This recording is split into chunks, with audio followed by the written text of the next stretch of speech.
you are enjoying the sessions that we are bringing in for you.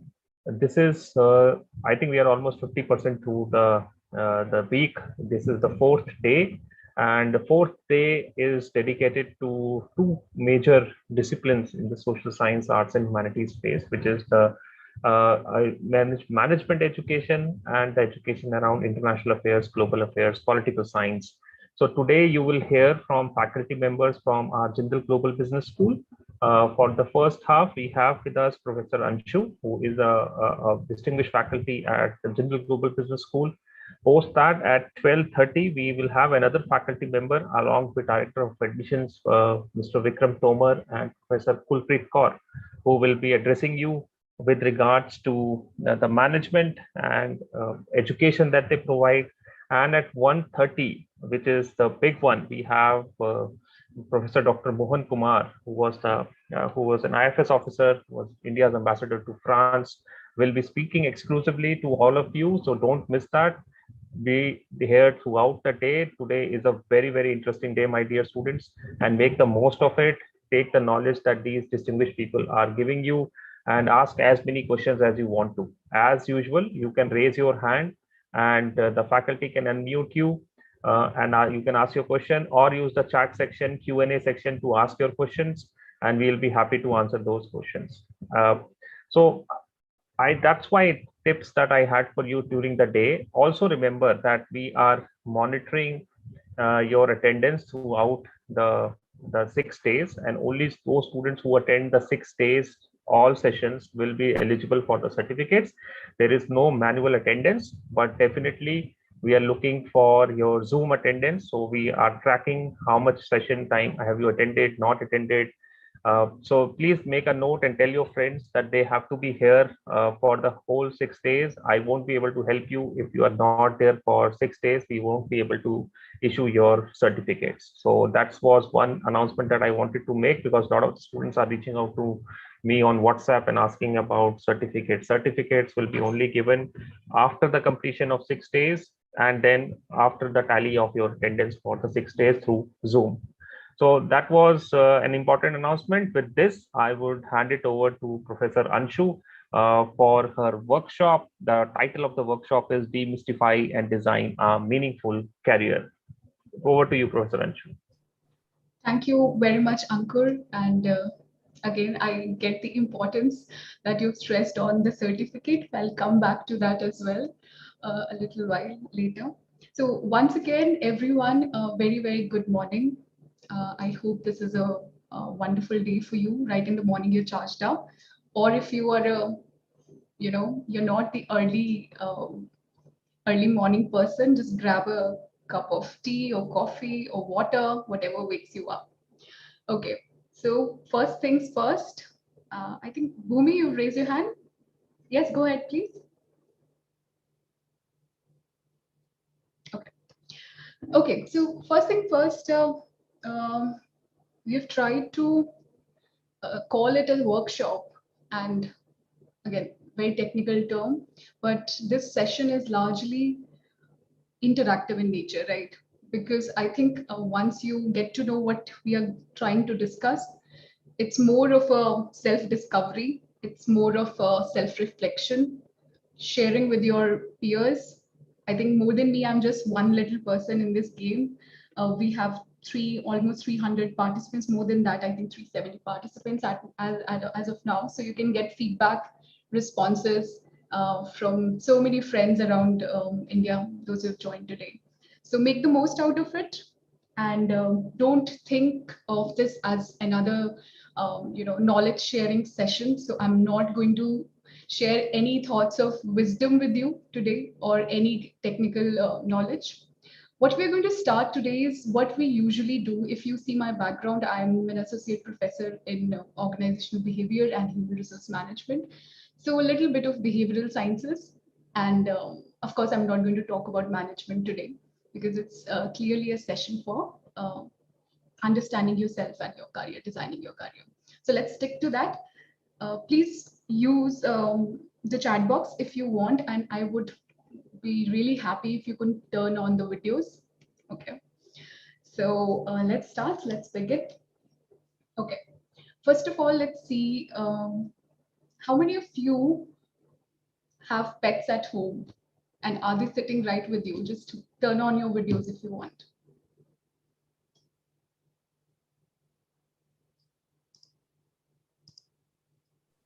I don't have any pets.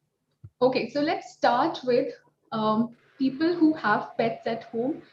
Just raise your hands. Okay, Ma'am, take 1 minute. ma'am, you were saying about switching on our videos. Actually, we don't have the permission to do that. That's why we aren't doing it.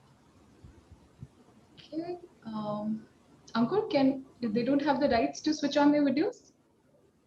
Karan, can you please check? Okay, in the meanwhile, We'll while the get it checked IT from people the are IT. checking, yes, please confirm that. It would be wonderful because, Yeah. again, talking to a black dark screen is very, very demotivating. Okay, so once again, I see 1, 2, 3, 4, few hands up. Okay, if you have a chance, click a picture with your pet if the pet is around, and you can post it on the chat box if you're not able to switch on your video.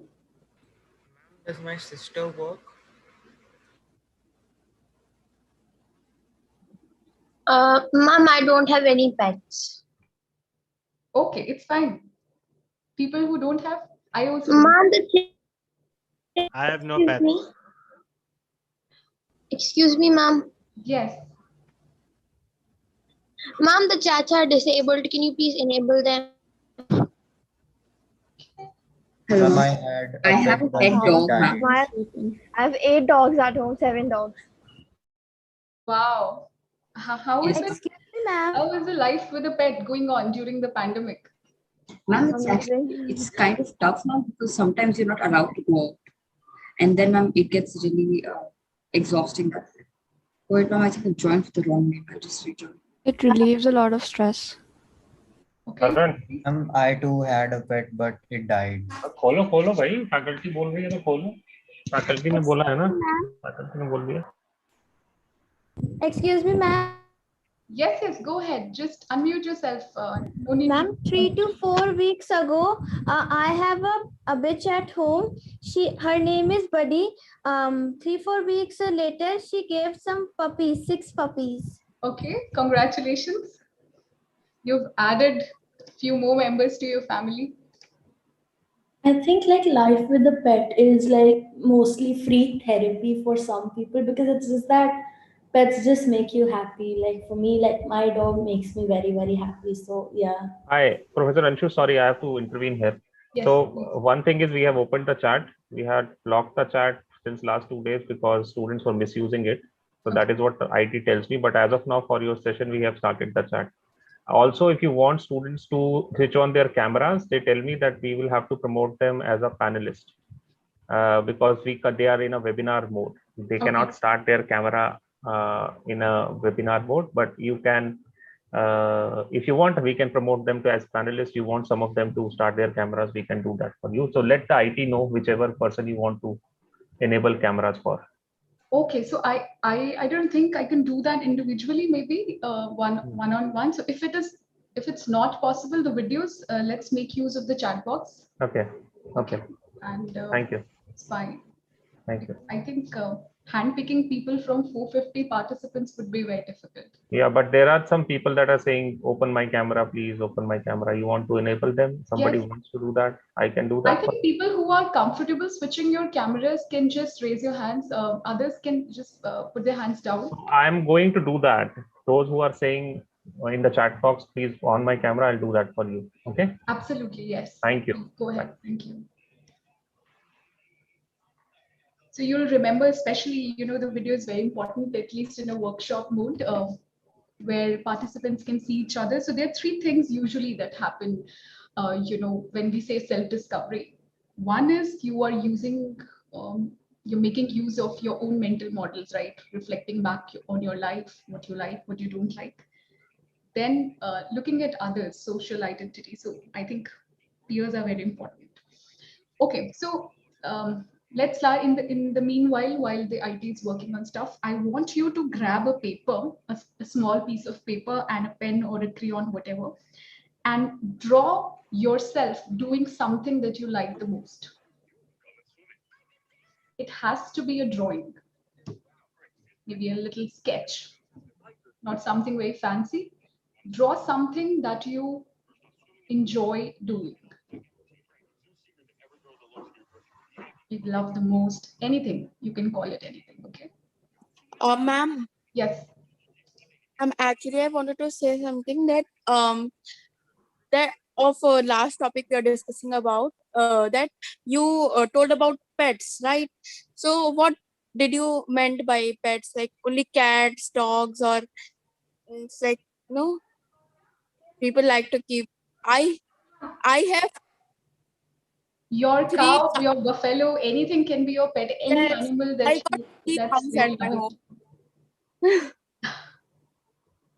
because I live in a small town and it is very fancy to keep here cows. So Yes. So cows are, I think cows and buffaloes are more than pets, I would say, in India, right? So over a period of time, I think they are the most traditional pets after the first, yes, ma'am. after a dog. So good. I'm able to see few people. I'm able to see Tia. I'm able to see Jivitesh. Hi Tia. Hi Jivitesh. Good. Now, Naya. Okay. Very good.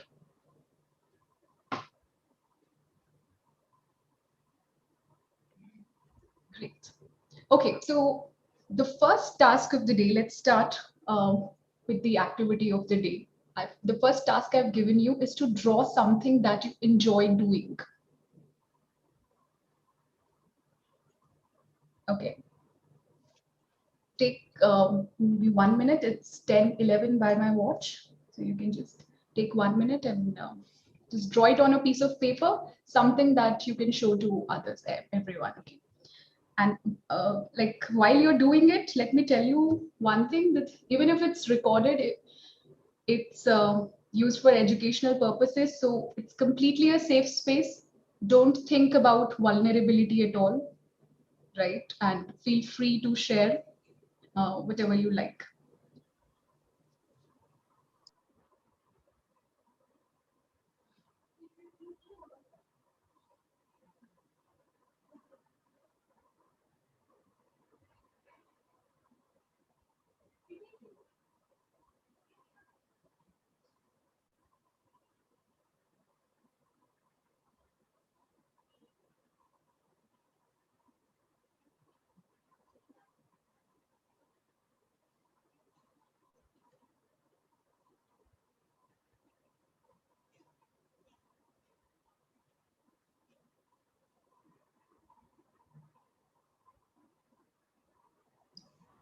As of now, I can see 4 students here.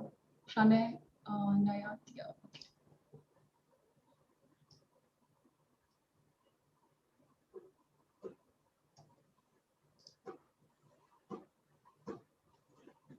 Whenever you're done, those who've done, just raise your hands. And let's wait for all others to complete. It need not be a very artistic version.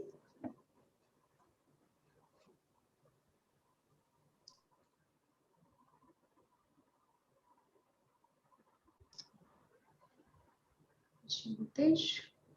Correct. Just correct me if I pronounce your name incorrectly. Okay. Just correct me. Jisha. Okay. 2 hands up. 3.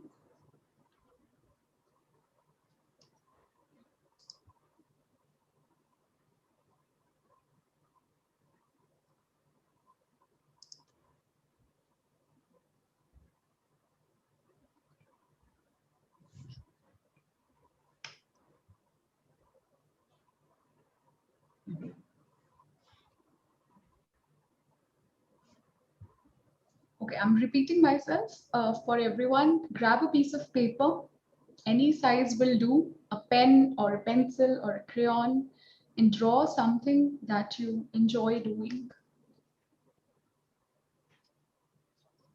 You can be in the picture yourself, right? So you may just create a mini sketch of yourself doing something that you really enjoy.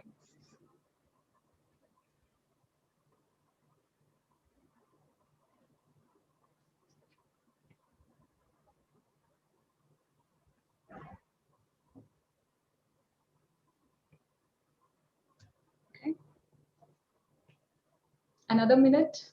Let's take the last minute. I see only 1, 2, 3, 4, 5, 6 hands up.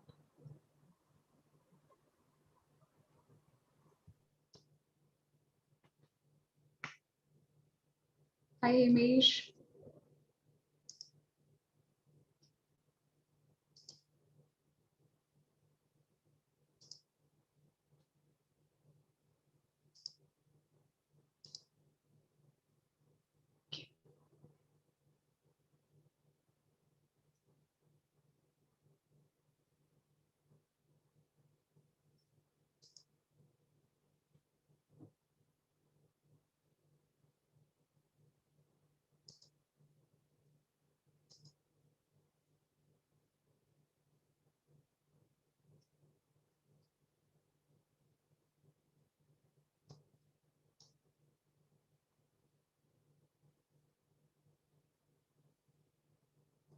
Okay, so let's start. First one, maybe I think we can start with the first hand up was Jivitesh. Just show us the picture. Okay, yes. All of you, show us the picture and then we'll get back to you. Look at all the pictures here. Okay. Okay. I'm a very big plant person and I love plants. So the first thing that came to my mind to draw was about plants. So that's what I drew. Wow, nice, nice, very nice. Others, just show me the pictures. Everyone, you can just, grab the paper and just show it to the audience, just like Jivitesh did. I'm not a good artist now. It's okay. Okay. Okay, nice. Let's first look at all the pictures people have drawn. Others who are not able to switch on their camera, they can also click the picture and send it on the chat box. Wow. Archisha. How do I pronounce your name? Ma'am, it's Archisha. Archisha, okay. What does it mean? Ma'am, I'm drawing in the picture. Good, great. So let's start one by one. Let's take half a minute each, very quickly. Naya, just help us understand your picture. Ma'am, this is, I didn't have a lot of time, so it doesn't look really good. Okay. Ma'am, this is me singing. Now let's go one by one, and when your turn comes, you can just speak half a minute about what you drew on the picture. Yes. Naya sing. Ma'am, this is me singing, and I really love singing, and I've been working on it all lockdown. I also used to work on my singing before the lockdown. Great, great. So singing one, okay. Tia. Ma'am, I'm a fan of writing and reading. So this is basically me writing, and this is my dog in the corner. I'm not a very good artist. No, I mean in my own way, but not in the drawing sense, ma'am. But I think I tried my best in this. This is the table, and this is the dog, and this is. Okay, Neele. Ma'am, I love sketching, so I have drawn a book, and there is a book and there is a cup above it, and there is a piece of silk, and at the backwards. So what does a cup signify? I could understand the book, but not the cup. Ma'am, cup means that there is someone who is working and have put the cup in up the book, above the book. What do you like doing? I'm Reading sketching. books? Sketching, reading books. Okay, so you love sketching per se. Okay. Akshat.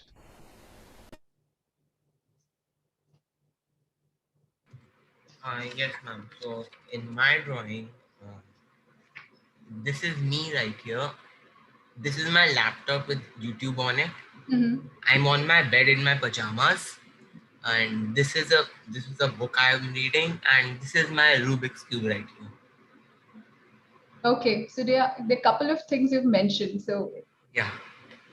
What should I understand? Do you like lying around, or you enjoy watching Netflix or reading books? Pick up one. Let's say books. Socially acceptable answer. Okay, books for you. Yep. Think again. You can, you still have three choices from your picture. You can choose any one. What you dearly like. Okay, Pranay. So, like, as many people have already done, even I have. Pranay, I want to see your picture. Yes, Show me the picture. Bring it closer to the camera. This is me in the sixth figure. Okay, and you have a canvas, right? And you're coloring, isn't it? Very wonderful, wonderful. Great. So, okay, Vedika. So I love playing lawn tennis, so I drew a racket and a ball here. Beautiful drawing, first of all. You could easily make out. Akshay. Miss, this is me singing. I'm sorry because so many participants are there. We'll just be very quick and then of course I'll come back to you in the next activity. Yes, miss. This is me singing. I like to sing as well. Singing, okay, another singer. So Naya, you have Buddy to discuss. Okay, Anya. Anya, just bring it a little closer. I could see somebody standing, but what is there? Ma'am, this is me and I am doing canvas art. Okay, and okay, canvas art. So many artists here. Good. So Pranay and Anya. Okay, artists. Let's see. Karthike.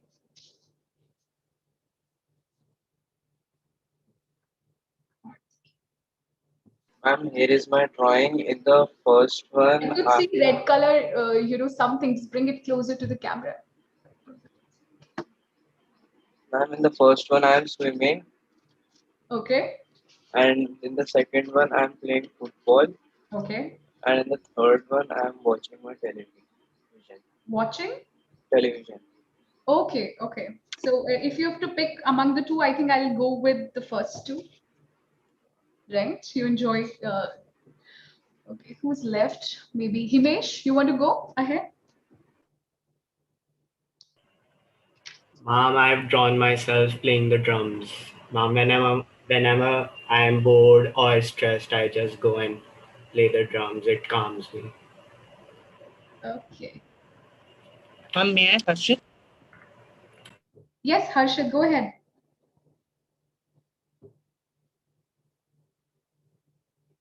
A little closer and a little higher, okay? What you're doing?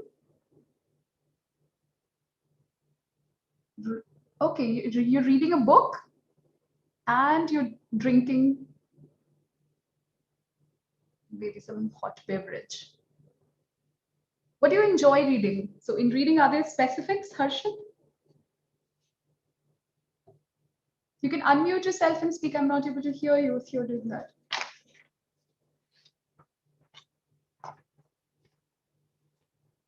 Okay, so I'm assuming that he enjoys reading. Let's go to Archisha. Archisha, I'm so sorry. It's very difficult to, pronounce your name. What's your nickname? I'm Archie. Archie, yes. That's the way to go about it. I think I'll call you Archie for today. So Archie, show us your. Oh my God. I'm drawing here.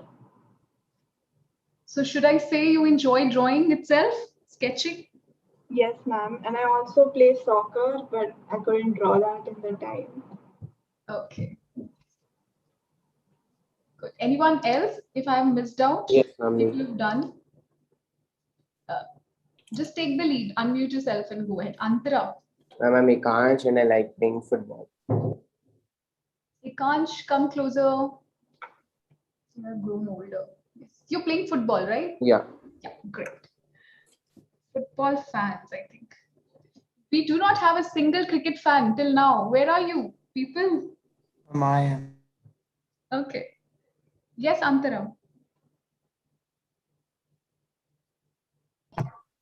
I made a doodle of me playing the guitar and singing, and a little sketchbook and a basketball. I am so happy to see a girl playing a guitar. Really, this is breaking down. The next rock stars would be girls. Yes. We used to Very play the good. guitar. I still have my guitar, but I have forgotten how to play it. Good, good. Good, very good, Antara. Very happy. Yes, quickly, let's go. Quickly. Who's left? I couldn't see others. Okay, even if you're not able to Can I? switch on your videos. Ma'am, can I? Who said can I? Vanshika, was that you? Yes, ma'am. Yes, yes. Go ahead, go ahead.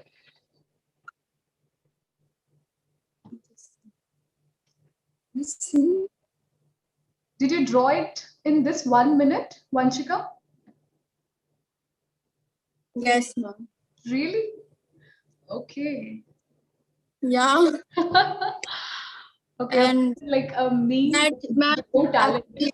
that shows I love sketching and I also do dance, sing, books, and I play a volleyball. I am a IPS player of volleyball. Okay. Then I see if I'm missing out on people in the chat box. People in the chat box, you just have to be a little more patient with me. Hi. Hi, Tavasha. Ma'am, I just joined right now, so can you tell me what we are doing? Okay, yes. So you have to reflect and draw something that you enjoy the most. So you have to be in the picture if you can be. So draw something that you enjoy doing. Ma'am, can I say? Mm-hmm. Ma'am, I'm Tavishi and I love baking, playing basketball, playing the synthesizer, and editing films and movies for my school. Okay, so many things. You just have to pick everyone. You just have to pick one activity that you enjoy doing the most. Okay. Ma'am, it's very difficult because I'm a state level basketball player, and I love baking. Oh, very good. Which state did you play for? Ma'am, West Bengal. Okay, very good. I was a very bad basketball player. I also played for my states and I did not score anything. So I'm here today in front of you. Okay. Medika. I could see something on the table. Writing? Is that writing, Medika? Yes, ma'am. Writing and reading. Writing and reading. Okay. Ma'am, may I? May I show mine? Authors, yes. Soumya. Yes, Soumya. Ma'am, I just joined and I have a drawing which I drew last month. Would that be applicable? Should I show it? No. So you don't have to show me a drawing. You have to draw something that you enjoy doing. So you have to be in the picture. But yes, we would love to share your. Okay, very good. We'll come back to this activity for all of you. So what Soumya just showed, we'll also ask all of you to share the props. But it's, I think, way in the end, we'll do that. May I show mine? Gauranj? Yeah, ma'am. Yes. Yes, Gauranj. I'm greenery. I'm nature. Did you draw this in this 1 minute? I have a very fast speed to draw. Okay, so super talented people in my group. Very good. So Gauranj, so I understand that you enjoy painting. Yeah, ma'am. Okay. And something to do with nature, you said. So how should I understand that? So do you enjoy painting nature or do you enjoy traveling in nature or what? Just give it. I like to stay there and draw and express my feelings to the nature. How? I like towards nature. Okay, like to watch nature. Okay, enjoy it. Okay, so I see Parth. Parth, please go ahead.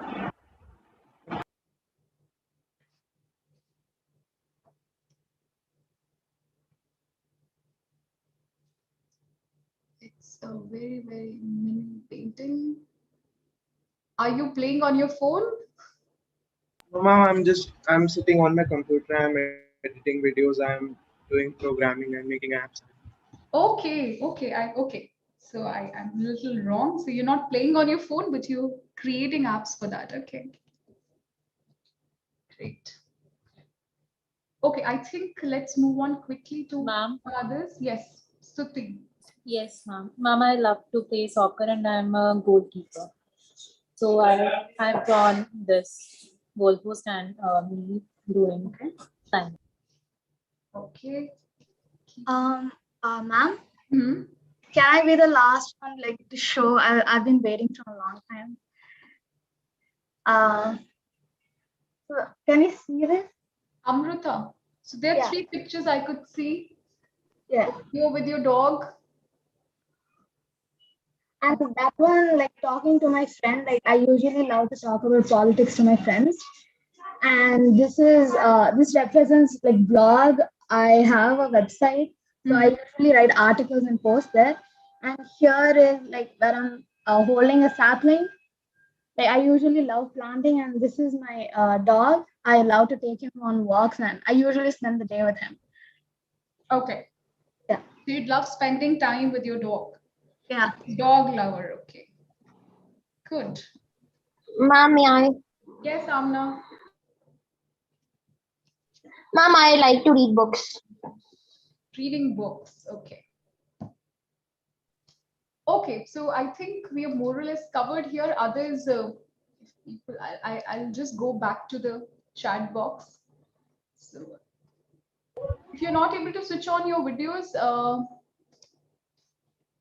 I can see some people have written. Casio playing cricket. Okay, an artist too. So many artists here. My drawings are good. Reading basketball. Okay. It would be really helpful if you could actually, switch on the cameras while you are talking to me, or you can just unmute also. That's also fine. So going back to the chat boxes, I'm not able to relate and remember. Like Lakshit has written, she loves singing, baking, and gardening. So let's quickly move to the next thing. Thank you very much, all of you. Very, very interesting. I think I'm not able to give everyone a time, but still, if there is somebody who has created a drawing or would like to share, you can just unmute yourself and talk about it. I could see some answers coming up in the chat box. Okay. So the next thing that you would do is related to this activity itself, right? You've already created a picture. If not, then you can think about the thing that you like doing the most. And now the second activity is you have to give yourself a rating on a scale of 5 on how well you do that activity. Not the sketching per se, right? Not the drawing, but how well are you or how good are you today, as of today? Just a rating. Give me a number. That's it. Maybe 3. Ma'am, could you please repeat your question once again? I used to be like a 5, but now I'm like a 2 or 3. Okay. I'm 3.5. Mine is R. Hold it, all of you. What we can do is just to make it, so that I think we have more than 500 participants. What we can do is you have the sheet. If you don't have the sheet, just write the name of the activity and give yourself a rating out of 5 and put that in the chat box. Okay. So we have, you have another 1 minute. So while you evaluate yourself, it is only a self-assessment. Okay, don't think about what your coach has said. Don't think about what your family, parents, anyone. Give yourself a true, candid self-assessment. While you do that, just mute yourself. Okay, we'll come back again to the discussion in another 1 minute. Palak, I think you can just.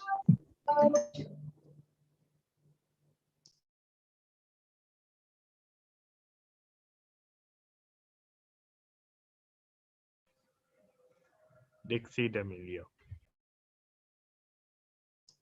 Remember, the rating is on a scale of 1 to 5, with 1 being the lowest and 5 being the highest. Miss, can there be 0.5s? Yes, the scale can be, you can divide it into points as you like, but you need to decipher what it means, okay? So we'll come back to that. Just hold on to your analysis, think, and go back, and we'll come back in another 1 minute.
Okay, so I think most of you are done by now. So I need, let's go one by one. Raise the hands, all the people who score a 5 on a 5. Just raise your hands. I could see.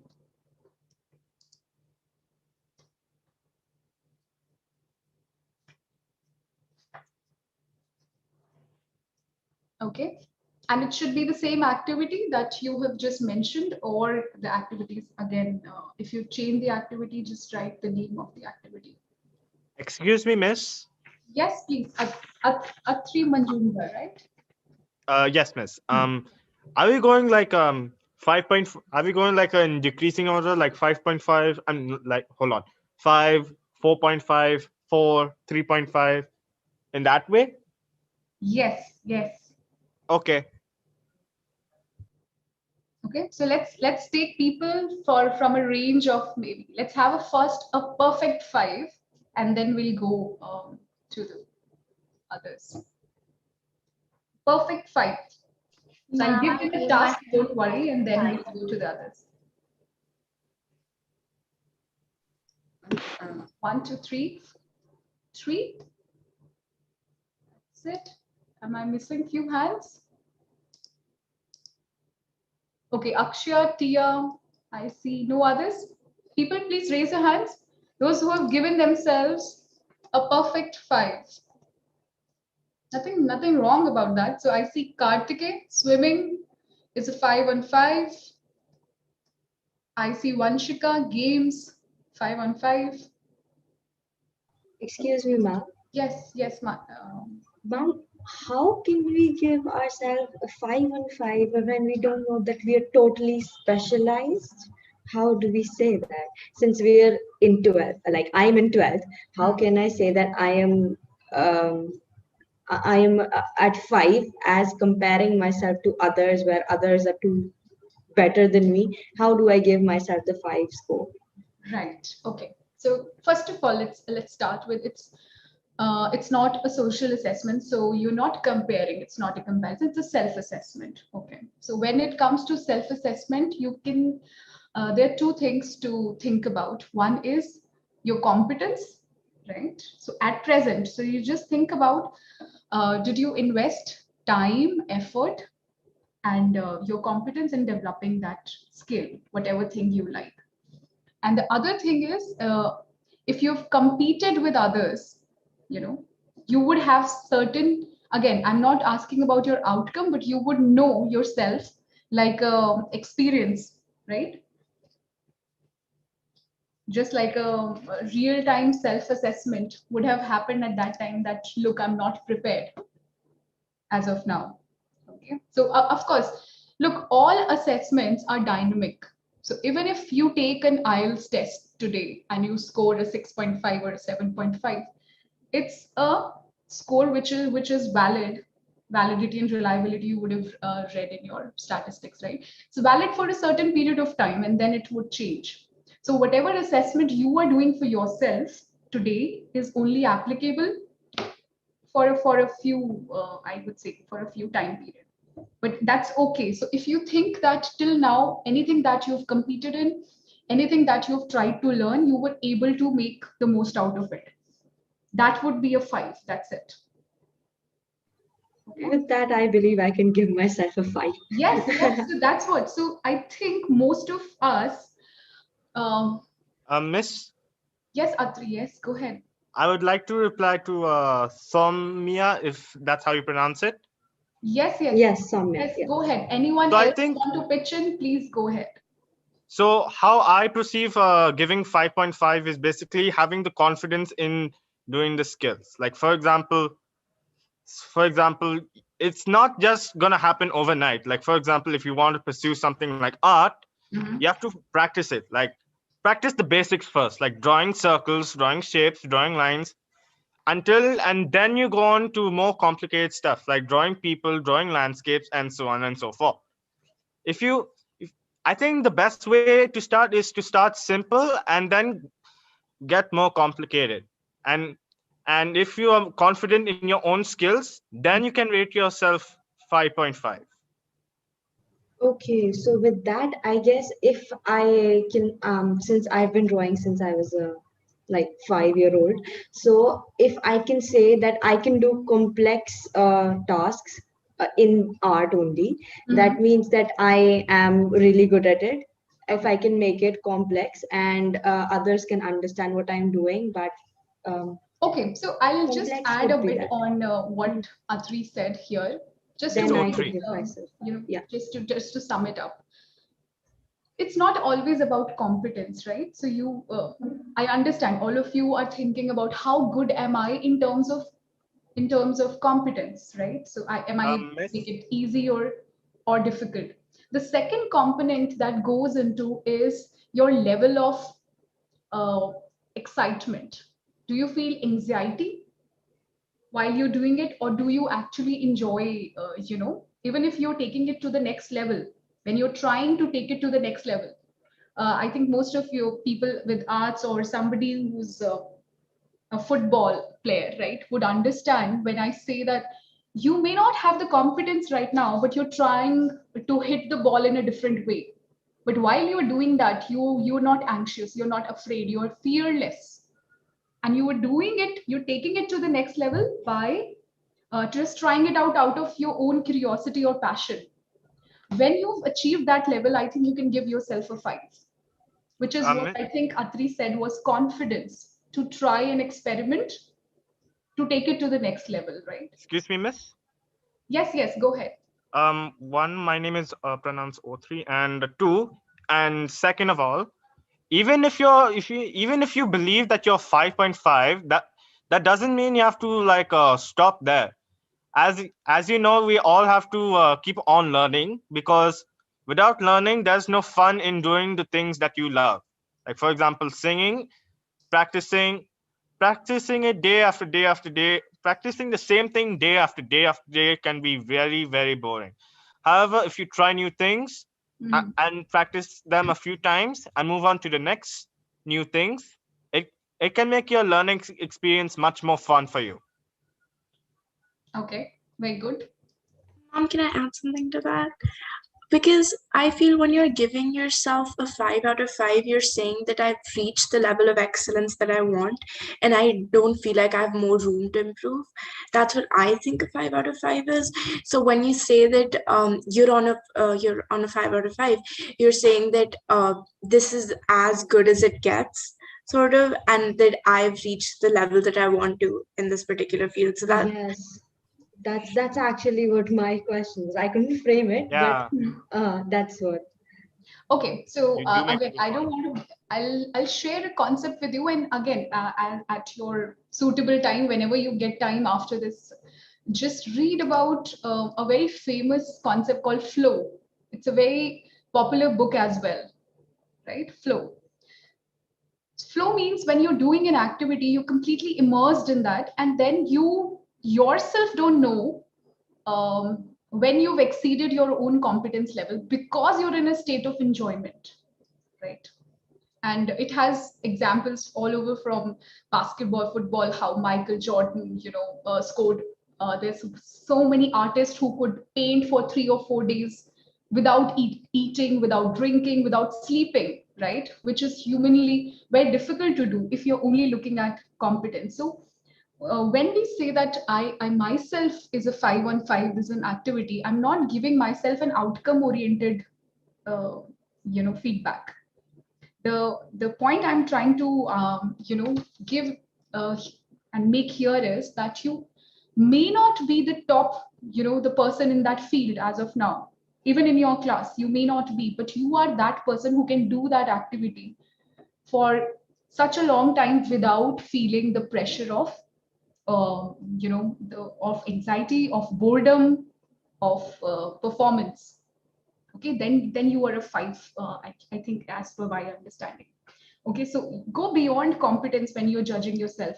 Do you enjoy that activity to the extent that you are trying new things, you're learning it, even if it's challenging, right? So Excuse me, ma'am. Yes, Jivitesh. Ma'am, so what I think is like being 5 on a 5 doesn't exactly mean that someone has reached the top level and cannot go beyond that. What I think is like one might be pretentious about it, but most of the time it may be like something that someone is proud of. Like suppose Soumya does art and is very proud of what she does and is quite happy with the outcome. So she might rate herself a 5 out of 5, and that may not mean that she has reached the top level. She obviously has a lot more to learn, but at that level, one might term themselves as a 5 on 5 because they are confident and happy with what they have done. Correct, correct. And that's another explanation again, but that proud moment comes when you are evaluating yourself against maybe others, and it may or may not be a very personal activity, right? So you may not even know that you've made an artistic piece because you are just in that, into that activity so much that you may not, what you're saying is you may not even feel proud about it because you don't know the value of it, right? But when I show it to others, or when you show it to me as an outsider, I give you a 5 on 5, but for you it may be a still be a 3 or a 4. Are you getting it? So So should we? self-assessment, you may be a person who gives yourself a 3, even if an external evaluation would clearly give you a 5 on 5, right? Okay, so I don't want to confuse you. This wasn't meant to be confused, but I'll give you in the chat box at the end a very, very interesting read, or you can also look it on YouTube. There's a very interesting TED talk around it, around achieving your flow. And that gives you, and that will come back to that discussion, that if you can only learn an activity if your skill level, if your competence is 4% higher than the challenge of the activity, right? So it need not be a very, very challenging activity that you stop enjoying it, right? So if you feel that you'll not be able to do it, if your present skill level um, is way different than the challenge of the activity, you lose, interest in that. Again, so let's not make it very, very let's go back to the people who've given themselves a 5. Okay, great. Okay, now let's go to people who've given them anything below a 2. So 1, 1.5, 2.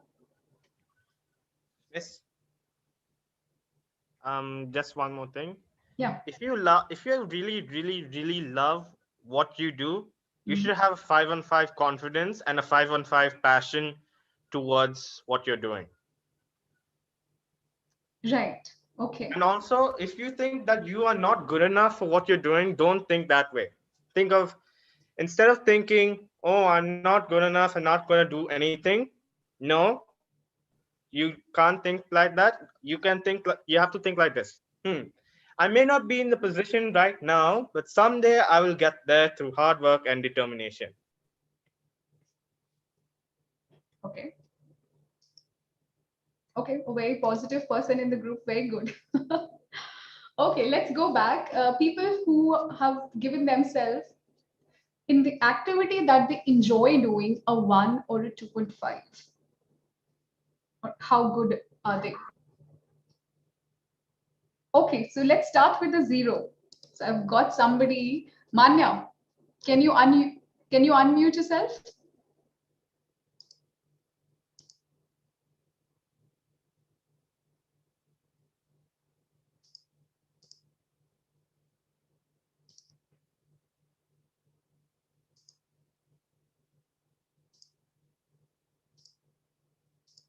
Hello. Ma'am, she has raised your hand. You have to unmute her as she's an attendee. Okay, I'm sorry. Okay. If you can just raise your hands if you've given yourself a 0, that would be really helpful for me to find you in this list of participants, and I can just unmute you. So Anya. Ma'am, I give myself a 5 out of 0 in studying, as I am in 10th class and study is the first thing to do, and I am not much. Do you enjoy studying, Anya? Is that on your list? That was what was the outcome of your first activity? Ma'am, I never like to do studies. No, tell me something that you like doing. You may or may not be very good at it, but you like doing it. Ma'am, I'm good in music.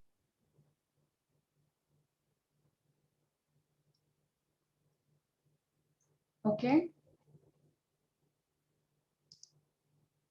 Okay, I'm not able to see the hands of people who've given themselves a 0 or a 1.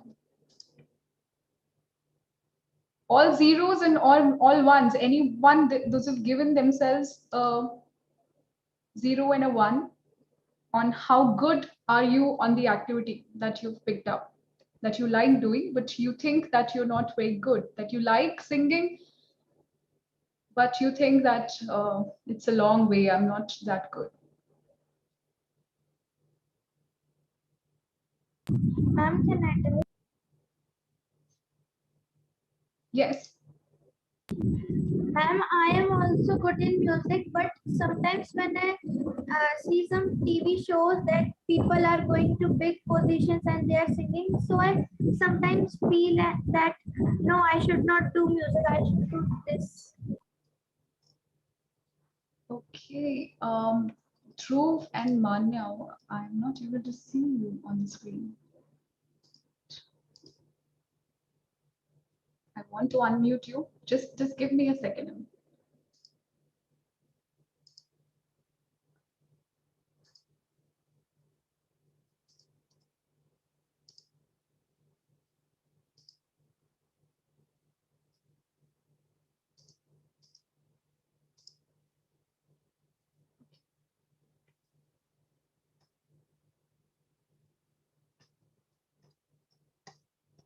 It would really help if you could just raise your hand so I can see the people who would like to be unmuted.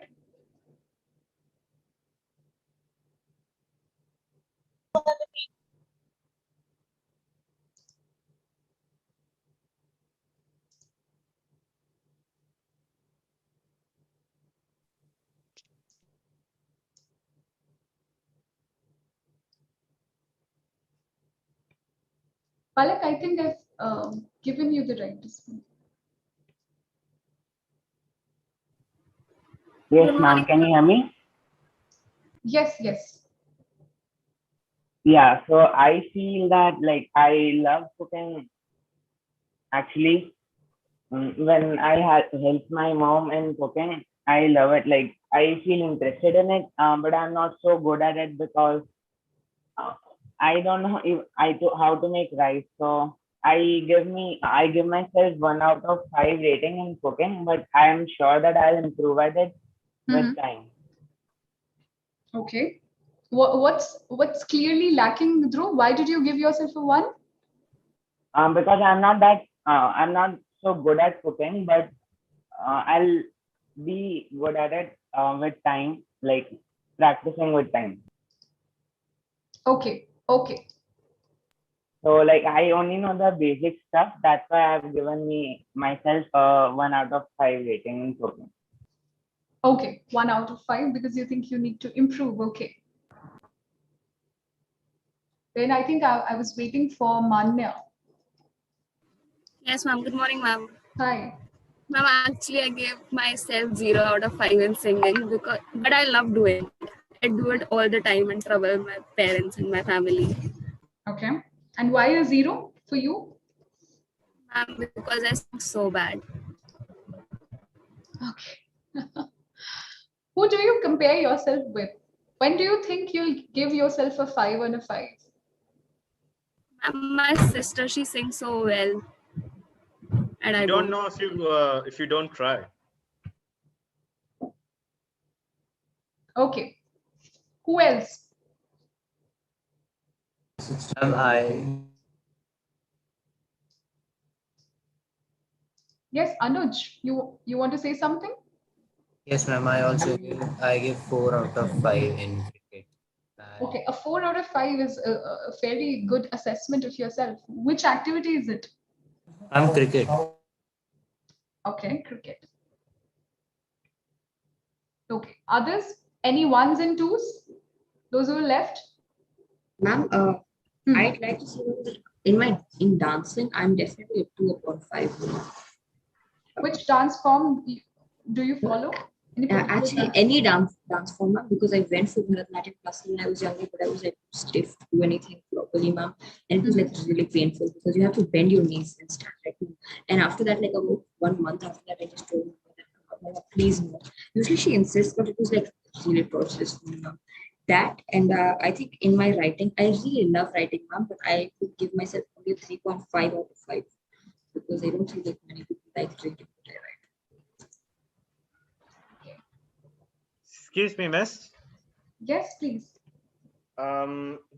My self-assessment would be a 2.5 in arts because I am good at it, but there's a lot that I have to learn in order to get myself to rate myself 5.5.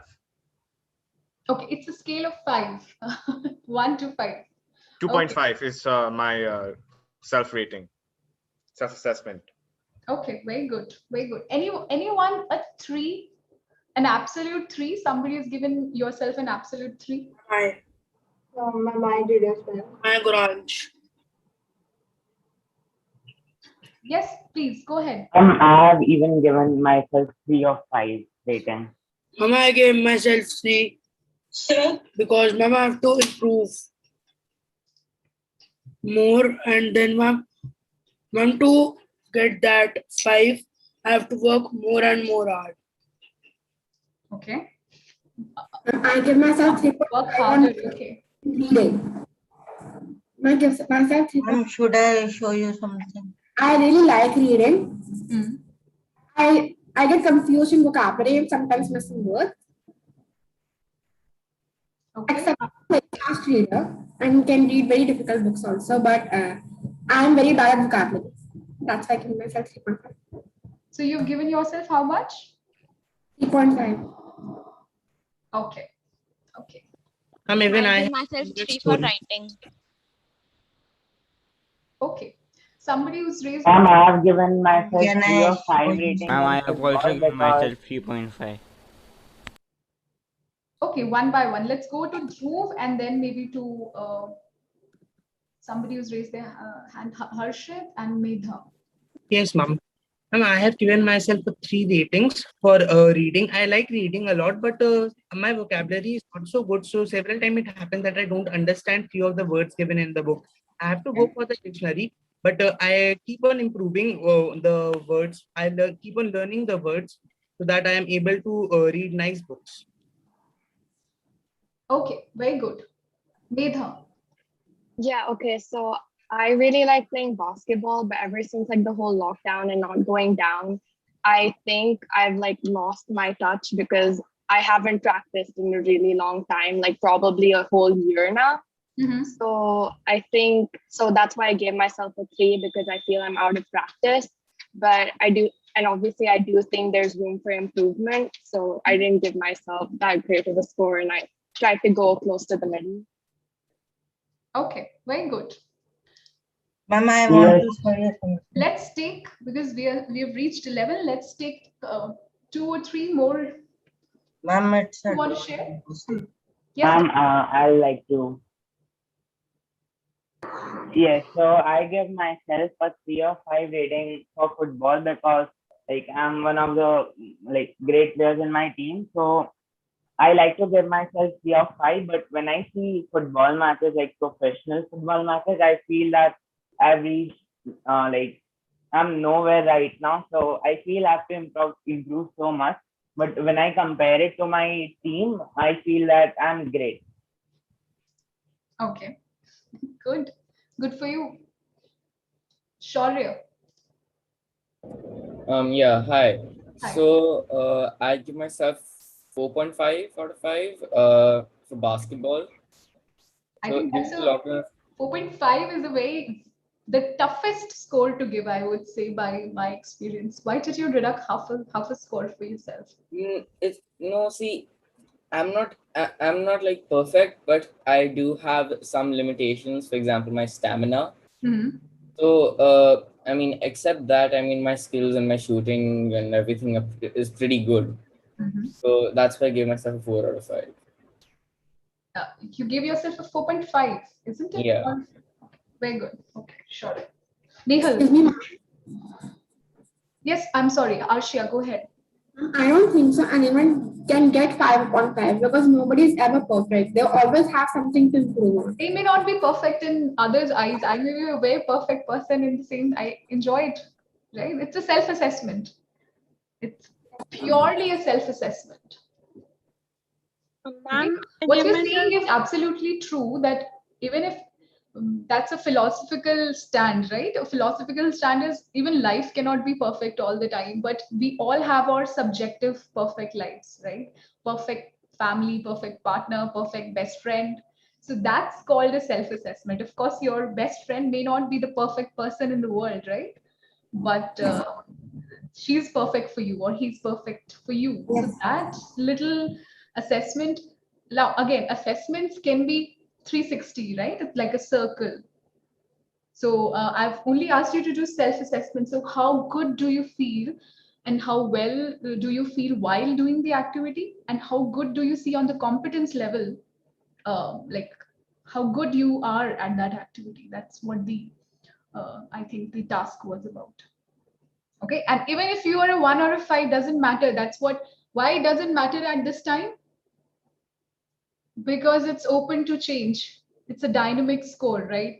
So if you stop playing basketball, even if you're a 5 today, you can completely come back to a 0 after a few years. So you have to maintain that 5 even if you're a 5, and you can take from a 0 to a 5. So your self assessment is within you, right? So that's what we are understanding here. So even if your scale may vary from a 0 to a 5, it's dynamic in nature. And it's only one. Can I show you? Yes, Garvit, go ahead. So this is the drawing list.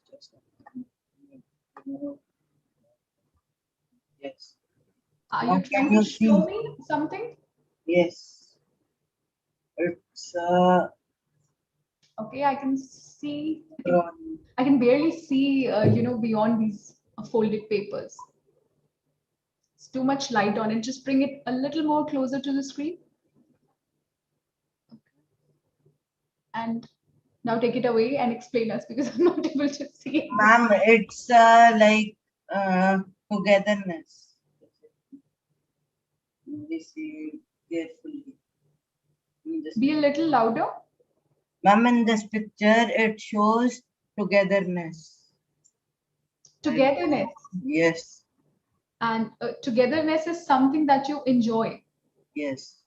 Okay. Like hanging out with your friends or spending time with your family. Is that what is togetherness for you? Yes, ma'am. Okay. So how good are you at this togetherness? What's your rating? That's a tricky value that you bring.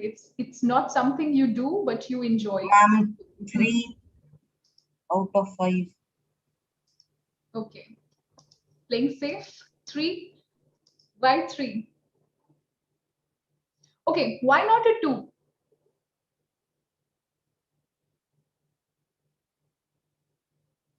Now, a thinking game for everyone who's given themselves a 3.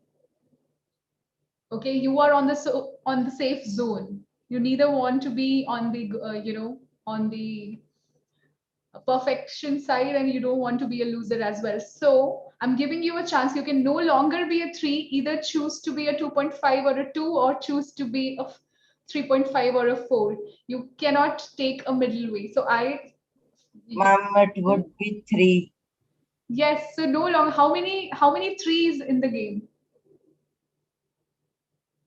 3.5s are okay. They have taken one step towards self-confidence and enjoyment. It's fine. People who are 2.5, they've accepted that it will take a effort and persistence and commitment.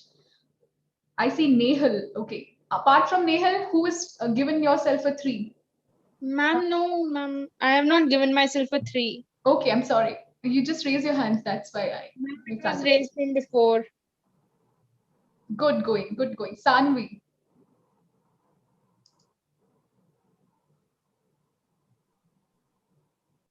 Sanvi Gupta. Excuse me, ma'am. Yes, Soumya. Ma'am, what would be the main goal after doing these two activities? Like, what's the point? We'll come to the point. You're very closer to the point. Okay. Okay, so the first thing we have done is self discovery. The second thing we have done is self assessment. Okay, now we are moving to the next thing. Anyone else who is a 3? Let's finish that and then.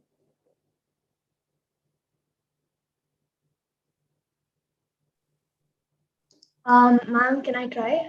Yes, yes.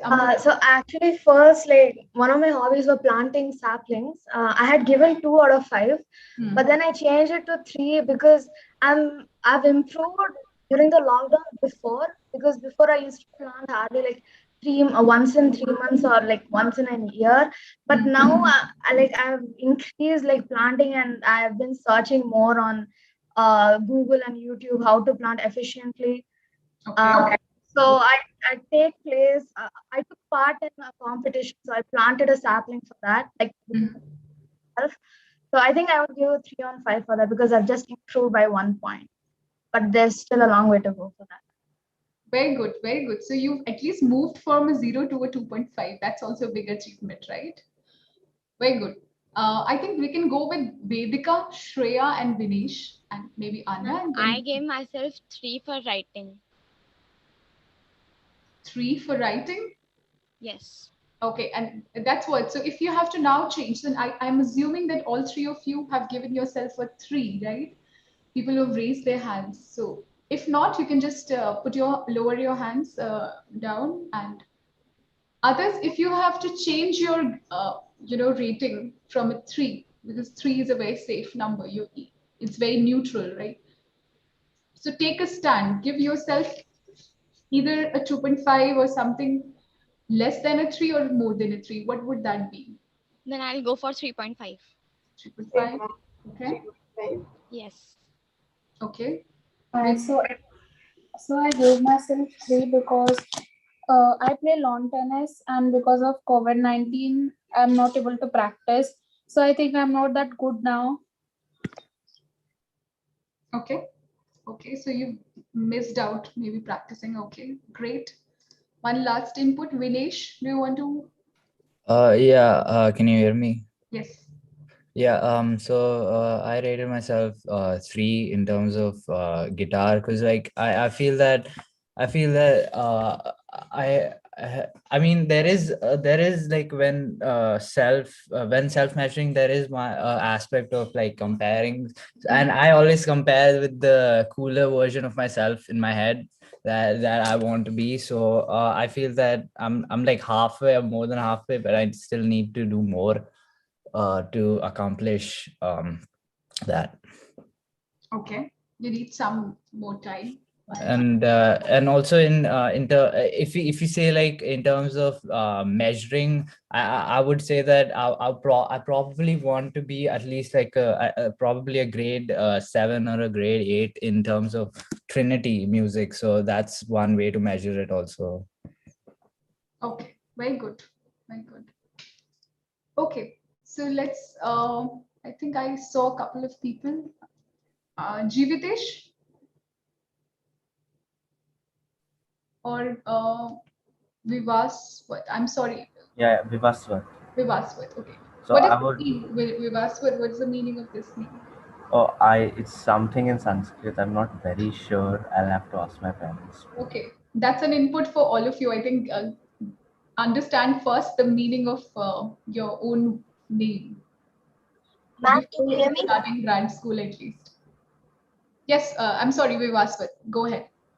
Okay, so I would give myself a 4 in piano because, opposite to all the sports people, lockdown has just given me hours and hours to practice more. And as the last person said, you can measure yourself by your grade also, and I'm at grade 8 now. Okay, okay. Excuse me, ma'am. Yes, yes, please go ahead, Nehal. Is that you? Yes, ma'am. Ma'am, I had given myself a 4.5 in reading and a 4 in writing because first, I've always been good in reading, and because of that, my vocabulary has improved a lot. I enjoy reading a lot too. And writing, I started last year only, that too because of the school assignments that had been given to me. Okay. So, this year we had a holiday homework of writing a poem or a story. So I wrote a poem. And for like writing a lot, I usually tend to read more. So because of that, my reading also increases and writing also increases. Okay, okay, very good. Okay, so I think we are done with the with most of the people who wanted to speak. If there anyone else who want to speak, I think I get Rosie, I think. Yes, yes, please go ahead. I see 3 more hands. Hello, ma'am. I Hi. am Prisha. The activity I've given myself a 3.5 in is writing poetry, writing poems. Okay. So I've given myself a 3.5 because I'll say something deep, but what happens with me is that the poetry sort of comes to me. So I find poetry in like little things in life, like even during my online classes, there's some statement that my teacher says, and I find it so intriguing that it becomes a prompt for my poetry. But then I've also given myself just 3.5 because it takes me to go to my deepest chinks of my brain to actually form that into into a whole poem. And because I have this constant nagging in my head to make my poem, like there should be a constant rhyming scheme in my poem, and that takes quite a lot of time to create a consistent rhyming scheme, so which is why I take longer to complete my poems. So and then like I have now basically shifted to only one genre of poem, so it makes me difficult to write other poems. Like I've shifted more to depression, like topics related to depression, heartbreak, affliction. So now when people ask me to write poems about happiness, maybe togetherness, so I find it a little difficult to write poems related to these. So this is why I really need improvement, though I'm trying right now, and I guess I'll be able to reach that point soon. Very, Thank very, you. very good, very interesting, and very detailed. Actually, it was quite similar to my story also. Okay. I mean, I also struggle for rhyme scheme Yes, sure. sometimes, and I also have many ways to improve vocab wise also and topics wise also to express my thoughts. I mean, I find it difficult to articulate the things sometimes. So I'm working on it. Okay, so let's wait. Thank you, Shreya. Let's take two more inputs and then we'll go to the third task. Arohi and Amrita, whenever you're ready. May I say something? Yes, Arohi. Ma'am, I've given myself a 3 in public speaking. However, I think that I can reach 4, but where I lack is impromptu speaking. Because, when I'm given a like topic on the spot, then it takes me a while to collect my thoughts. I think like platforms like this, like where I'm like, I had to build up my courage to speak. I think like slowly, I think I can reach the point of 4 out of 5. Okay, Amrita, you go next. Don't worry, you'll not be left out. Yes, go ahead. Amrita. Hi, Amrita, are you there?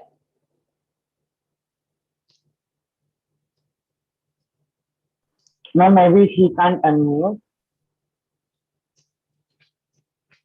Amrita, I think I've unmuted you from my end. Try once more.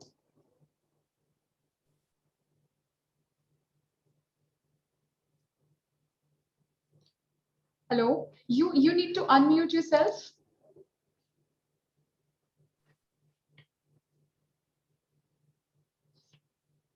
Okay, I'm still not able to hear you. I'm sorry, but Ma'am, maybe she can type it in the Q&A box and we can read it from there. Because if she texts in the chat, there's a lot of spamming going on. Ma'am, she just texted my mic is not working. oh, okay. Okay, it's okay. If you want Amrita join by your phone or anything, we are still here for another 45 minutes. And again, we'll be coming back to all of this. This is your discussion only. So we'll come back to that. Okay, let's go to task number 3 before Soumya asks us what is the purpose of all these activities. Let's go to the third activity. Just be immersed in the activity. Don't think too much. Just be real and candid. It's the third task for you is to take the first task, take the second rating, and design your activity in a way that has a lot of social impact. So how your activity or something that you enjoy doing, how can you design it in a way that it is able to make a social impact? When I say social impact, it can be any altruistic thing. It can be a solution to a problem, anything which has a social or a societal impact. Okay, you need not answer me right away. Think about it for a minute. We'll start right at 11:20. Okay, so you have at least 2 minutes to think about it. And whenever you are done, just raise your hands. Ma'am, could you please repeat? Yes. So what I'm trying to ask you is, whichever activity you've just rated yourself on, you have to design it in a way that it creates a social impact. So in simpler way, how do you think that engaging in this activity will have a positive social outcome? Ma'am, should I say? Okay. You can ask me a question, but do not answer right away. Let your friends think.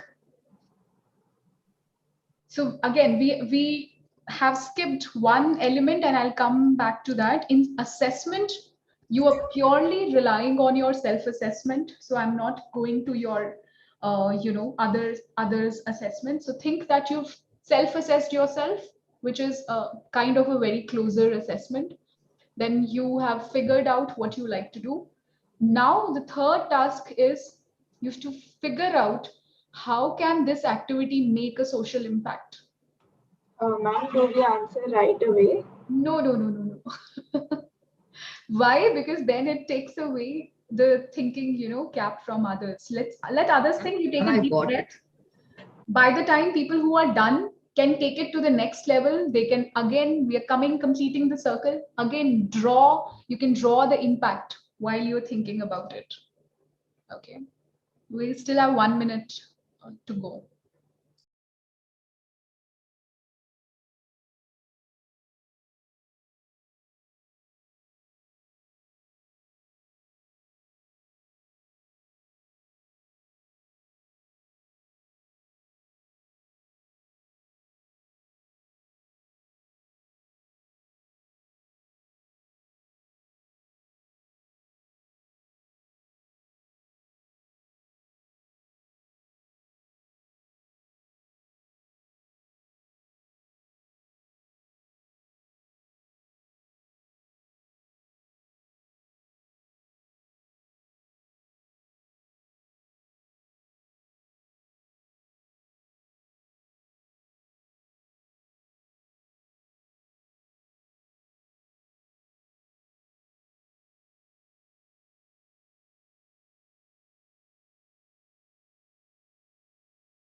Okay. You can now raise your hands, people who are done. Mom, should I start? Yes, I think let's start with Archisha and then Jivitesh, Tia, Shreya. I see these 4 hands up, and then as and when you are done, you can just put your videos on if you can, put your hands up if you can, write in the chat box if your mic is not working. Just type in the chat box. Okay, let's start with Archie. Sorry. Basically, my activities were sketching and football. So by football, I think that the girls don't really play football and sports a lot right now, and it can indirectly lead to women empowerment, I guess. And by art, I can make posters and stuff and make a social impact. And I actually have something to show you, ma'am. May I? Can you see Yes, my? yes, please. It's your platform. Do. So this is something I made a while ago, combining football and art. Beautiful. Very good. I think people like you, I don't know if you are aware, most of you, I think by now, Twitter and everything, you all aware that diversity and inclusion have, taken another level, especially in managerial studies. So we are not only looking for, people with managerial skills, but people who can think like this, who can be more inclusive, bring their creativity on the table. So very, very good, Archisha. Okay, so very higher level, I think, goal is to use football to break the glass ceiling and bring women empowerment. Great. Okay, let's go to Jivitesh. And first of all, before anybody replies, I want to just give a disclaimer to everyone that first of all, don't judge each other. Okay, and second, I'm very apologetic if I've missed anyone, because there's so many people in the list, and we'll be able to take up people who've raised their hands. So I'm keenly looking at people who've raised their hands. So just don't forget to raise your hands if you want to contribute again. Okay, back to you, Jivitesh. Yeah. Yes, ma'am. So my passions and likings are plants and nature. So one of the things that I can do is set up a community garden where in my locality or even in my district and local areas, I can set up a community garden where Okay. people can come and swap plants if they want to, can spread awareness about it. And what a bigger thing to do would be to start an organization or maybe a non-profit organization that aims to spread awareness about different types of plants and how they affect us and how we are directly dependent upon them. So that would be a major step to do. So yes, that's what. Okay, so you want to set up a community garden. I think that's one, maybe to reduce carbon footprints or have greener environment. there can be so many multiple high level outcomes. Okay, right? Great. And we see nowadays so many startups, even in tier 1 cities, you see so many startups only focusing on how can you make your little apartment very green, right? And it's completely doable. And I see beautiful kitchen gardens, balcony gardens, terrace gardens coming up, community parks in the society. So fabulous, very good. Let's go to Tia. Thanks, Jivitesh. Very, very good. Ma'am, so I only mentioned reading and writing. So I only mentioned. Tell me your activity, your rating maybe, and then your social outcome. Okay, ma'am. So basically, what my activity, I rated myself in writing, ma'am. 3.5, ma'am. So I think I can get much better. And ma'am, in baking or cooking, ma'am, I would say that I'm definitely 5.5. That's okay. So let's pick up either one of them. Baking, would you like? All right, yes. So, ma'am, I'd say that we should definitely help by baking or cooking for other people, ma'am. For maybe old people, for small children, with mothers who are constantly busy, they're working, but they also have children, ma'am. It would be a great help to them because I'm 100% sure they're busy. Then obviously there are people who are actually helping the society, who are forming NGOs, and they're actually doing something for everything. Non-profit organizations, ma'am. Those would definitely make their day, ma'am. It would definitely make them feel better about helping the environment and everything, ma'am. And lastly, I would say, ma'am, to the people who inspire us, because like our parents, ma'am, like of course they're always doing stuff for us. Our parents, maybe teachers that who've earned our like lifelong respect, everything like that, ma'am.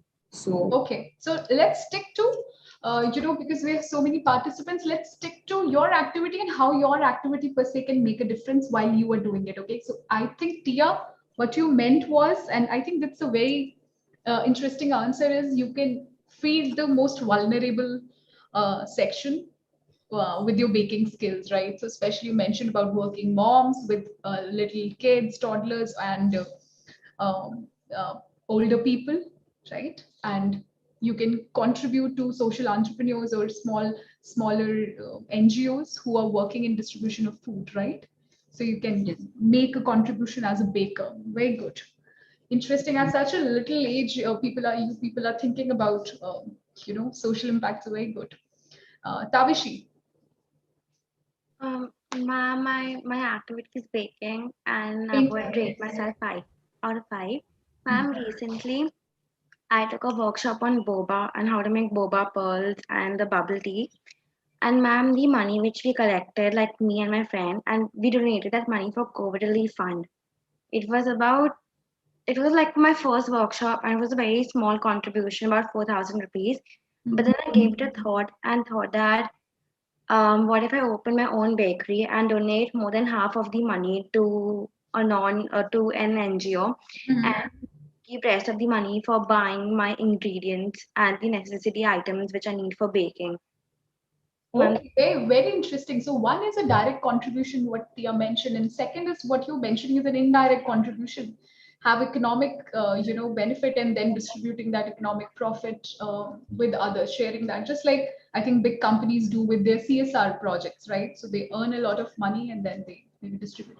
Okay, think back while I go to other people. How can you make a direct contribution? So of course, one is an indirect contribution. You can make a lot of money with your own job and do charity and philanthropic work.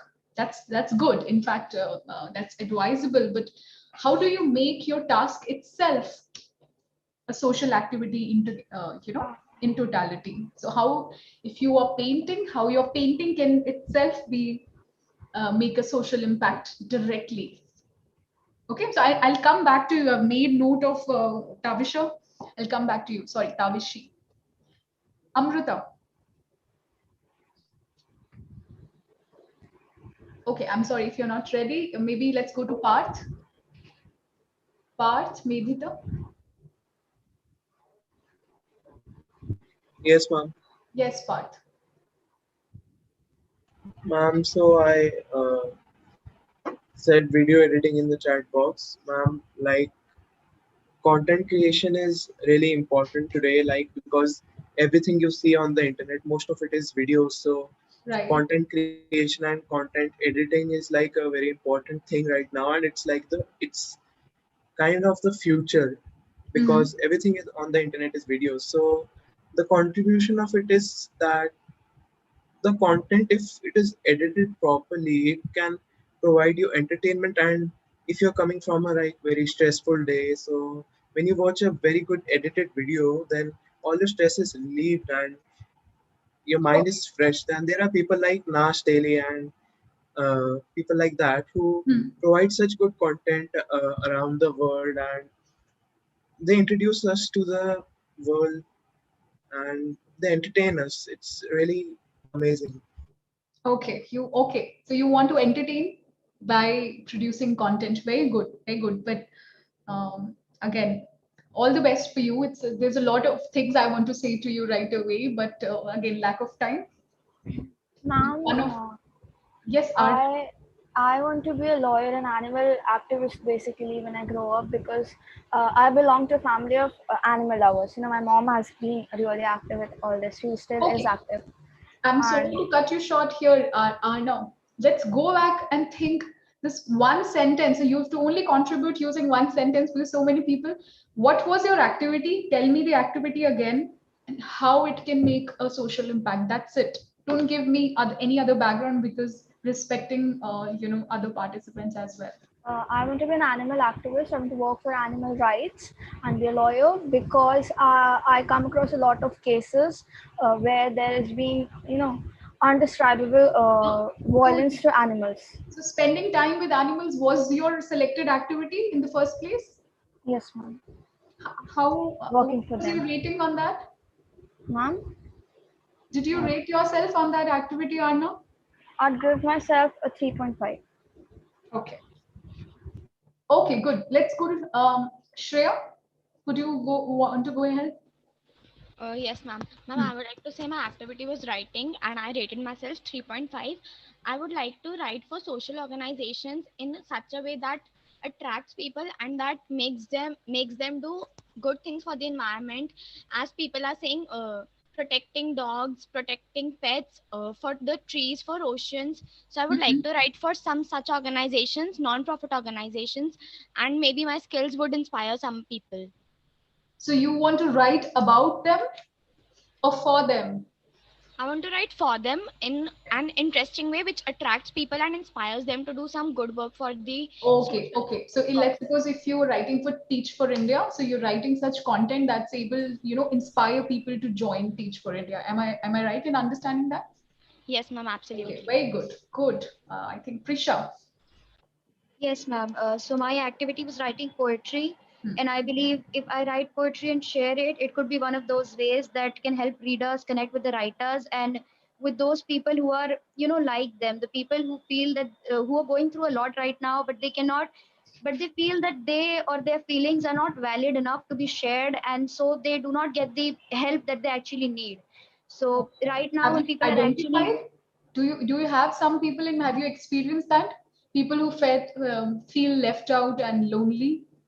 there are a lot right now actually when it even if we take the time of COVID right now, there are like so many people who are going through mental traumas that need help to come out, that need help to come out of the trauma that they're going through, the distress that they feel right now.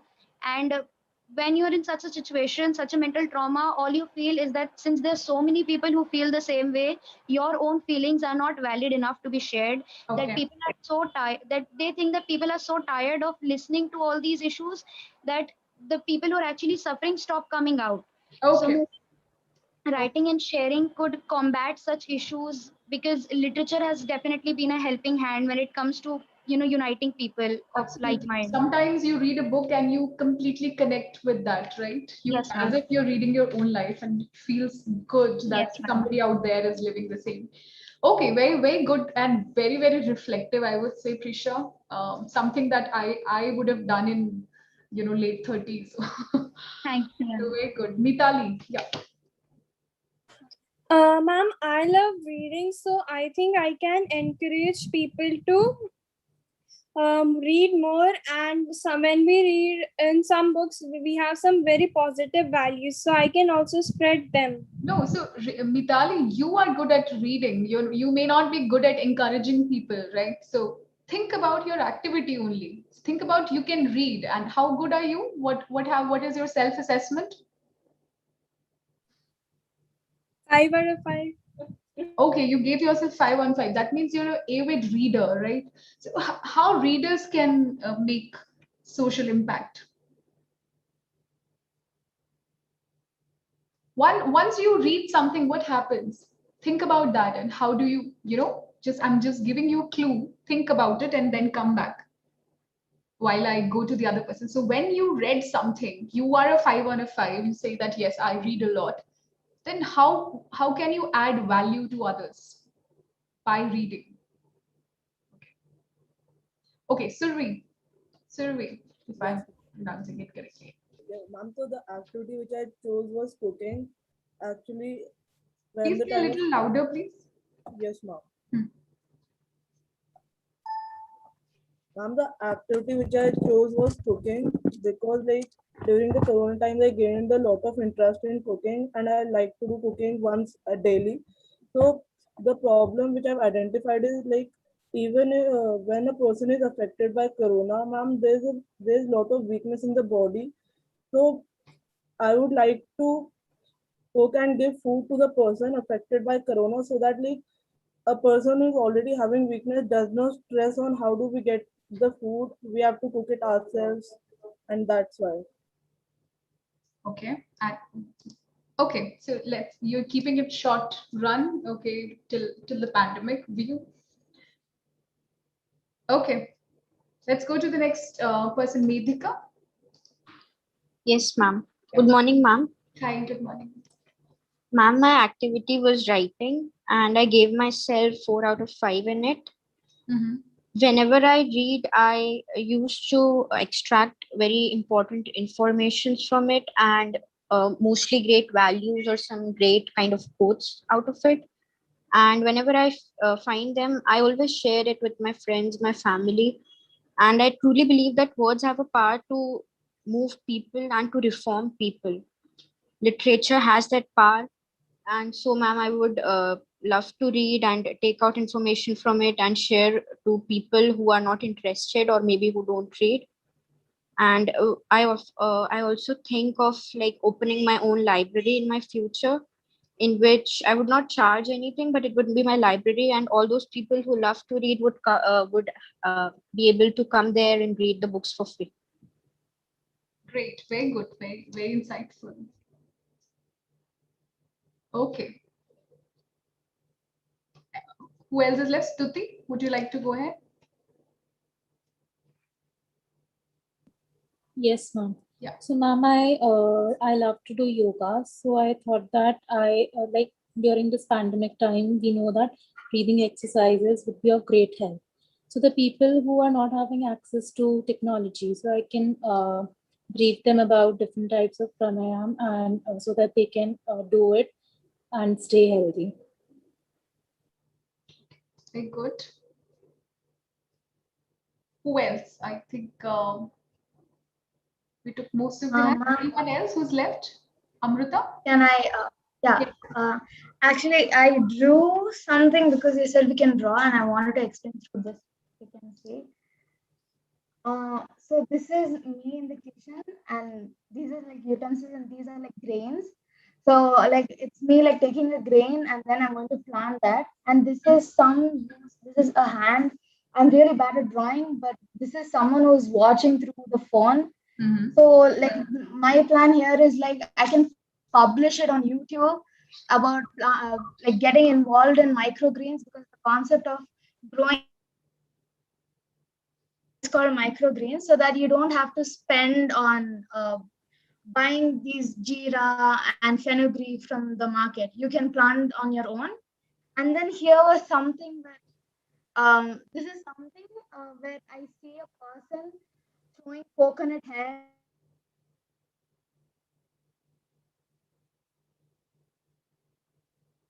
I think Amrita, your voice is breaking, and sometimes I'm not able to understand what you're saying.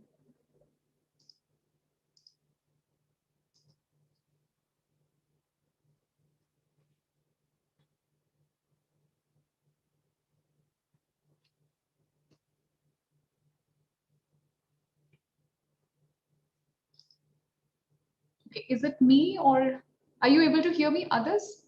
Yes, ma'am. We Yes, can ma'am. hear you. Okay, great. So I think we are not able to hear her. So let's move on quickly to somebody else. If anyone who would like to share, I think Garvit. Ma'am, may Yes, I? ma'am. Okay, so let's Garvit speak and then maybe followed by Dhruv.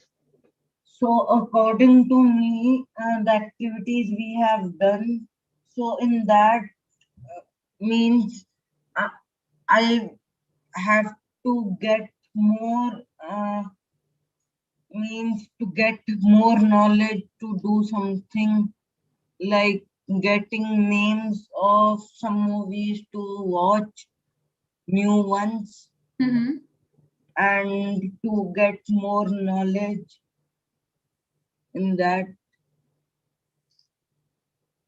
Okay, so what was your activity of interest, Garvit? Ma'am, activity of interest was to get together, and it was that I like swimming and playing games, means the video games. So in that, How much you rated yourself? yeah, ma'am, it was 5 out of 5 On on swimming and playing video games. Okay, so tell us the impact of anyone that you think. How can you take this activity to the next level? Impact is that I actually means I am good in 2 things which I have shared with all, and basically I want to get more knowledge about the games and the things around me to means go into future. Okay. So that it can help. I'm sorry, but I could not get clarity on how it can make an impact. Think about it again, Garvit. Now there are 2 ways to think about it. You as a swimmer, you would have multiple experiences of swimming, right? Or you would have experienced people who may be left out of this activity altogether.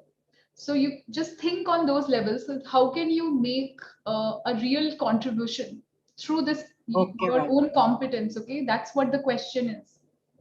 Of course, we can all make little contributions anyway, but the only task for today is we are limiting ourselves to one activity that we enjoy. Okay. Yes, ma'am. So I had given myself a 3.5 out of 5 rating for football. So I believe that like I'm great at football, so I can even help other people who want to learn, like who are interested in football but aren't that good. So by creating YouTube video skills that you need for football to increase your stamina and everything which is needed, I can create content and post on YouTube which will help the people um, who are interested in football. Who will help the people? Can you repeat the last one? So that will help the people who are interested in football, the other people or who are not that good. So I can create content and then share it. So you're creating football lessons for them. That's what you're saying. Yeah, Okay. that's all. Okay, so people who don't have direct access to. Yeah, so they can't go to ground, they can't afford that. So I can post videos and then they can take help from there. Great, very good, very good. Good way to start. Okay, but then there is an allied activity. Maybe you need some help from parts to create videos and content at the same time. Okay. I think there are 2 more people I saw, Tashvi and Vedant. Tashvi, whenever you're Yes, ready. ma'am. Ma'am, my activities of interest are actually 2. I like to draw and sketch. I like both of them. So, about taking them to a higher level, there are some people who like to read but do not have ability to read because they are either illiterate or either they don't have enough resources to read. So I plan on creating a mobile library in a truck or a van or something like that. So I can reach even the most poor parts of the city or even the country. And it won't only be a great revolutionary idea, but it would also be a way to help others read in storybooks, academics, everything. Very, very interesting, Tashvi. Very interesting. In fact, I think you can borrow some idea from Dhruv and Parth. Why don't you create small clips of some interesting reads from the book? People who may not be able to write or read, or they're not literate, at least they can listen to you. Right? Yes, You can ma'am. make a podcast or you can make a YouTube channel. Interesting, very, very good. And I would, sometimes even if you don't you may enjoy knowing about a book, but you don't have the time to read the entire book, right? So a Summaries and small, reviews. yes, small capsules of reading would be very helpful. So and you see that in coming up, there's so many people, new age Yes, ma'am. things coming up for helping Short people. summaries of the book and what Yes. they're actually about. And these are made by people who are avid readers, right? Very Yes, good. ma'am. And Absolutely. ma'am, about sketching, like I enjoy drawing a lot. So I have actually seen many flip books. They're a great way to communicate with those who cannot read. So if they want some stories, then I can make some flip books, and that will get the whole idea to them in a visual concept. And Nice. it won't take a lot of time for them to see it, though it would take a lot of time to draw, but it's worth it. Absolutely. Totally worth it. Absolutely. Very, very nice. I think let's go to Vinesh. Yeah, this was all, I mean, this was already told by Tashvi. I enjoy reading books, and I feel that you know, like reading books, like when you read a book, there's like let's imagine that reading a book makes a dot, and reading many books connects these dots and forms an idea, and that we can, if a person has good speaking skills, they can convey to the public, and which is to the public who don't have enough time or are not do not enjoy reading books. And actually there are a lot of there are a lot of coaching courses where they just like summarize these things, and you in fact pay for these things to just like give them or something, and they show off their mansions, and they show that reading books led me to this place. Absolutely, very, very interesting. And I think on that point, when you said you people pay for that, in the new age business studies, if you understand that, or some people we call it business studies or management studies. The interesting thing here is now people are tapping into creative arts to understand how you can actually fulfill a purpose, make it a workable business model, a feasible business model, and then serve the purpose of that creative arts itself. So somebody who's an artist or a musician, or even somebody good at kind of aesthetic skills, like any sports person, anyone. Most of you that you mentioned, I see are creative people in the group. At least the majority of you are creatives, not a very few I see are technical, interest people. So that's a big shift. So look at hiring policies of Google, or hiring policies of Facebook, or any big brand that you're looking for. Businesses are slowly moving towards talent, right? And the talent is not in business per se. So they're not looking for technical expertise. They're looking for ideas, and wonderful, wonderful idea. And ma'am, actually, many people can create theoretical ideas. Every idea is good on paper. But the important thing is to bring it into something practical, because if it is not practical, then it would remain on paper forever. But if it is practical, then it can change the life of many. Absolutely. But again, the anything that starts looks impractical and theoretical in the beginning, right? Until it sees the sees the day or the light of the day. So the passion to push it and convert it into something practical, I think that is what they're looking for. So anybody who's investing in a very small idea, any venture capitalist is looking for somebody who's not only a good idea, but a person who actually believes in the idea and is, stands by the idea and has the willpower to take it from what you say is theoretical. And I don't believe personally, again, very limited platform, only 10 minutes left, that that we can actually create a dichotomy, a divide between what is theory, what is practice. We cannot do that any longer, right? In this time.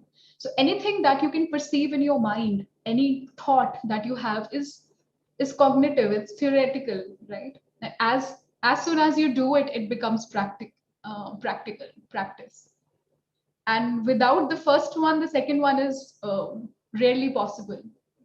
So I think we have moved as a generation, we have moved from theory to practice. We have removed that divide very easily. Okay, so while you come to join any grad school, you would see that we've moved past that divide now. Okay, so last 10 minutes, let's quickly take two more people and before we wind up for today. And Ma'am, one more point to add in Takshvi's yes, Garvit, please. That it is that according to her, it is that sketching and generating more books on YouTube or something like that. So in who the people who are illiterate can like have, like she can draw a picture. According to that, the people can think.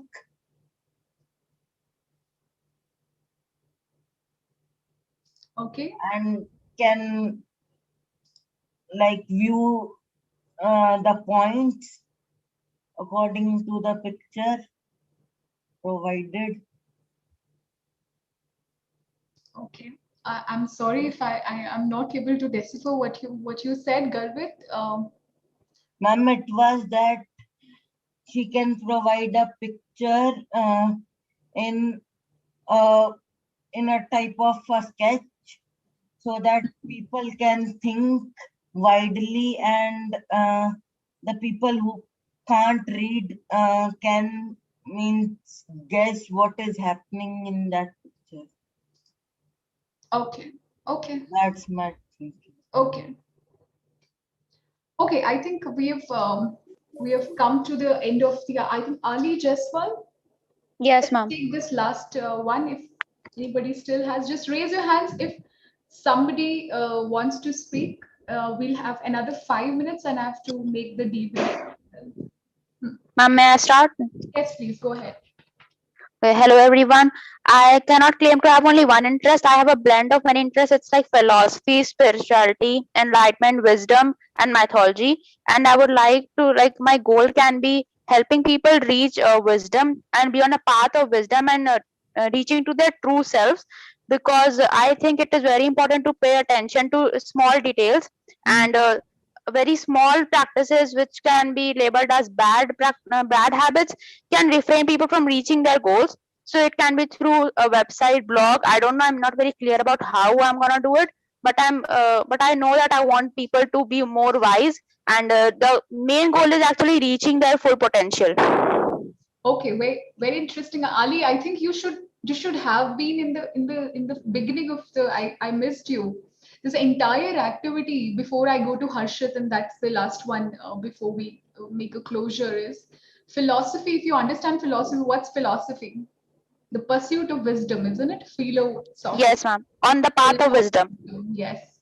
So the love of wisdom, and wisdom is what? Understanding what is true. And again, business studies have a lot to talk about what's right, wrong, what's true, what's the reality of life. So let's not go into that, but meaningful careers, as the name suggests, it starts with the pursuit of what Ali said. It starts with the pursuit of how do you want to design your life. So it's about quality of life that you want to live. Okay, and work and career is just a little part of it, of course. So who you are as a person, all your your self-identification, self-discovery, all that comes into understanding meaning of your life. So good, Ali. Very thoughtful and a big picture. I would say it's a long way again. Thank you, ma'am. As a philosopher, yes, Harshit. Yes, ma'am. I even like reading the books. So what I think is I would like to translate the books from around the world, which I can actually read for the people who don't know that particular language, and they can get a perfect glimpse of what is happening around the world, what the people around the world think, how they imagine. So this would be really helpful for the people who don't know that particular language. Okay. Okay, very good. Interesting. Okay, thank you very much, all of you, for your inputs. I think there are the entire thing starts with, of course, this is not this is just a 2-hour activity, it's a snapshot. Any discussion around meaningful career is about alignment. There's a very popular term. I'll share the link also. There's a Harvard Business Review article, and it studied a lot of experienced people, and they looked at how somebody can find meaning or quality of work life in the kind of job they are doing. And they looked at the alignment triangle, right? So alignment triangle has usually 3 things. The first thing is, what do you like to do? What you can do for hours together, right? Without thinking about the outcome. So without thinking whether I'm good at it or not, just enjoyment, pleasure per se.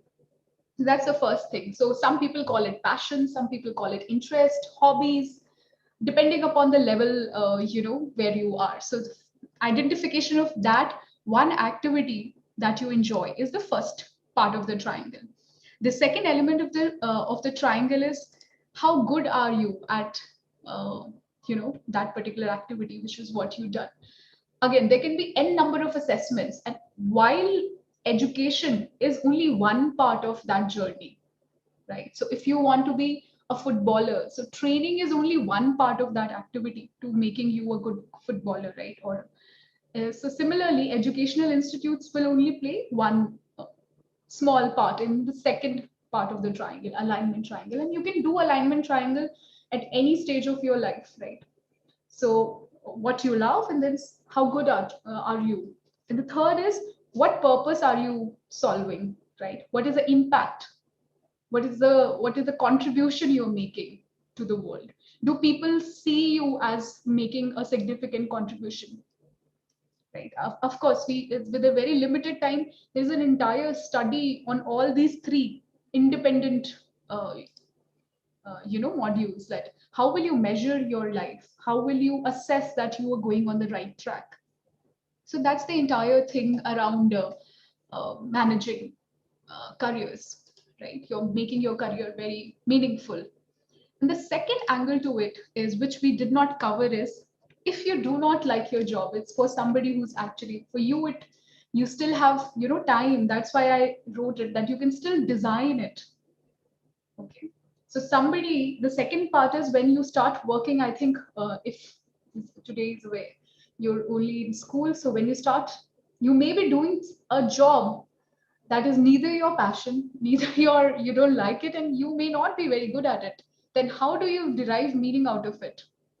That's another discussion which we do with especially the executive, managerial positions, people who are there in organizations. So how do you bring that meaning in your life with something that you do not enjoy? Okay. And again, contribution and social impact comes to the rescue. That if you are making a significant contribution, usually you start deriving pleasure out of that work, even if that's not your hobby. Okay, so what I'll do is in the chat box, I'll just share a few. I think you must read or few books. You can read a book by Flo if you want, by Mihaly. You can also read an HBR article. I'll just write to you. I'll give you the link as well. But I think this is something, and I'm very thankful to have a very interactive crowd. Here you can also look at nowadays World Economic Forum, even Forbes. All these giants are coming together to understand how people derive meaning out of their work. Okay, why? Because I think more than half of our lives, if you see in 24 hours, we spend more than 10 to 12 hours in our work spaces. Right. So I think we'll sum up there. Ma'am, I had a small doubt. Yes, please go ahead.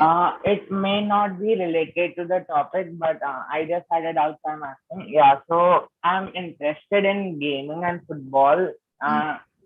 My parents say that gaming can't be your career. It's not like very secure. So can you give me some tips that how can I figure out what I'm interested in and it can also be my career?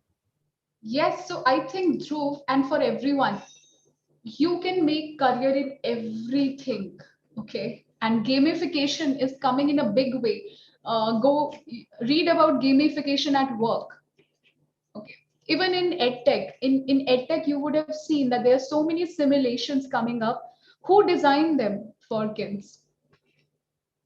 Right, so simulations, all those gaming activities for learning activities, they are making. So Byju's, if you see edX, if you see Upgrad, all these edtech companies are using gamers to design interactive learning modules. So I think gamification is the next thing. So apart from, I would say, machine learning and other analytical stuff, gamers would actually be required in a big way. So And if that is a thing, how can I convince them? why do you need to convince them? You need to convince yourself. If you are convinced, then you'll figure out material to convince them. If you are, I think somebody who's not convinced would only ask this question, that how do I convince my parents? If you're actually convinced and they see that passion and believes in you, every parent would like, their they want to succeed in something that they enjoy. I think I don't see a problem with that. Convincing should not be your breaking point. I think the breaking point should be whether you actually believe in what you do, and do you have the necessary persistence to,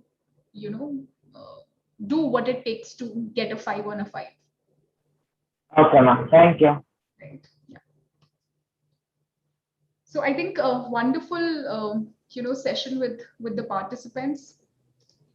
Thank you very much. I've popped in my email ID as well. If you have any queries regarding, anything, you can just mail it to me to my ID, or if you can't detail it, we can also have a session again anytime. Thank you very much. Thank you so much for the informative session. It was really good and I thoroughly enjoyed it, and hopefully others also enjoyed it. It was It really was a really wonderful session. No, it was Thank very you, great miss. It was a discussion. very informative session. Thank you so much. Likewise, and the most interesting thing is you see that you're not alone being a singer or a drummer or a sketch. There's so many, you have your own community right here. So in these 500 students, you can see your community right here. So all the best. Thank you, ma'am. Thank you, Thank you, ma'am. ma'am. Thank you, Thank you ma'am. so much, ma'am. Dear students, we'll have a quick break here Thank you, ma'am. Have a good of day. 30 Take care. Stay minutes. safe. The Bye. session 2 Thank is you, on ma'am. career and management. I request you to please join us back by 12:25 p.m. positively. You don't need to log out. You can still remain logged in and you can take a break of 20-25 minutes. Plus, please join back by 12:25 p.m. It's going to be an interesting session on how to build your career in management. Right? Thank you so much. Thank you so much, ma'am. Thank you, sir. Thank Ma'am, you, Shalini. excuse Thank me. you, everyone. Thank you, ma'am. Could I you hope share you have your a good email day. again? Same to you. Yes, Ma'am. Archie, are you saying something? Yes, ma'am. Could you share your email ID again? Yes, I've done that in the chat box. It's just anshu@jgu.edu.in. Okay. Thank you, ma'am. Okay, and that's my full name. It's not my nickname.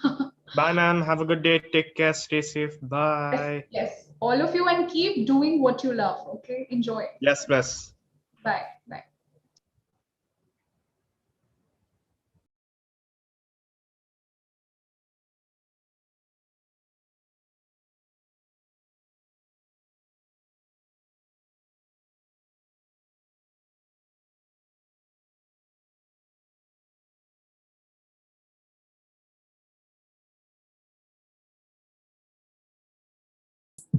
Is the meeting over?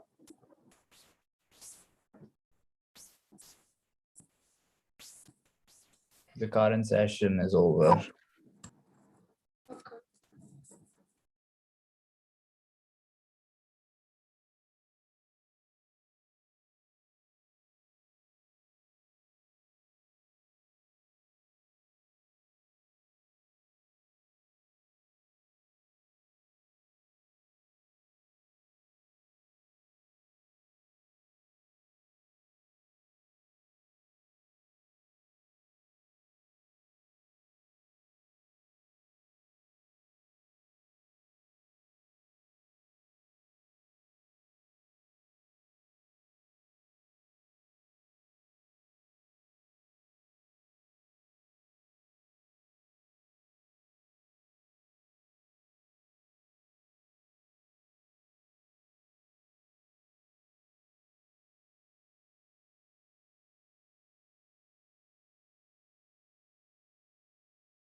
Hi Vikram, how are you?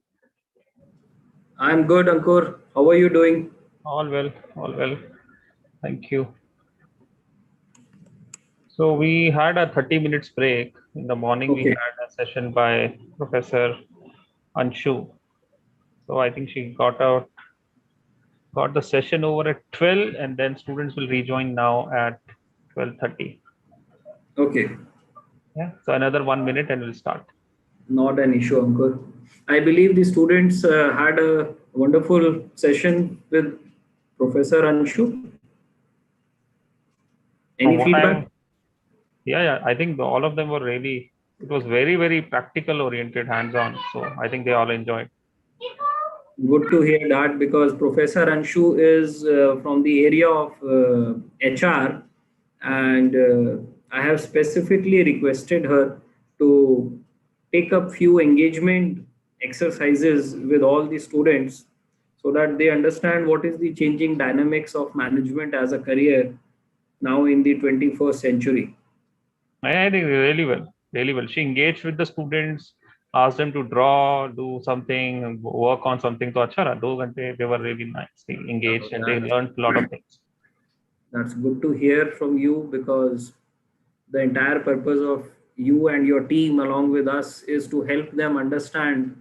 And I believe now me and Professor Kaur, because Professor Anshu has already set the stage so high, so it will be a bigger responsibility on both of us to Yeah, definitely help them yeah, and I'm make sure it you a will do better well. engaging. Both of you are great speakers. I'm sure you will. No, It's no kind. worries. Thanks for the compliments. No worries. So we So can I get think the I number think going up. yeah. So I think in another 5 minutes, students will be back. But we Go should ahead. start on time because we have to finish on time. So good afternoon, students. Welcome back to the second half of the day. You had a very interesting first half with a very interesting workshop. Thank you for your messages on WhatsApp for a wonderful session that you enjoyed. I keep reading those messages. Unfortunately, I'm not able to reply promptly because I'm in middle of a lot of work, but definitely I'll reply to those messages in the evening when I have some time on my hand. But I'm happy that you're enjoying. I'm happy that you're learning. As my colleague Vikram was saying, the whole purpose of this 1 week long summer engagement week is to help you in understanding which career suits you, which is the field that you would like to go into. And definitely with OP Jindal being a leading name in higher education in the space of social sciences, liberal arts, humanities, management, if it would be, how do you go about and apply it to us? So thank you so much, students. I will now hand over the session over to two distinguished speakers from Jindal Global Business School, Mr. Vikram Singh Tomar, who is the Director for Admissions at JGBS, and Dr. Professor Kulpreet Kaur, who is a distinguished faculty at Jindal Global Business School. So enjoy. You have till 1:15 students, and 1:30 we have the final session of the day, which is going to be by a distinguished ex-IFS officer, Professor Dr. Mohan Kumar. So that's a big session that is scheduled for you at 1:30. For now, over to you, Mr. Vikram. Thank you, Ankur, and I welcome all the students. And I'm not sure if any parents are there also there listening to us. I, along with my fellow colleague, Professor Kulpreet Kaur, we welcome you today for this engaging half an hour or 45 minutes time with us. We look forward to help you apprise about the changing facets of the management education in our country. And me and Professor Kaur, we both have a lot of experience with the education sector. And although it has been varied because I represent the admissions department and she represents the academics department. But yes, none other less, the most important part of our interaction with you all today is to guide you on certain things which we have been witnessing day in, day out. And most important, students, please do not hesitate to ask questions, whether you are in class 11th or you are in 12th. As I have been apprised by my fellow colleagues, you all have to face one question in your life, and which me and Professor Kaur also faced when we passed out class 12th. And that question is, what next? Correct? And that question is very difficult to answer because it depends on a lot of factors about our future goal, our subjects, and what is that is stored for us for the next 5-7 years in terms of our education, both at bachelor's level and at master's level. So we both represent the Jindal Global Business School, and let me give you a quick introduction. Jindal Global Business School started in year 2010 with the MBA program. We offer the 5-year integrated BBA MBA program, which started in 2013. We introduced the BBA Honors program in year 2016. And for this academic year 2021, we have introduced 3 new specializations. One is BBA Honors in Business Analytics, BBA Honors in Financial Markets, and BBA Honors in Family Business. We all have seen that there is a lot of changes going on in the management as an education and as a career. And at Jindal Global Business School, we aim to help you understand and learn how the business education is changing and how you need to prepare yourself to be equipped for the future. Future is very dynamic. We all have seen it specifically in the last 1 year. And if you look forward, none of us had heard about the terminologies like Microsoft Teams or Zoom in year 2019 in October or November. Correct? And all of a sudden, we all witnessed this change, and it has been very fast. So on one side, when you have got certain threats, there are certain opportunities also. So in management education, there is a table which you all will be going ahead. It's a concept which is called as SWOT analysis, SWOT. SWOT analysis stands for strength, weaknesses, opportunities, and threats. Today, in this webinar, from a management angle, somebody's threat can be an opportunity for someone. So take this opportunity, apprise yourself about the future, how future is being planned, and all the best. So I am the director of admissions, and I would introduce my colleague, Professor Gurpreet Kaur. As you can see, the next person on the screen, and we would be talking to all of you. And if in case, I don't know whether you are allowed to switch on your cameras or not, but if in case you have, you may please switch on your cameras. Otherwise, when we will open the session for Q&A, you may definitely ask us questions. Over to you, Professor Kaur. I would like to invite you. Please introduce yourself and let's start the session rolling.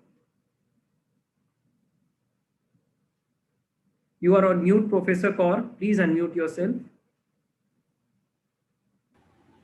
Okay. Yes, now it is fine. Okay. So good afternoon, everyone. And it's already 30 minutes past afternoon. And I hope that you're having a lovely day after an interactive session with Professor Anshu. And I'm going to take forward a few snippets from what Anshu had said in my coming talk.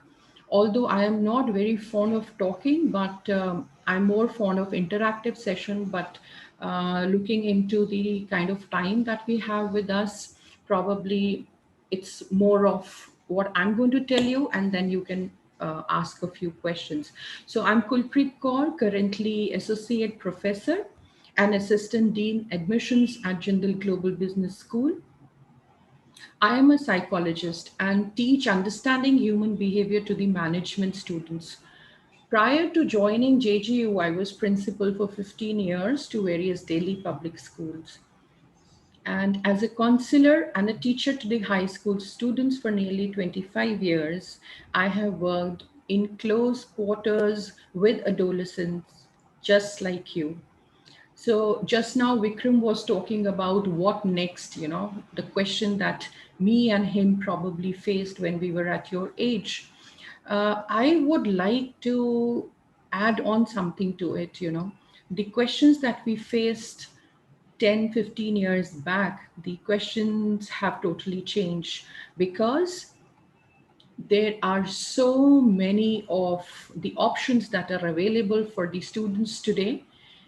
And not only the options, even if we talk of the conservative kind of professions like law, engineering, CA, CS, within that there are so many of other parameters that have been attached to it, that what next has become even more competitive and even more acute for students like you. So I am here basically to talk about the management studies and what all do we include in the management studies. Generally when I enter to the classroom, the very first question that has been asked by the students is that we are management students, ma'am. Why do we have to study sociology and psychology, ethics, communication, media, philosophy? Philosophy. My first session was really bombardment of questions. Philosophy kya karni hai business studies mein? We should only be studying business, finance, markets, and economics. And I just said, what next? And the academics is no longer as we used to have few years back. It is evolving, and this evolution has pushed the needs of some essential skills acquisition. These essential skills are communication, observation skills, logical reasoning, empathy, resilience, adaptability, and many more. See, let me give you an example. When you appear for an interview for admissions to any university, or let me say, when you appear for an interview for the recruitment, they would check your personality profile, or for interviews to admissions to the university, they will give you some SOPs, statement of purpose to write. Why do you think, you already have your class 10th marks, 11th marks, 12th, probably this year we haven't got, but yes, you have entrance exam marks. What have they to do with your SOPs? What are they actually checking? They're trying to analyze, and it has a specific purpose. And the purpose is to understand how well you know yourself, how introspective you are, how many life lessons have you learned, and how you have implemented those life lessons in your real life. How do you deal with emotions of self and others? How experimental you are. Are you a right fit for the job or the course that you applied or not? So these are few questions that have become very, very important, which during our times we never thought. Okay, 10th, 90%. There was no 90% then, sorry. So 70%, 75, 12, 70, 75. Okay, you get an admission. And I was just listening to Anshu's, talk. And I was so impressed by the cohort that we are talking to now. They were so acceptable to the experiential model of learning. I heard a lot of students talking about, how they write poetry and how they can encourage people to know about what is going on in the emotional and the social field, how by doing painting they are going to impress and make a change to the society, how they can work and improve the CSR, how they can. There were few students who talked about mobile library, and I was really, really impressed. I'm sure had I been your age, I would not have ever thought about these options and my contributions to the society. Now what happens is, you must have seen, when you in the jobs around people around yourself. So there are two people with same qualification, experience, One climbs the ladder and the other gets stuck at the same position for years and years long, you know. It's all about grabbing the right opportunity at the right time with the right approach and approaching with the right mindset. Now, when we are talking of opportunities, time, approach, mindset, how do we learn all these? We learn these by exposure to these situations, right? And you all very well know that we cannot be exposed to all the situations in our life. So, what happens? We have to create hypothetical situations. And how do we create hypothetical situations? This is one of our pedagogy that we follow at JGBS. Role modeling, given case studies, putting you in the shoes of the other person to give, to solve a problem, to give decision on behalf of the other person. What would you do if you would have been in their shoes? These are the hypothetical questions which, if you have an inclination to, you will be exposed to a lot of situations. So business education is actually witnessing a shift from conventional to innovative learning. Students need to be trained in real life situations to enable them to effectively respond to business issues. Again, coming to the workshop conducted by Professor Anshu, she talked about how your passion, right? So you rated yourself on the passion that you had. You connected your passion to the business opportunities to make an impact in the society. This is exactly what we are trying to tell you when we are talking of liberal arts and management, when we are talking of sociology, society, impact on the society and management. Psychology, what are your thoughts? Okay, Vikram had just talked about SWOT analysis. What are your strengths? At times, I enter the class and the first activity that I give them is, okay, write 5 strengths and 5 weaknesses. They take 20 minutes to write because we have all these years, 17, 18, 19 years, have not thought of what our strengths or weaknesses are. And that is what psychology teaches us. No matter how digital, global world we become, machines cannot take over the human because machines cannot replicate and imitate emotions and soft skills. They can only be learned by human brains. And that is why higher education and progressive universities like Jindal are laying utmost importance on the liberal arts, experiential learning, and interdisciplinarity right from the onset of the first semester. Soft skills cannot be taught like any other technical skills. Let us talk about, we are talking of management. So let us talk about big data, financial analysis, operations are all the technical skills that can be taught. But what about decision making after analyzing the financial markets? Okay, so you analyze the financial markets. Now you have to decide what are the parameters that you're going to keep into mind while deciding about your investment. The big data, economic demand and supply. For such decisions, you need to understand and predict the human behavior, expectations from the society, unforeseen changes that can be brought. And Vikram just talked about over past 1.5 years, we have seen a paradigm shift on the thought process and the choices. And this all we tend to inculcate by all these liberal arts subjects in combination to the management. With these words, I once again welcome you, all the students who've joined us. I would want you to initiate the conversation and ask questions. That is one of the ways of forming interconnection, neural interconnections in your brain, and that improves the connectivity itself. And I'm sure, you know, young people like 17, 18, 19 who've connected with us are under high pressure. And again, what next? And there is a lot of confusion.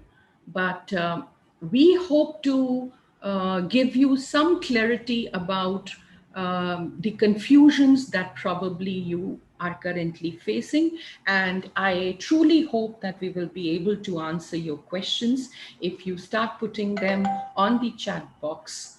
That is what I wanted to tell you. This was a brief introduction about the management, the liberal arts combination of interdisciplinarity that we use in JGU and the pedagogy that we use to teach the students. So it's not just rote memory, it is much, much beyond the theories and application in today's world. Thank you, all of you. Vikram, over to you. Thank you, Professor Kaur.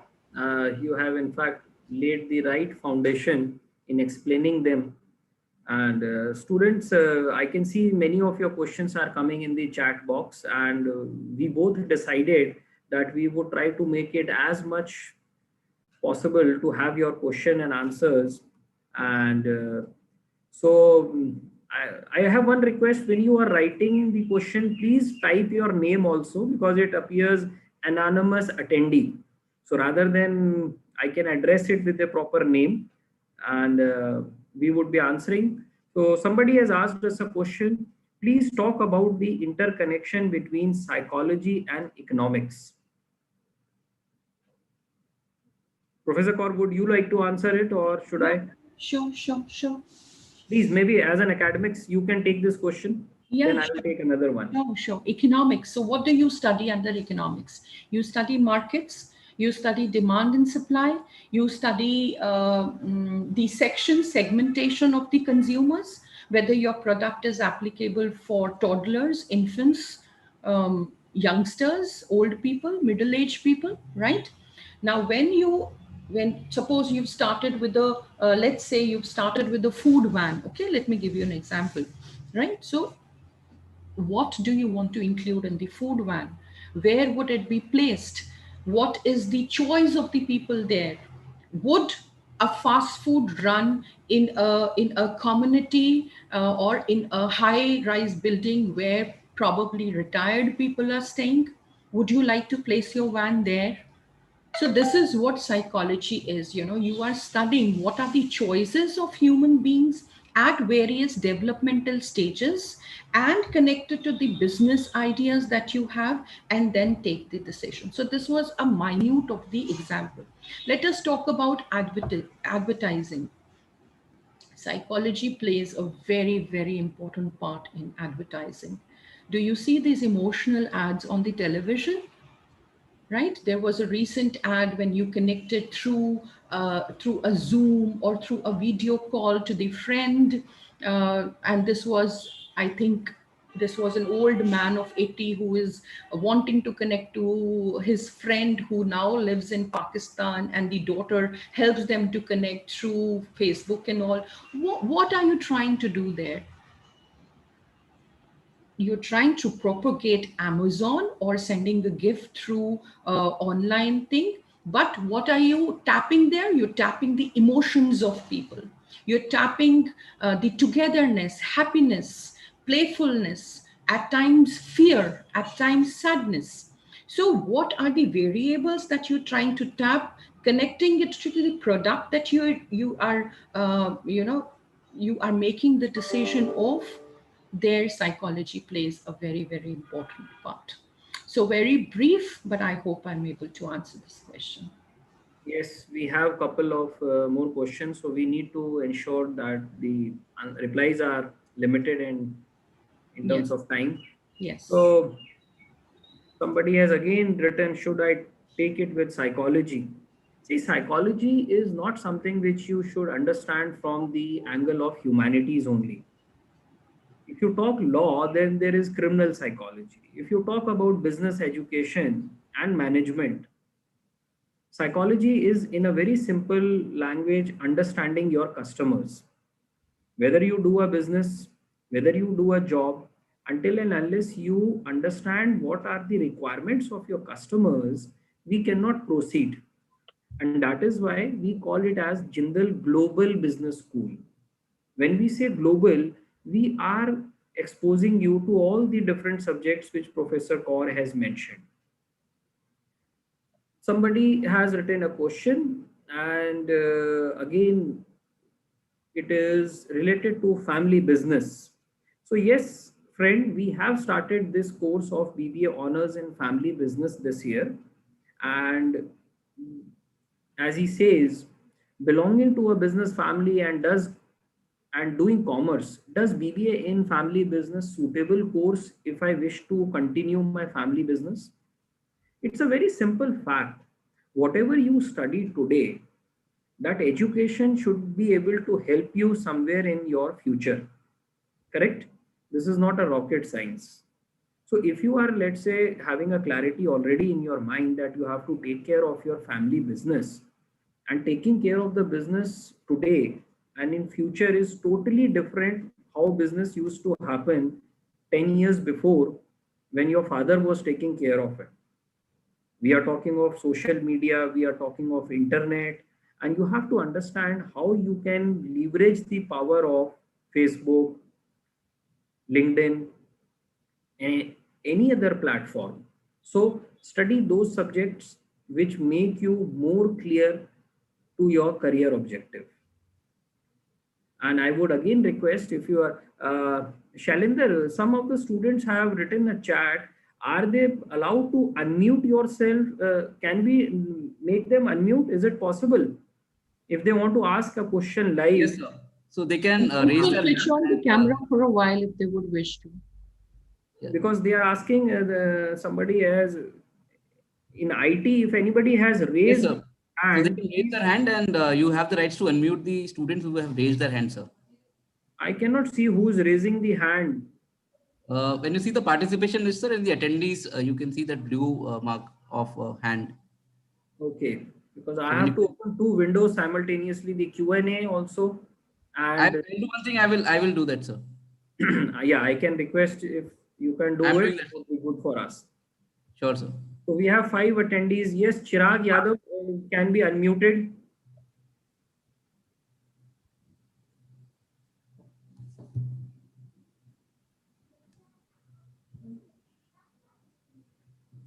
Just a minute, sir.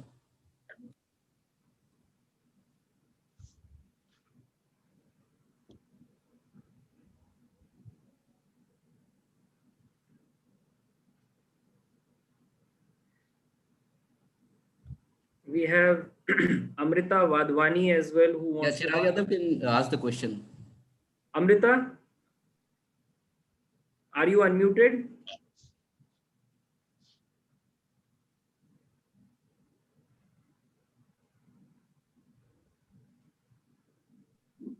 Yes, I am unmuted. Hello. Can you hear me? Amrita, please unmute yourself and you can ask your question.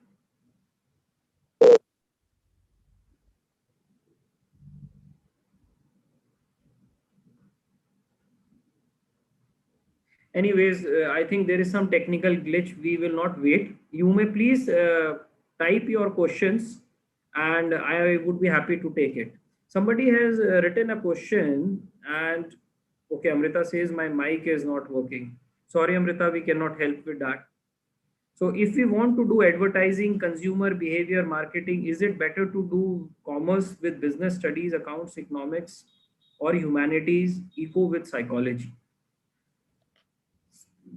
Yeah, I would like to answer that. I would like to ask, at what stage are you asking this question? Are you selecting the subjects in class 11th, or are you selecting? You need to give us a background, which class you are in, so that we can be able to guide you better. Just type it. So I have a question. Yes, who's it? So my name is Chinar Ghatame. I have a question. Yes, Chinar, go ahead. So I want to go in marketing and I want to be a copywriter. So sociology and psychology is an important subject for me. and I want to go in marketing and advertising. So I wanted to ask you what graduate degree or what subject should I study in order to go in that field? Which class are you in? I'm currently in 10th. That's why I'm confused a little. So let me tell you, Chinar, that if you're interested towards the subjects that involve more of verbal reasoning, which is history, psychology, and so on, and needs creativity, so you have more inclination towards the language subjects, you can go ahead with them, because for BBA there is no such requirement that you need to take up commerce to take up BBA subjects later on. But it will be always better that if you have numerical ability, you try to combine economics and mathematics with English, psychology, and any other kind of inclination towards the subjects that you have. So that gives you a little base on the numerical ability, which of course is the requirement at the BBA level. Thank you, ma'am. Good afternoon, ma'am. Good afternoon, sir. Yes, who is it? Sir, this is Jivitesh. Yes, Jivitesh. Sir, I'm a 12th grade student from commerce and I have chosen maths and computers along with it. So my father has so we have a family business and I'm looking forward to do a course in family business. But I'm thinking of combining it with IT as it is becoming one of the biggest sectors. And I'm thinking of doing a business management course, which would enhance my IT skills as well as to gain managerial skills so that I can take up the business and go further.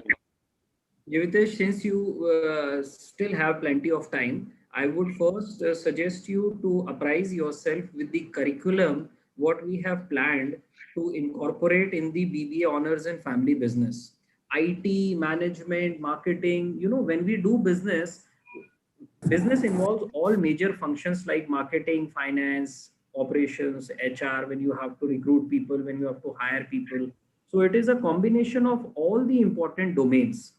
IT, of course, is important, and you have to understand in what capacity are you using IT. It cannot be used in a similar capacity in every organization or every business. So yes, do attend the webinars which we are doing in coming days, and I will share my email ID, and join the official Facebook page of Jindal Global Business School. I have a request to make to all the students right now. If you want to understand more about the courses, the curriculum, everything, the first activity which all of you should do right now is join the official page. Whether you are in class 10th, 11th, 12th, or even 9th, you will get right information and you will have plenty of time to decide for yourself. Bhavya, your question is. Can I answer his question? Sorry, Vikram, to interrupt. But I would like to answer Jivitesh's question. For once, Jivitesh, see, IT skills, you do have computer sciences, but you do not have the, science inclination of computer sciences, which means that you do not want to go in for the engineering field, right? You yes, want to go in for a BBA. So I would recommend that you do your BBA, and simultaneously you should join some course which will be helpful for your business, right? So you still have 2 months to go on for your first semester, or even during your first semester, if it is online, you should simultaneously join some computer course which is going to enhance your skills in IT. yes, ma'am. Thank you so much, ma'am and sir. Thank you. Good afternoon, sir. Good afternoon, ma'am. Yes, I'm in 10th grade, and I would just like to ask what all jobs we can do after our course. Like, what all options do we have? Professor Kaur, would you like to take it, because we have a couple of more questions? Yes. Okay. Okay. Aruhi, jobs after BBA, you are asking? I suppose that you're asking jobs after BBA. So Aruhi, it is too early for you to analyze and think what jobs you will be going in for. See, let me tell you, these children are ever evolving. Not only children, even the adults are ever evolving, right? So what you're now, maybe you're not 2 years later or 5 years later after you select your BBA, and your inclination may change. There are huge number of jobs that are available for whatever passion and interest you have. So first analyze your interest. Don't think about money and don't think about job. That automatically will come if you are happy with what you are learning, right? So select a good university with a good course that is going to enhance your learning and your passion. Okay, ma'am. Thank you. Mimansha, just hold on. There are a lot many questions in the chat box also. So let me take a few questions from there and then I will allow you. So Mimansha, you have asked when, how many batches have passed out from the integrated management program. We started this course in year 2013, and this year the fourth batch of the integrated BBA MBA will be passing out. Then somebody would like to understand, can you also, Stuti, I would like to answer you. You have again written, can you also brief about the specialization in BBA? So Stuti, the Jindal Business School offers the BBA honors program where you can choose the electives or the specialization from marketing, finance, OB and HR. And secondly, if you are going very specific for certain corporate level fields, we have BBA honors in business analytics, we have BBA honors in financial markets, and of course, the family business, which we just now shared with all of you. I have again one request. Whenever you are writing a question to us, please write your name. Once, this is a very common question which everybody has asked before also. And is BBA better or BCom better? Let me tell you, all of you, there are three terminologies: BBA honors, BMS, and BBM, Bachelor of Business Management. Some colleges called it as BBA. Some colleges who want to start a new program, they might call it as BMS. But if you go and look the semester-wise curriculum, that will give you an insight of what exactly you are doing. We cannot compare an apple with an orange merely because both appear to look round. If you are a commerce student, how can you ask a question? And don't get confused, because in courses like BCom and all, the curriculum is more designed towards taxation, audit, insurance, direct taxes, indirect taxes. Whereas when you talk about BBA education, you study a bit of everything. You study a bit of marketing, you study a bit of finance, you study a bit of HR. And then in the final year, when you are mature enough, you can choose your specialization. So now 2-3 questions I have taken from the chat box. Anybody who has a question, I think Mohit can be unmuted. Sir, I have a question. Dhruv, yes, Dhruv, go ahead. Yeah, so it is said that the world, like after 12, is a bit hard. You have many responsibilities. So, and finding a job is also hard after 12, after we have graduated and we have taken some courses. So, is there any way to earn money, like simply part-time job or something like that? Any suggestions? Dhruv, you need to understand that jobs at every level, when you pass out class 12 or when you do BBA or when you do MBA, they are not merely degrees. Any job brings with you a lot of exposure, and then it is the responsibilities which come, and those responsibilities have to be taken ahead with due knowledge. One should not expect a similar kind of a package and a position or a role after class 12 or after MBA as compared to an MBA. If you are school students of different classes right now, should you be worrying what is going to happen after 5 years or should your concentration should be more towards what is going to happen as a short-term goal, immediate goal, and a long-term goal? And then there should be a bridge between all your three channels. If any student is right now sitting in class 9th or 10th, and I have no offense to any background of students, but this I am sharing out of my entire experience. You know, when we are in class, we are always as students judged on our subjects and on our marks. And I have been telling them this thing every time and everywhere. When we pass out class 10th, our society is as such that the moment you get 90 or 95% in 10th, we are said that please take PCM. The first priority is always PCM. Then it is said take commerce. If you are taking commerce, commerce has to be taken with maths. And then it says humanities.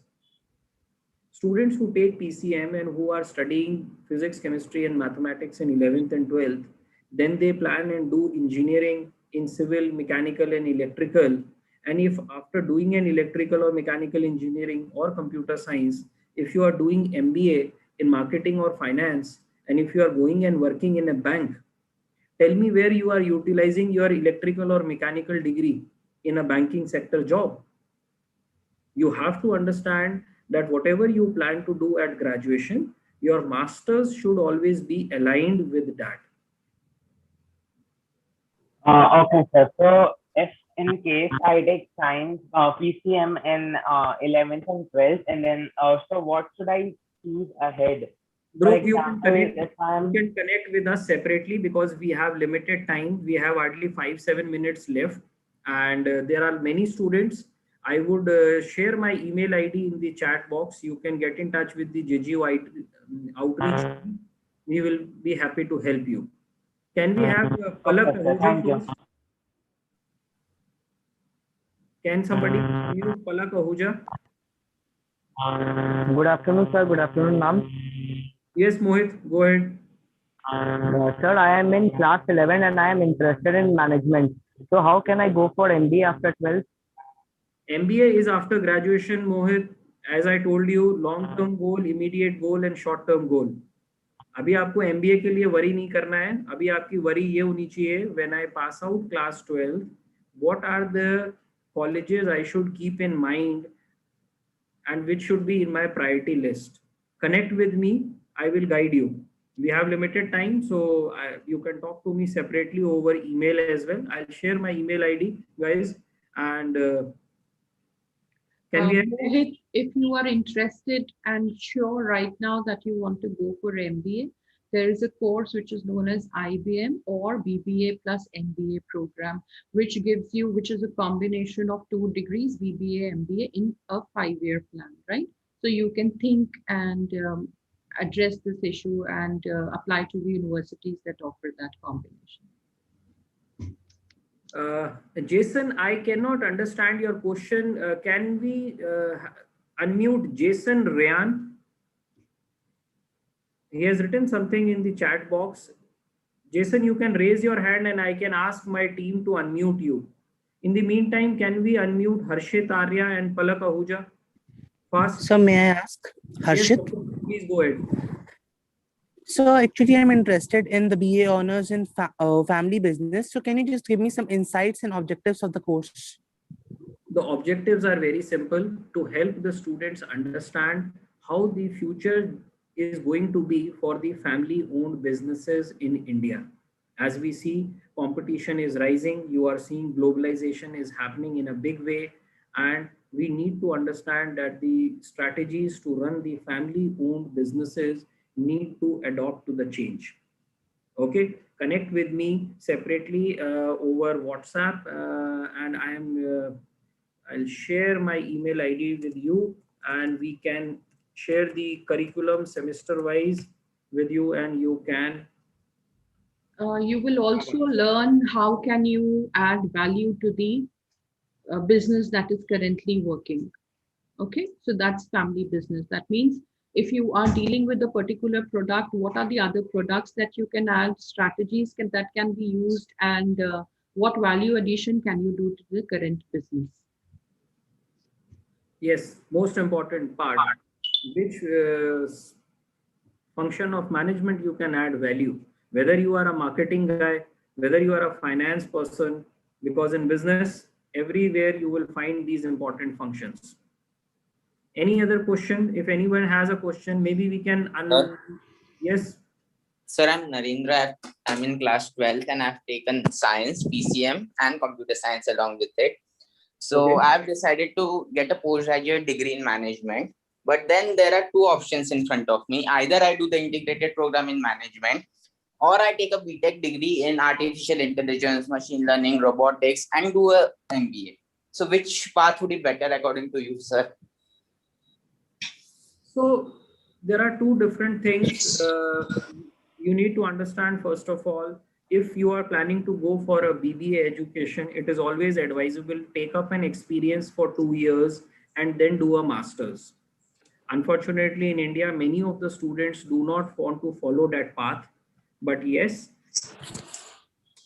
you need to understand, and we have to elaborate a bit more on this question itself. We can talk separately. What is your name? Narendra Zadi, sir.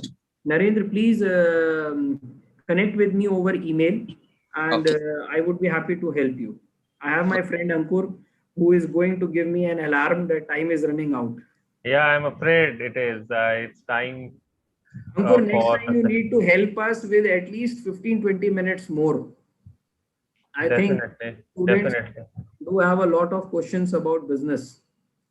No problem. I think we'll plan it in a better way next time, so that we'll have It's still a better way. Nothing wrong with that.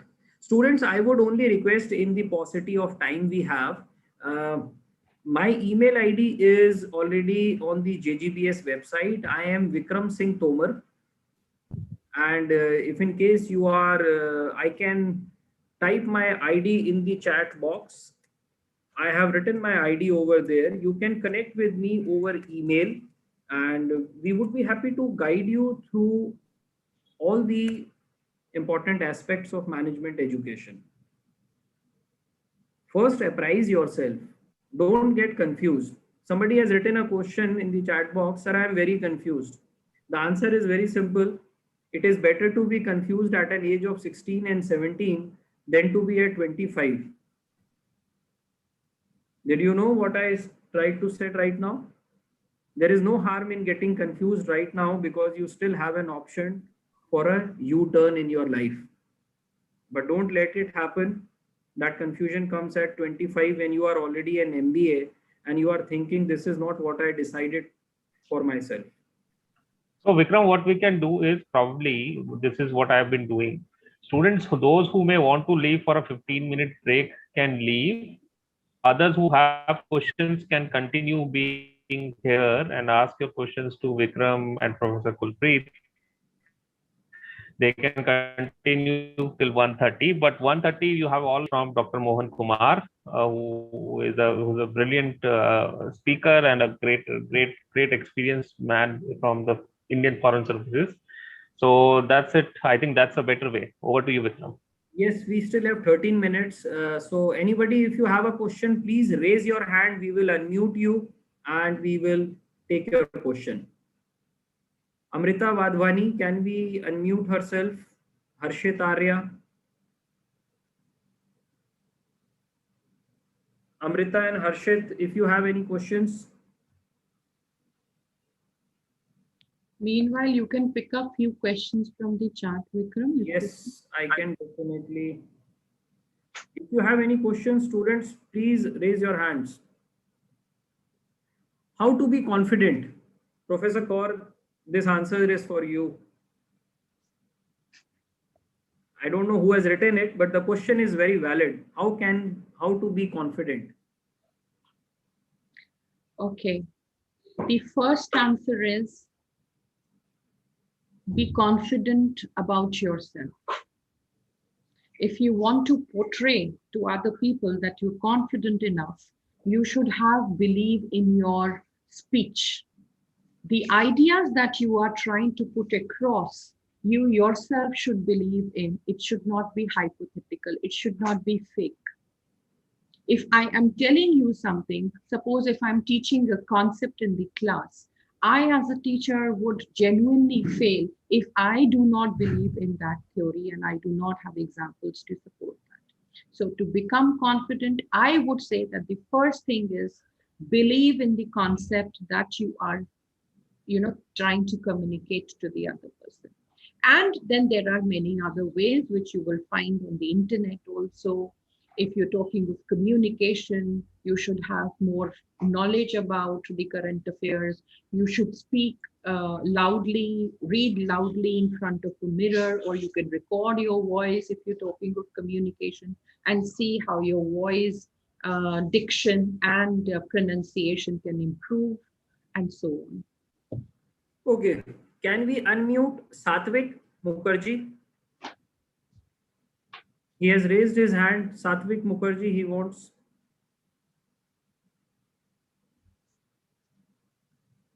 Yes, Satvik, go ahead.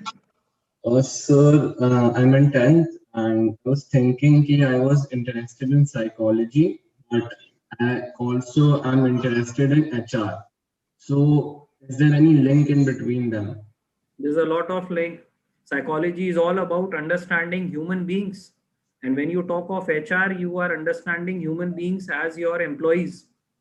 So HR is a very, very important function which deals with employee retention, employee happiness, and that is all psychology. The different aspects of psychology in management.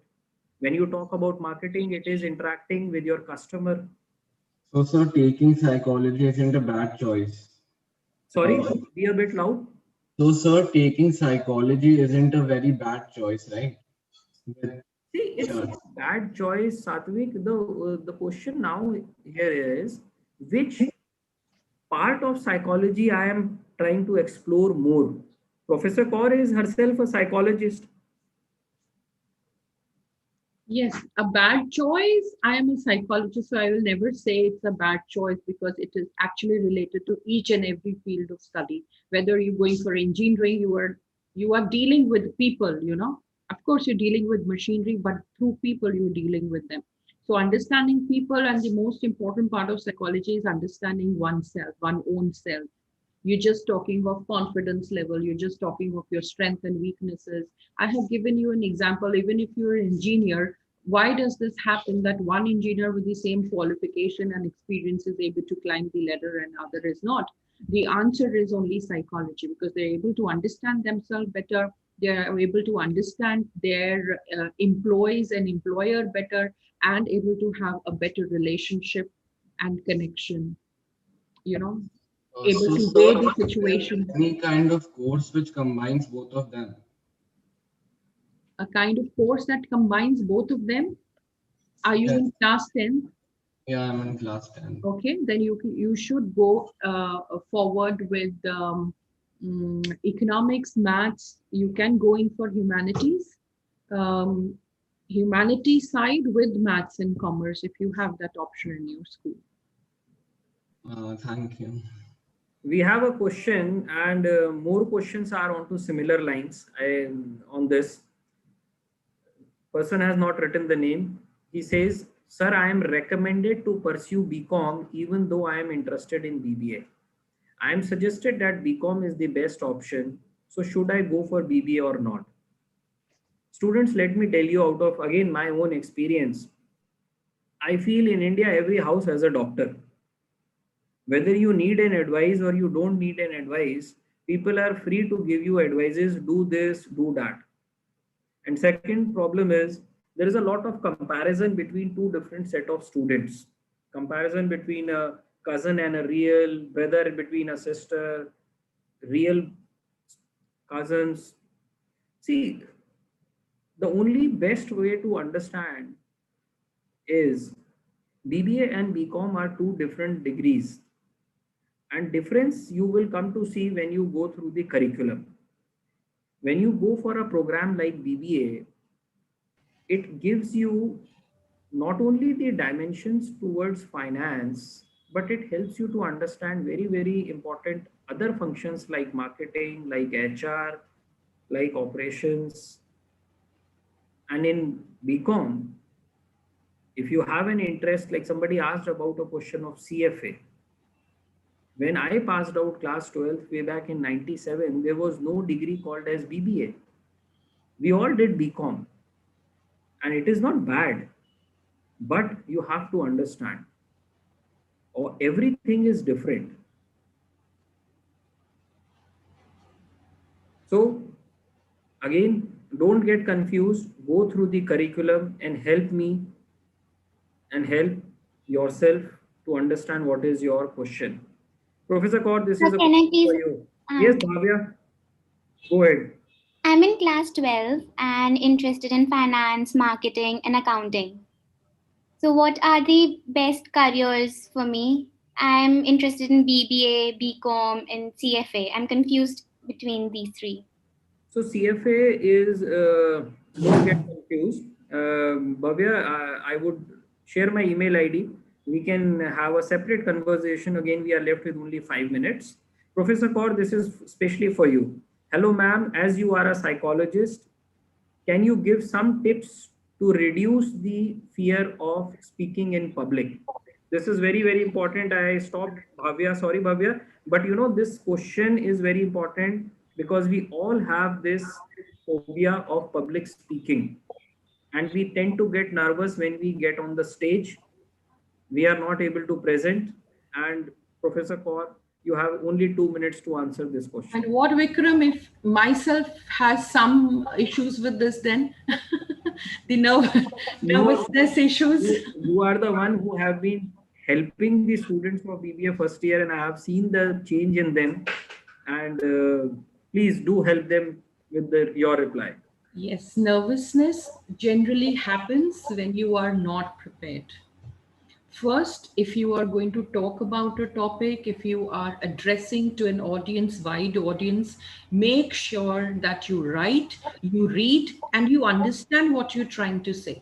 With every sentence, try to connect yourself with the real life situations, right?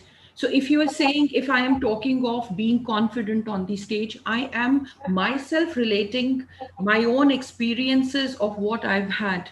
Don't just go by what internet says, what Google says, take that and implement that and use it in your real life experiences. So stage fright is very, very common. I think most of us have the stage fright, but slowly and gradually when you get tuned to this, and please show your faces, talk more, interact with your family members, even that improves your communication and removes the hesitation to speak in public. I have seen students not communicating nowadays, even with their parents, with their siblings. They're more on their chats. So that nervousness is increasing day by day, because we do not have enough vocabulary, we do not have 2 enough minutes ideas. left.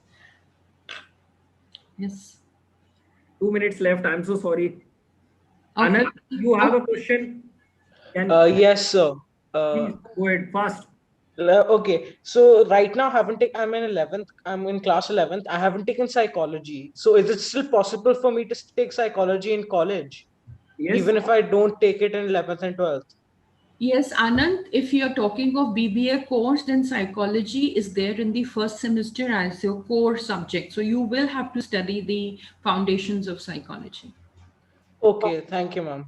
Thank you, sir. Anand, connect with me separately. I will share the curriculum as see students. Let me just, since we have 1 minute, Jindal Business School, Jindal Global Business School. The word global stands for the curriculum.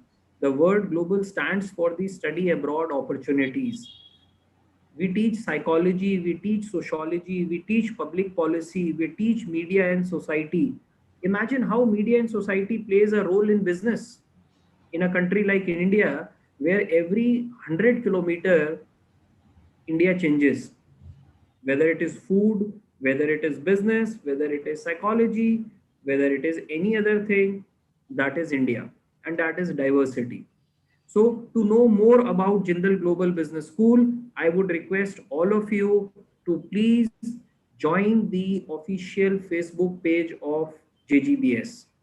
Whether you join Jindal or not. Let me take the last word, Vikram. I would like to tell you that even if we don't teach as a core subject, there are 250 electives that we are offering. Okay, so in Anshu's class, when you said that I love painting, I love playing games, I love doing writing poems. So we teach all this as a part of our electives. If your passion is towards a certain thing, and even if it is not a core subject in your BBA, you can select it as one of the option. So psychology, there are JIPS, which is the Behavioral Sciences Institute. It itself is offering 20 electives. So foundation of psychology, and then for second semester, third, fourth, fifth, sixth, and so on, you can select the courses of psychology as your elective. That becomes your minor and major, as you must have learned from the foreign universities. This name is very, very common. And that's all. Vikram, please, if I have stopped you anywhere. Students, I have shared my email ID in the chat box. We are dot on time, so we will stop here.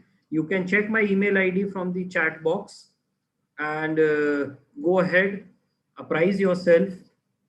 Don't be worried at all. Don't stop attending such sessions. These are very, very important for all of you because tomorrow you will be guided and you are totally informed. Thank you, Ankur, for this wonderful opportunity to you and to all your team members.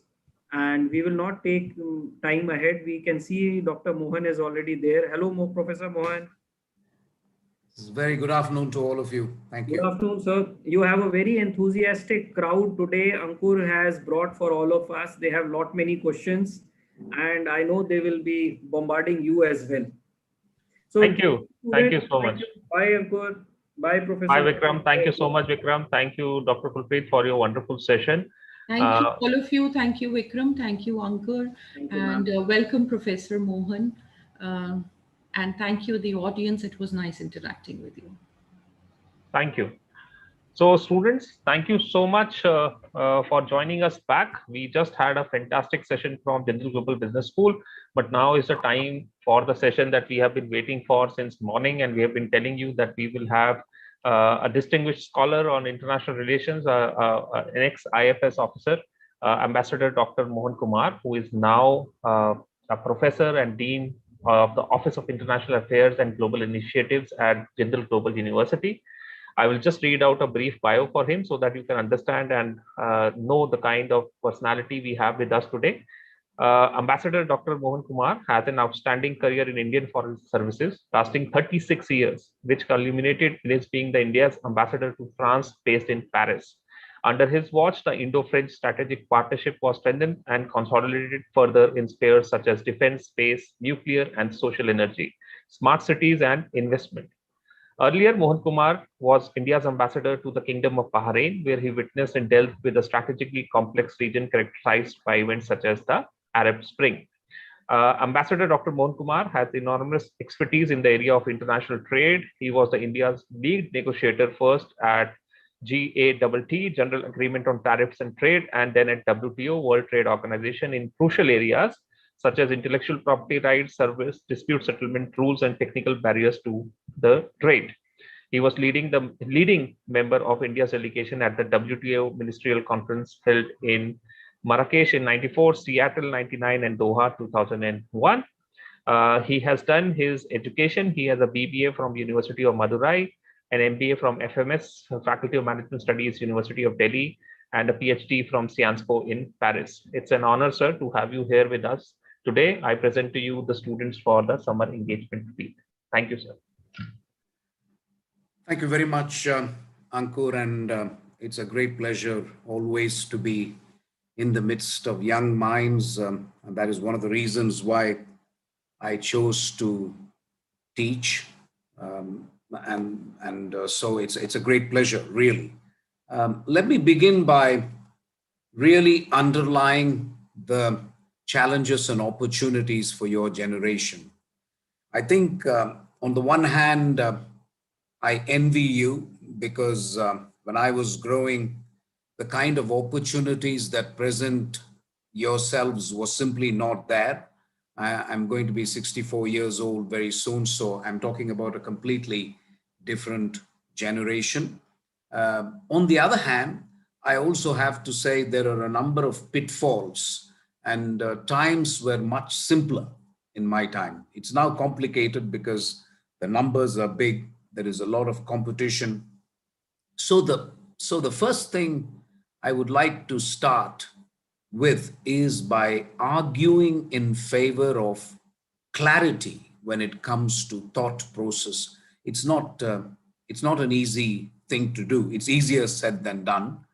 It's very hard to achieve clarity, but especially for young minds like yours, it's important you try and understand what you want to be, and that is an important thing. One of the golden lessons that I learned, spending 36 years in the Indian Foreign Service, and I've now taught for 4 years, is that I don't know if you guys are familiar with a group called Alcoholics Anonymous. I hope you aren't, for obvious reasons, but that is a group which begins its sessions with a famous prayer called the Serenity Prayer. And I don't know how many of you are aware of this, but it's worth repeating.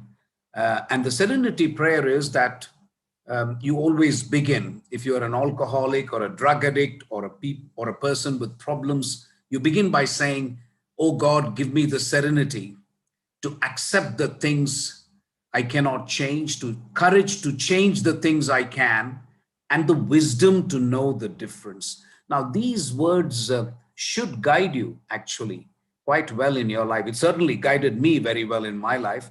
So the important thing here is to pick your battles. What do you want to change? And are you in a position to change that? And that requires a certain amount of clarity.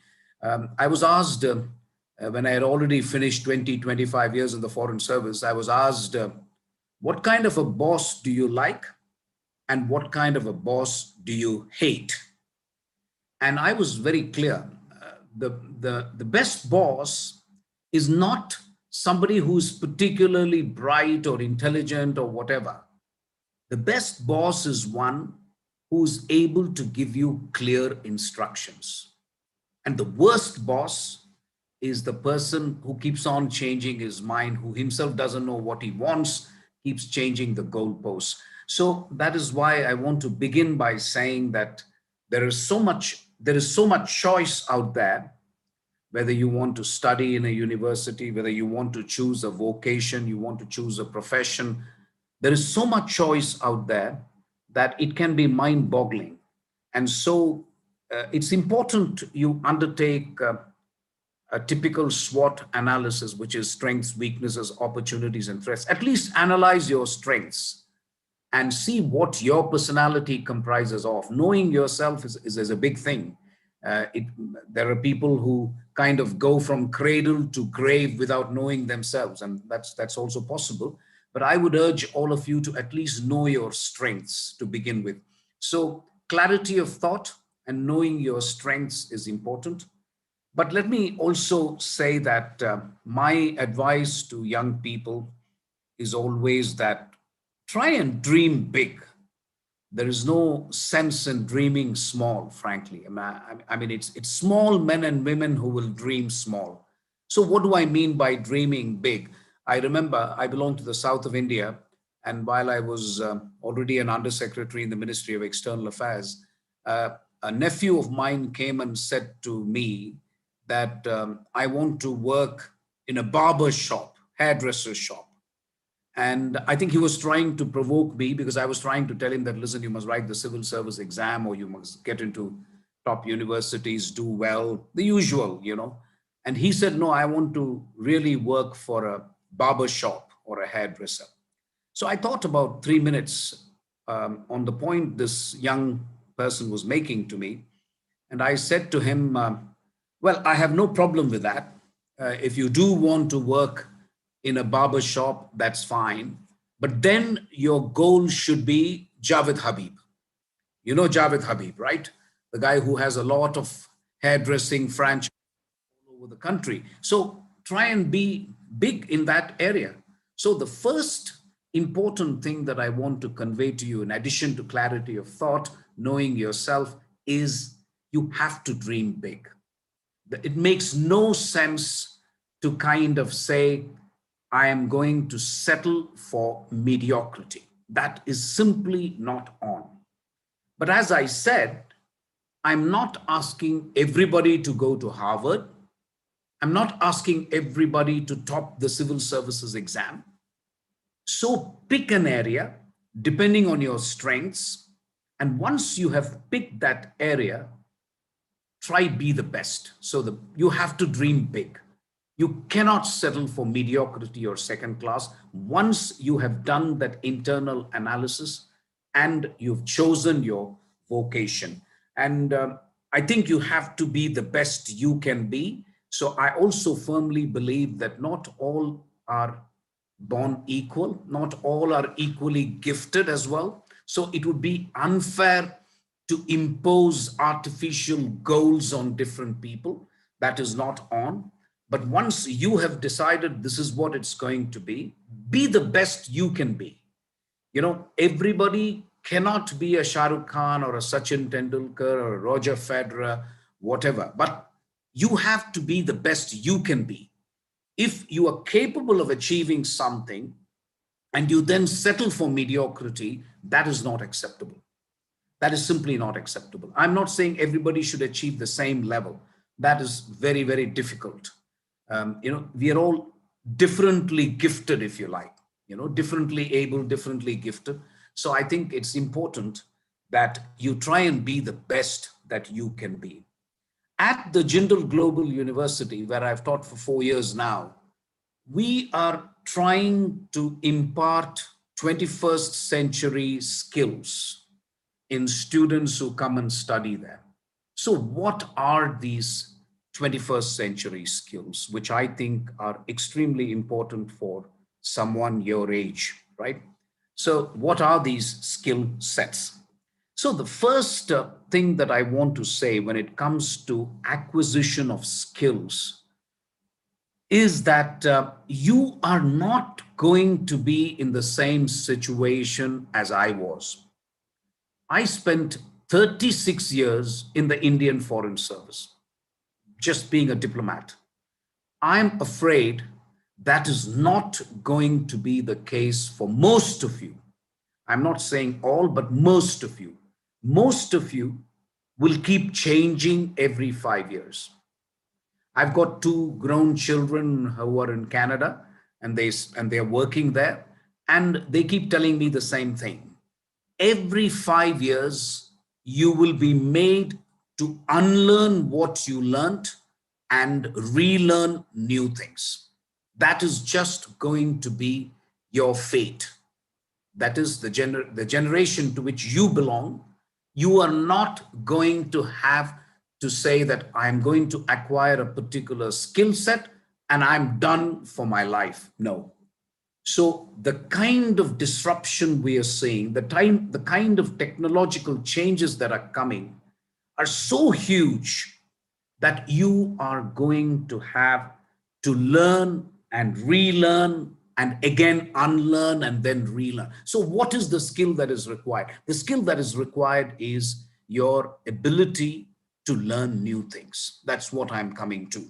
So take me, for example. In my 36 years that I spent in the Foreign Service, I joined the Foreign Service in 1981 and I retired in 2017, right? In my generation, or in my time in the Foreign Service, we went from cyclo-style, and I don't even know that you guys know what I'm talking about when I say cyclo-style. I'm not even sure anybody in the room understands cyclo-style, but Google it.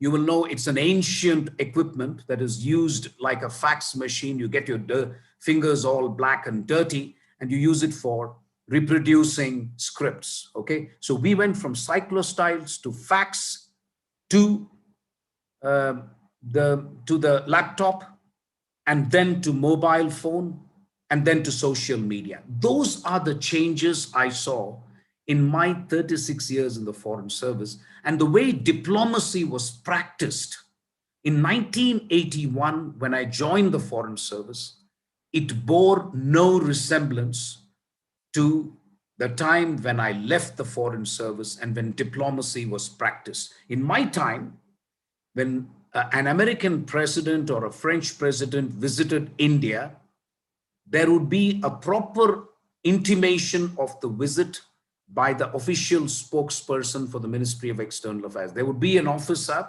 who would call the press people and then announce with great pomp and show that the American president is coming to India. In 2015, when Barack Obama visited India, Prime Minister Modi just tweeted. He tweeted and said, Barack Obama, my friend, is coming to India, thereby depriving the official spokesperson of all pomp and show when it came to announcing the visit. Diplomatic practice had changed dramatically. I retired in 2017, as I said. I started teaching students like you physically. We used to do it in the campus, and then COVID intervened. Last 3 weeks, I have been busy recording videos of my lessons comprising 8 minutes each to explain a concept in 8 minutes, take a break, another 8 minutes. And I had to do about 100 videos like this for an online course on international relations called MAIRSS, which we are launching. The Jindal Global University is launching, and I'm in charge of that. We are launching with an online platform called Coursera. I don't know how many of you had heard of Coursera, but just Google an idea. So this is something I have to do when I'm 64 years old. You can imagine what you can do at your age. I'm pretty sure if I just pick one of you at random and ask you to do quantum computing and quantum physics, you should be able to do that. I'm absolutely convinced. If I ask you to do software coding, you should be able to do that. So whether you like it or not, what you are learning today and what you're going to learn in the next 5 years, I hate to say this to you, is not going to be of great relevance. So what is going to be of relevance is the innate ability and skill set that you acquire, whether in your school or in the university. So that is why one of the most important things for me is, are you capable of unlearning and relearning? Because without it, you will very soon find that you are pretty much redundant for companies, for organizations, for employers. There's no point in having people who are resistant to change and who cannot learn new things every 3-4 years. So that is the first quality. Now, this quality is imbibed in universities by encouraging a student to do something the opposite of what he has been doing. So supposing you've been learning English literature all your life, let's say in school, what I would like to see you do is advanced econometrics and try and see whether you can do it. And I don't want you to ace an exam. That's not the purpose. No, that's not the purpose. The purpose is to see if you can understand the basics. That's enough. But can you understand the basics, or are you just a one-horse race kind of thing? That is what we are looking at. When we are trying to train students, I'm constantly looking at students who can do the exact polar opposite of what they have been doing all their life.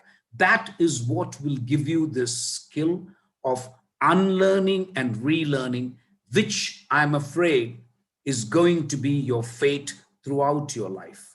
You are not going to be allowed to take a respite and say, I am okay, I've got these skills, so I'm going to progress in life. No, I think your generation that way is constantly going to be kept on its feet and is constantly going to be told that there is a new thing out there, you have to learn and relearn. So if you do not have that innate aptitude and inclination to learn and relearn, you're pretty much dead. I'm sorry to use that word, but that's the second skill that we are trying to impart in students.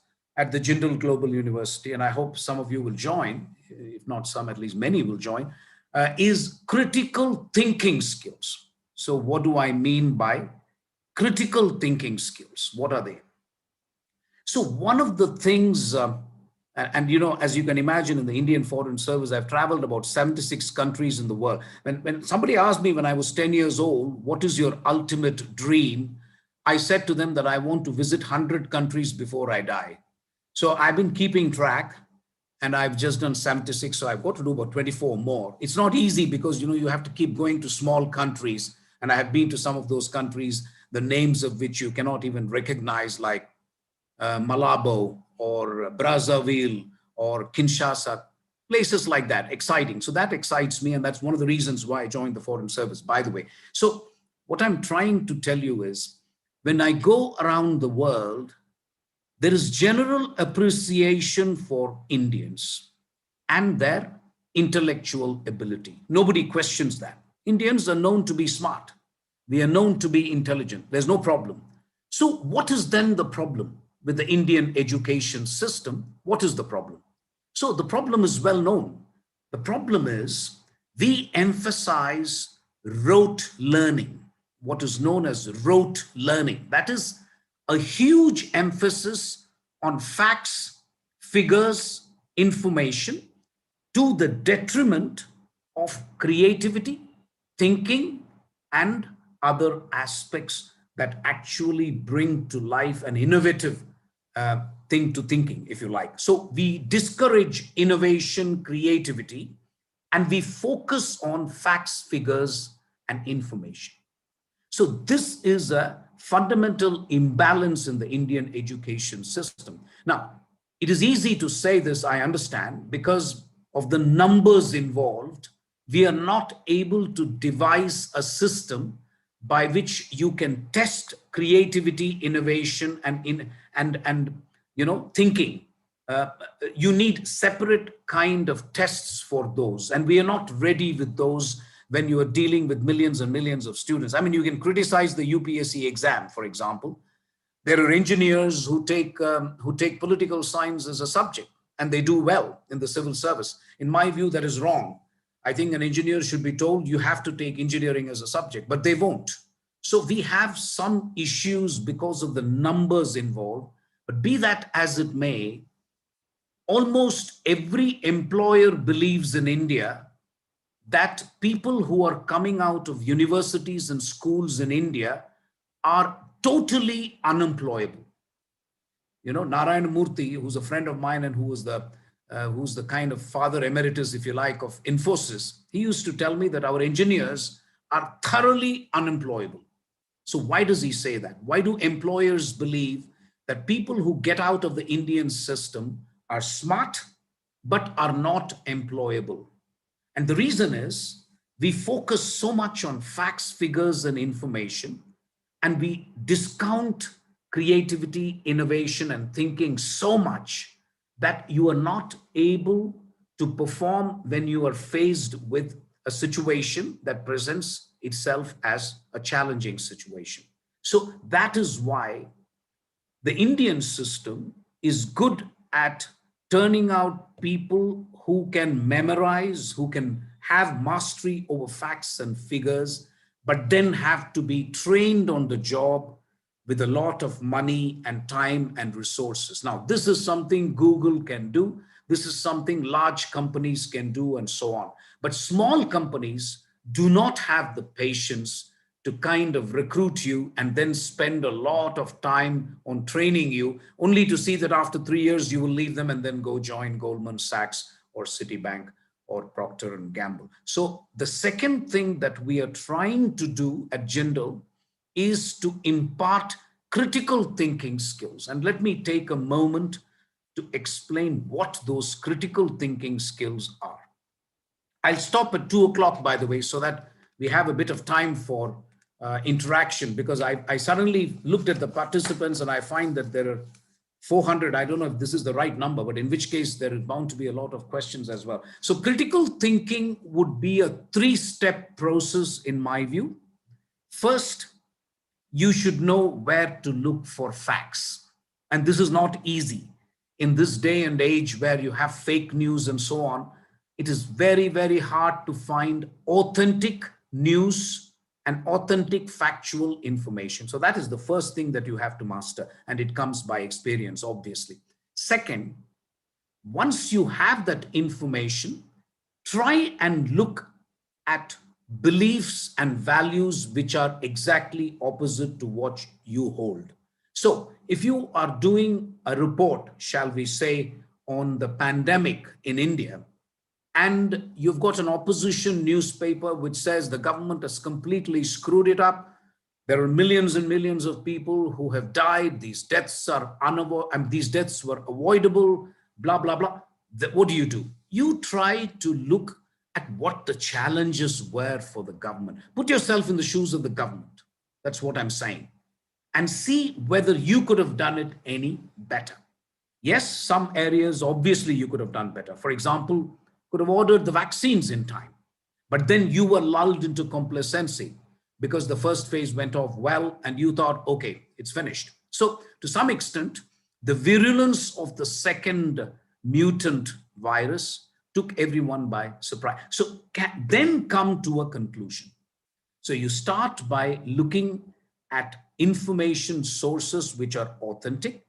So don't go by reports which have said there are 1 million deaths in India because there has been a severe underreporting of deaths in India. I mean, there has been underreporting, we know that, but I don't think it is that much. You can't hide body bags. Yes, some bodies can float in Ganga, I suppose, but you can't really hide them on a scale as big as India. So that is critical thinking. You get hold of information which is authentic. Try to look at all points of view and then come to an informed judgment. So it is a three-step process. Critical thinking skills can be acquired. You are not born with them. So you will have to try and get rid of your prejudice, your stated position, your well-entrenched position, and then try to see what the other person is. This is if I was hiring a person for a job, for me, this is the most important thing I'd be looking for. I'm sorry to say this, I'm not necessarily going to go by a 99.9% cutoff percentage or whatever hell that is. I'm not going to bother about that. I'm going to ask you, listen, how do you look at this issue? Please tell me, and try to critically analyze it for me. Come to a balanced judgment. And can you come to a balanced judgment on a difficult issue? When I say difficult issue, what I mean is issues for which available information is not complete. If all information is complete and a decision is only to be made between right and wrong, I need a 5th class pass. I don't need you, right? If everything is straightforward, all life situations are complicated. They are complicated because you do not have all the information that you need.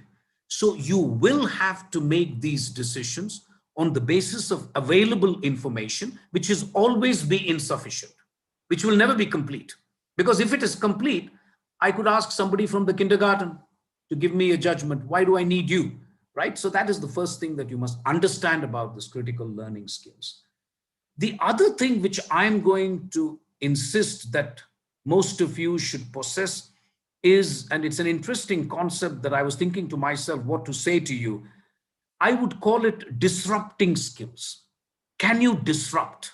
So what do I mean by disrupt? By disrupt, I don't mean all of you trying to shut me down in the class or, you know, the other kind of disruptions that happens in schools and universities. No, I am trying to call it disrupting skill. Can you question established practices and come up with better ones? The ability to question things is completely lost sometimes because of the famous Indian education system of rote learning. That's my biggest problem with the Indian education system, that you don't have the time to question things. You don't have the time. You are busy answering questions rather than questioning questions. But the most important thing that you should be doing is actually questioning the question, or questioning the questioner, or questioning the professor, but you don't have the time.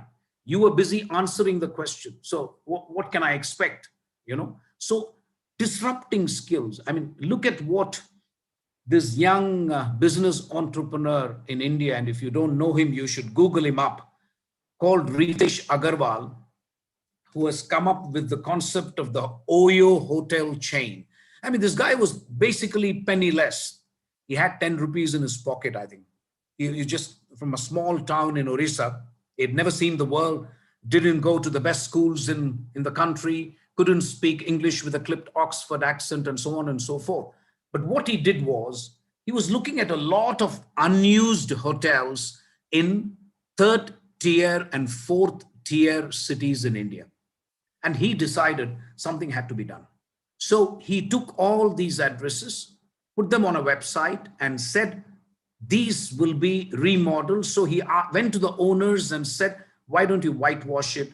Keep simple, keep it basic. Then we will put pictures of it on the website. And then he created this Oyo, which is a shared kind of hotel website, which is now extended to the UK, to China, etc. He's a millionaire now. Now, what he did was seriously disrupt the business of small hoteliers in third and fourth tier cities in India, where they were just waiting for a client to come to them. You know, if it is a 3-star, 2-star hotel, you're not going to have the money to advertise big time. So what you're looking for is business travelers who may come to the hotel by chance. He wanted to make that chance to be converted into certainty. And this is what he did. But he did it by disrupting. So the ability to disrupt established business practices, established organization practices, established government practices is what we are looking for in you. Can you disrupt instead of just going down the beaten track and accepting what was done before you and not questioning anything at all? So that is the disruption skill I'm talking about. I will just finish in another 2-3 minutes. I'm looking for team skills. There is an old joke about Indians, and I'm going to say that to you. Why do you think Indians are very good at 2 things? One, we produce Miss World and Miss Universe at monotonous regularity, right? Starting with Sushmita Sen, Priyanka Chopra, etc. You know, a lot of them are Miss Worlds and Miss Universes and so on. The second thing we are good at is ICT, right? Information and communication technology. So why are we good at this? Why are we good at both these things? So there are 2 kinds of answers which are meant to be a joke. One, we are good at these 2 because the government of India has nothing to do with either. So that's a joke.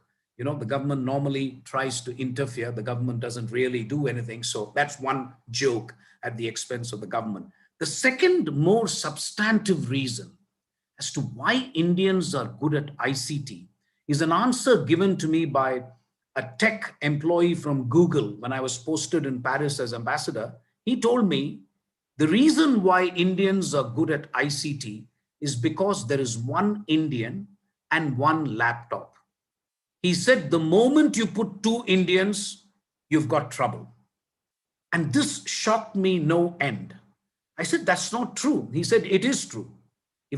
And he said, ideally, I would never put 2 Indians in the same division to work together. I said, I will put them with Africans, I'll put them with Europeans. And why? Because Indians are so busy pulling each other down. You know, this famous crab story as well. Very quickly, you know, there was a customs area in Washington, and the customs officer looked at 3 containers. They were all crabs coming from Argentina, crabs from Europe, and crabs from India. So the customs officer asked his colleague, that's fine, but why is it that the container of crabs from India is not closed? Why haven't you closed it? Other crabs will come out. He said, they will not come out because they are Indian crabs. If one crab goes up, the other crab will pull it down. That's unfortunately the kind of reputation we have, but that's a joke, of course. What I'm trying to say is team skills for me are much more important than, shall we say, individual brilliance. Individual brilliance is fine in some areas, where you're a tennis player or you want to do IPL, you want to be an actor. But in most areas of endeavor, you will need to have team skills. Can you work with others who may be less intelligent than you, but you need to motivate them and show leadership skills? Lastly, I want to discuss very briefly for 2 minutes the sectors in which you can work. I just want to make a couple of points. One, the state is back in a big way post-pandemic. When I say state is back, if you look at the most serious problems today, they are not going to be solved by the private sector. They're going to be solved by government. I'll give you the issues: climate change, cybersecurity, public health, pandemics. Do you think Goldman Sachs is going to solve this? Do you think Procter and Gamble will solve this? Do you think Citibank is going to solve the problem of climate change? No. I see the state doing it. I see the government doing it. So my first point, and maybe this is prejudiced coming from me because I spent 36 years of my life with the government. I think there is no place like the government if you want to make a difference in this world. There is no place like the government. So that's my first point. Second, try and be a job creator rather than a job seeker. Stop aiming just to work in an air-conditioned room, push files, have a cabin, have a telephone, and get 50,000 rupees, 1 lakh a month. That is the sign of mediocrity. Try and see if you can be a job creator. And that essentially means unleashing your entrepreneurship skills. Can you be an entrepreneur? This is what I'm asking. And that is what India needs. Like this Ritesh Agarwal, who thought of OYO. We want more people who can disrupt, who can innovate, and who can really try and build and make enterprises which will make them into job creators rather than job seekers. So let me conclude by saying this. It's an exciting time to be entering what shall I say, the beginning of your lives. You're going to be out of school in a couple of years, and you want to really look at universities where you can study. I do believe that at Jindal Global University, we are trying to impart the skills that I just mentioned. The other thing, and maybe this is the final thought that I will leave you with, there is a book by Glenn Maxwell, who's a Canadian writer, and he wrote a book called Outliers. You can Google it, Outliers, Maxwell Outliers.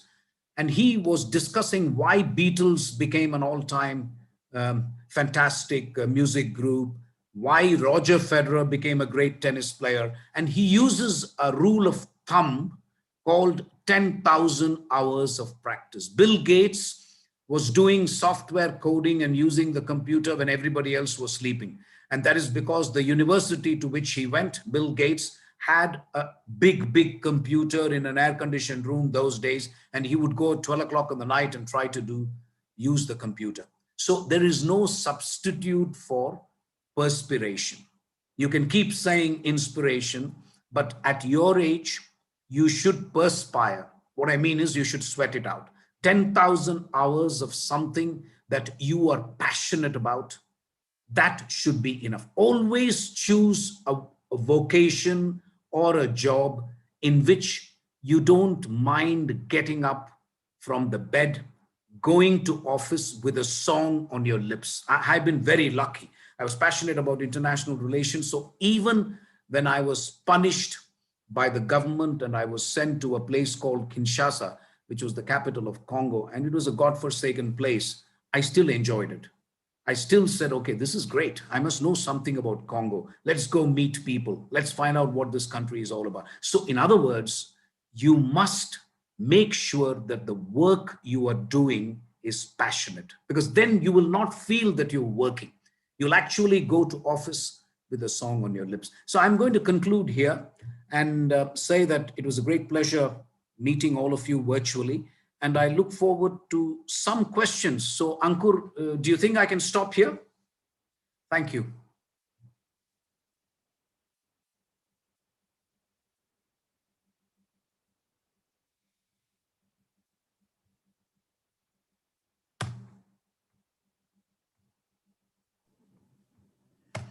Yes, Professor, thank you so much for that insightful session. I think we can start with the question answers. Sure. Thanks, Shailendra. So Vanessa, the students have raised their hand, so we will try to unmute them and they can Yes. ask the questions to you.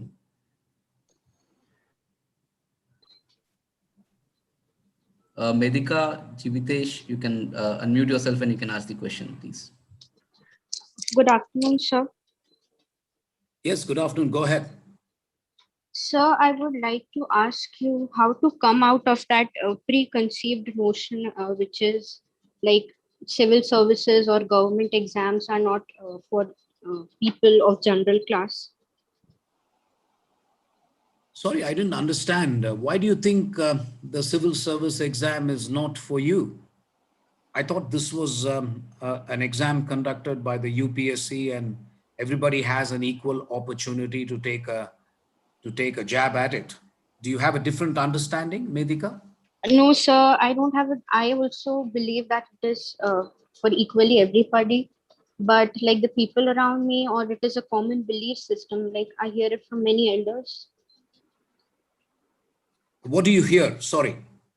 Sir, like the reservations, basically the reservation problem. Yes, yes. So spell it out. The first thing is you should be clear. No topic is taboo. So we should all be able to speak about. Look, it's like this. I have my own views on reservation. My view on reservation is, I mean, my view is one thing, and of course, the practical situation is another. But my view is that while reservation is justified in India, I think we may have swung to the other extreme by making it so big. So I would say about 20 to 25% is justified because there are some serious social issues in this country and you cannot resolve it until, see, the easiest way for people to argue that there should be no reservation is you should be able to have a St. Stephen's College in every district in India, have a good Don Bosco or DPS school in every district in India. Then you can say that. But if you were born lucky and you go to DPS and St. Stephen's, and then you are asking somebody from Jhumri Talaya to compete with you, it's an unfair competition. That is the logic of reservation, isn't it? Because the person who's coming from Jhumri Talaya, by the way, Jhumri Talaya is just an example. I love Jhumri Talaya, I'm just saying. So if you come from there, you don't have a school, a good school, you don't have a good university. How do you expect him or her to compete? See, it's like this. You can either have equal outcomes or you can have equal opportunity. Equal outcomes are very, very difficult to achieve unless you provide equal opportunity to everybody. Then you can say, you can argue for equality of outcomes. We are not able to do that in India. 70 years after independence, or more than 70 years, we have just found how bad the hospitals are when we found that so many people died recently. Similarly, education. We've simply not spent adequately on education and health. Anyway, to cut a long story short, I understand what you're saying, but which is why I suppose you were given 3 opportunities. So take the 3 opportunities. I mean, I'll be honest with you. The first time I took the exam, I didn't get the foreign service. I got railways. And I said, I'm not going to take it. So fortunately, I'd done an MBA. So I was working for Goodless Nerolac Paints. I would have been selling paints, by the way, if I had not got into foreign service, which is fine. Anyway, so, but then the second time I got it. So you are given 3 opportunities or more, you take it. But that is not something you can change. I agree. That's just a given. It's like saying, why do 1 million people take the exam in India? It's ridiculous. For 120 seats in the foreign service and IAS, you have something like 1 million people taking the exam. When I tell this to foreigners, they can't believe it. But that is because our population is what it is. I have my views on that as well, but that's not, that's for some other time. So I'm not sure I've given you a very satisfactory response, but that's the best I can do. Any other question? Good afternoon, sir. This is Jivitesh. Yes, sir. Excuse me, sir. So there are too many people speaking at the same time. We'll have to find a way. Okay, let me try and identify. We'll begin with Amna and then Jivitesh. Those are the 2 I saw. Amna, quickly. Sir, I also aim for the UPSC. Sir, can you please tell how did you practice for it? Okay. So that's, I will need about 10 hours for that. I'm joking anyway. So look, it's like this. you're going to laugh if I say this, but the UPSC exam is not looking for people who have done PhD on different subjects. You must be clear. Clarity, simplicity is much more important than trying to do a PhD. Okay. So if they're asking you about the salient features of the French Revolution, you can mention liberty, equality, and fraternity because they are important aspects of the French Revolution. But can you interpret the French Revolution to something that is happening in India today? For example, Chhattisgarh, you've heard of the place, you've heard of Maoists in Chhattisgarh. What are they looking for? And how can you relate that to the French Revolution? Then you will get extra marks because it shows you are thinking. See, you can read an NCRT book for the civil services exam and you can come out with a response. You are guaranteed of getting 5 or 6 out of 10, but that is not going to get you into the top 100 because there are many people who would have written the same. Then the question is, can you then apply your answer to a contemporary fact of India? That shows there is something that I can see in Amna that I'm not seeing in other kids. That's the only thing that you can do to impress me, because I'm sitting here on a Sunday. And by the way, I've also been on the interview board of Foreign Service and IAS exam, so I know how it works even today. So I'm sitting on a Sunday. I've been asked to correct 100 papers and I'm doing it. Everybody is saying the same thing: liberty, equality, fraternity, right? And so I'm looking for something that a student can say which jumps at me, right? So that can only be things like this, but you'll have to cover the basic knowledge first. And that can be as basic as NCRT. I remember, I took Indian history and I remember reading Bipin Chandra and Romila Thapar and stuff like that. Very basic, really, NCRT. Then after writing that answer, then you bring your creativity into effect. That is tough, and it comes with experience. It comes with also, you'll have to be inspired on that day. And that is where the luck fact, when people say luck factor, I don't mean luck in that sense, in the traditional sense. What it means is you have to be inspired when you write your answer. And that is something that is, you can only pray to God and hope that on that day you will have moments of inspiration. So Jivitesh, quickly. Good afternoon, sir. So it was great listening to you. So, sir, my main question was, so as you said, to be more of a critical thinker and to enhance our skills. So, sir, me being a mere just 12th grade student, I'm not aware of the world and what is going around. So, what would you recommend to a student like me and others to what we can do to enhance our critical thinking and our creativity?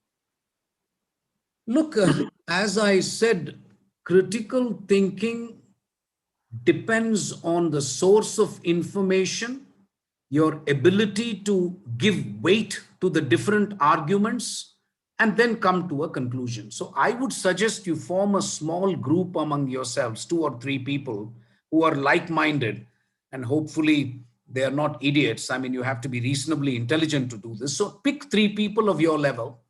And what you do perhaps once a week is pick a burning issue of the day. For example, take farmers' protests, right? The farmers' protest that's been going on in the border of Haryana and Delhi, it's been going on and on. Now, unfortunately, India being India, nobody has bothered to understand the pros and cons of the farmers' protest. So the first thing that you have to establish if you're discussing farmers' protests among 3 of you, first establish the facts. What are the facts of the matter? What are the laws that the government has passed? Are they meaningful? Are they good? Are they not? Etc. Then look at what the farmers are saying. Why are they opposing it? Third, are these the farmers of the country? In my view, no. We have 150 million farmers in the country. These don't represent more than 1 million farmers. So there are obviously some vested interests at stake, which is the, what is known as arhitiyas, the middlemen, the godowns, the mandis, and so on. So if you look at all this, then look at people like Ashok Gulati, who are top economists who have written on this subject. Then you can come to a conclusion on your own. And the reason, conclusion, maybe, I think the laws are excellent, but maybe they were not consulted adequately. The farmers, the politicians did not bother to consult them adequately. So this is what I mean. And you will have to keep applying this rigorous model on issue after issue. Then you will develop expertise. But the model is the same. You're looking for information that not only supports your beliefs, but also supports the opposite beliefs. If you're not broad-minded to have that, you are dead. Then I'm not interested in talking to you because you're already prejudiced. You're not going to change your mind. But then you need sources of information, and then you need to sit and thrash it out with colleagues who are similarly minded, and then try to come to a judgment. But you pick issues, the burning issues of the day, and try to look at it with this three-step process: information, analysis, looking at opposite sides of the viewpoint, and coming to a balanced judgment. The procedure is the same. You just have to apply some intellectual rigor to come to a conclusion on an issue. So that's the way to do it, really. There is no textbook answer I can give you. That's the best I can do. How much time do we have, Ankur? Okay, we are over time actually. So I just message the students that if they want to leave, they can. But if they have questions, if they can stick back, and if you are available, they can ask you questions. Otherwise, we have to finish at 2:15. No, to be honest, I did not expect over 300 or 400 students. So let me wait at least 5 or 10 more minutes. Amrita, go ahead. Sure. I had a question.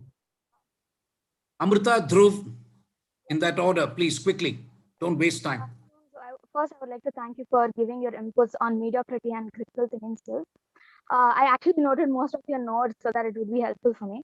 So my question was that you mentioned that you were recording like videos, 8 minutes each in the past 3 weeks, and you would make 100 videos and post it on Coursera. So I've been like a regular user of Coursera and edX. I've been doing courses so that in future it would add up like authenticity to my resume. So I just wanted to check about your videos. Like I wanted to know if you could give some details about it so that I can keep a check and do course on that. Okay, Amrita, very quickly. This course is going to be launched from 1st of September. It's a paid course. It is an MA in International Relations, Security and Strategy. And it is for those who have finished their bachelor's degree. And this will be completely online.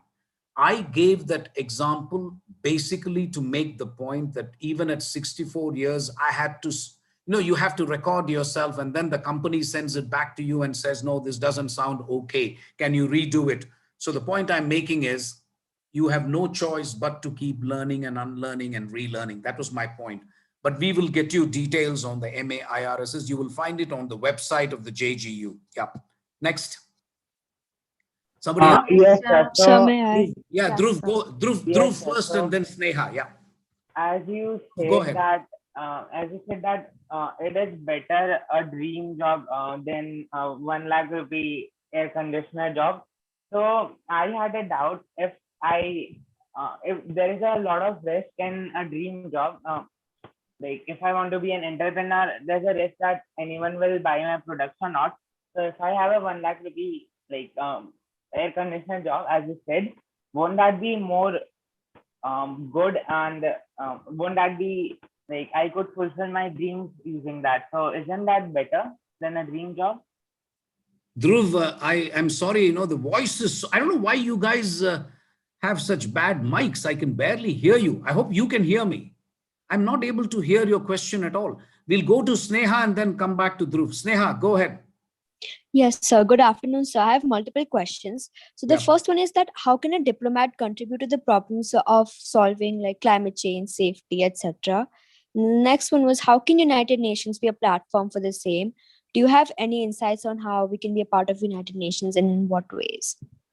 Okay. No, those are, by the way, your mic is very good. I can hear you. So anyway, so look, I was involved with the climate change negotiations in Paris in 2015 when I was India's ambassador there. So I had to learn basically what is mitigation, what is adaptation, what is disaster resilient infrastructure, and so on. So my view on climate change is that you are the generation that's going to make a difference. Unfortunately, people of my generation have screwed it up for you. We haven't left, we're not going to leave behind a world that is better than what we inherited. I'm very sorry for that, and I apologize in advance.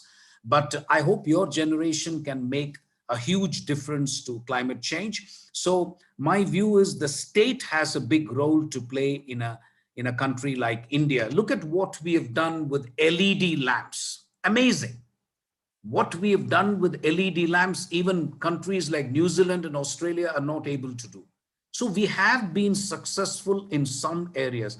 Our biggest problem is we have 500 million people in India, believe it or not, who suffer from what is known as energy poverty, who don't have access to energy. I mean, it should actually break your heart that there are people of your age who have not seen a bulb ever. They go to bed when the sun sets and they really rise when the sun rises. And all they do is that in rural areas. And that should really break your heart in this day and age, while you guys are playing all sorts of games on your mobile phone and so on. So we have that problem of energy poverty, and there is a symbiotic link between energy poverty and economic poverty. You cannot but have economic poverty if you don't have energy, because what else are you going to do? You have no way of indulging in any productive activity. You have no way of even reading. So that's the problem number one. Problem number two, I think the United Nations, if there is one area where the United Nations has covered itself with glory, it is climate change. Otherwise, the UN is absolutely a flop show, in my view. It's a highly overrated organization, and it has really not contributed that much. But climate change, the UN Framework Convention on Climate Change, what is known as the UNFCCC, has been extremely successful. And I think the Paris Climate Change Accords was certainly a landmark event. And now for the tough question that you asked, how to get into the United Nations. I'm glad you are a girl and you asked me that question, because if a boy asked me from India how to get into the UN, straight away I would have told him you have no chance in hell of making it.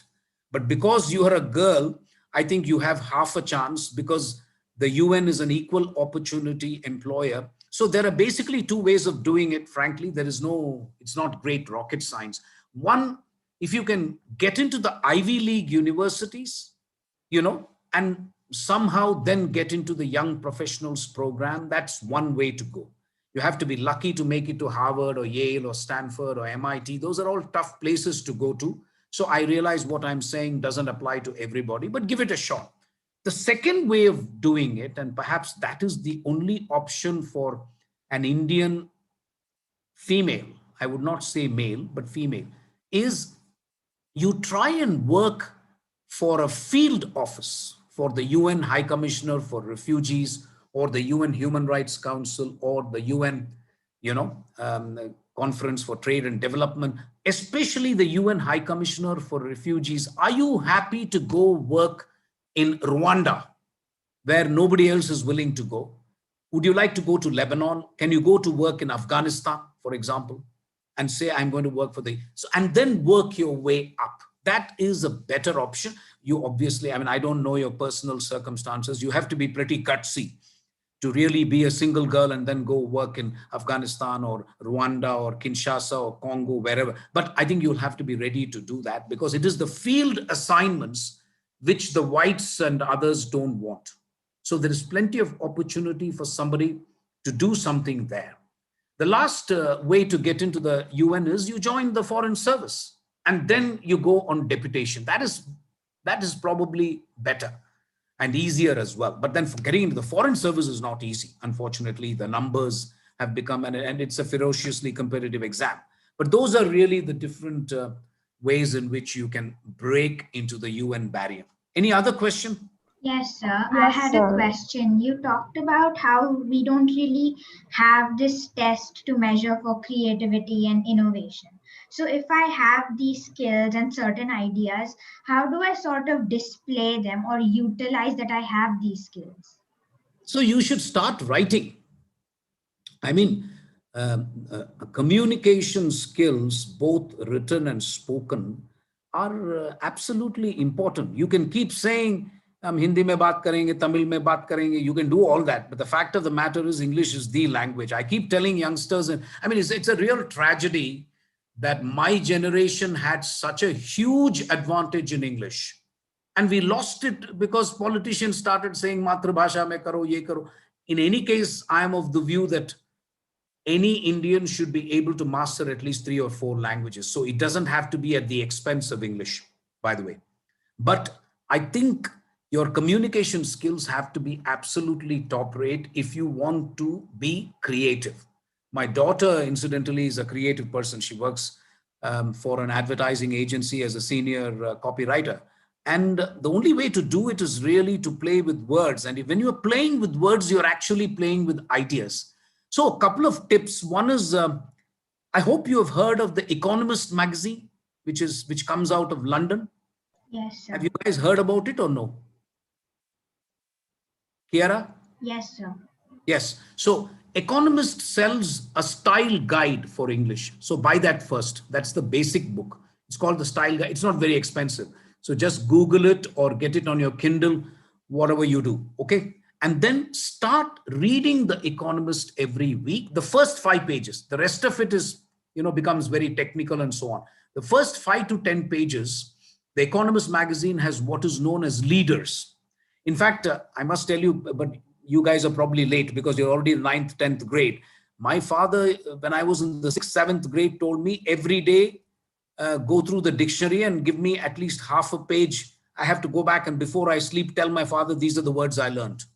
I mean, that's a very practical way of learning, actually, because otherwise, if you allow yourself to be using the same word, one of the things that really bothers me about your generation is that you think by using words like awesome, amazing, that you're speaking good English. That's actually a sign of very bad English. If you're going to start a sentence by saying, like I said, the Americans do that.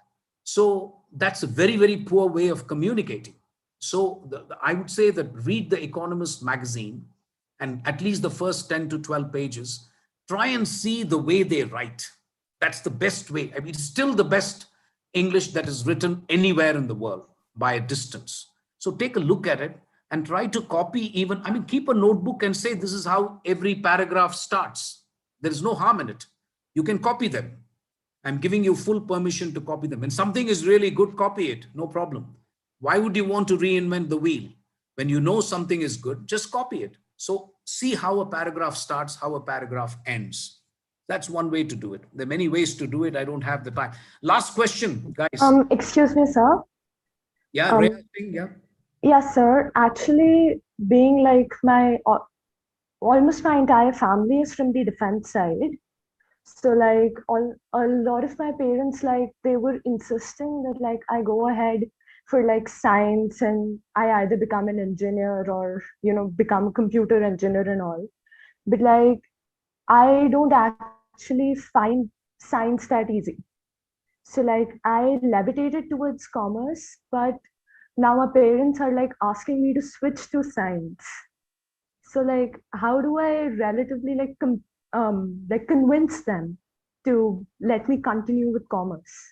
So if I give you some advice and you tell your parents I gave that advice, they might, I think, kill me, right? That might happen. So the first thing is you're using too many times like. I don't like that. So get rid of that habit. I think it's a very Yankee American habit. You start every sentence by saying like, I don't like it, like I. So forget that. I think that's not a very good way of communicating, but I'm being unfair to you. Okay. If it's your style, keep it. No, the question you have to ask, Rhea, are you going to be comfortable getting up from your bed every day in the morning and doing science day in and day out? Or do you prefer another vocation, whether it is commerce or literature or a creative profession? This is a question. You are in which class, Rhea? Sir, I'm in 11th. I've started with commerce. Okay. So you have pretty much 1 year to think this through, frankly. I don't think you have the luxury of more than 1 year. The question you seriously have to ask is, are you okay with science getting up in the morning and going and doing science, not considering it a chore, but as a passion? Are you passionate about science? If the answer is no, I'm going to say something politically incorrect. To hell with what others think. It's your life. You have to deal with it. You have to live with it.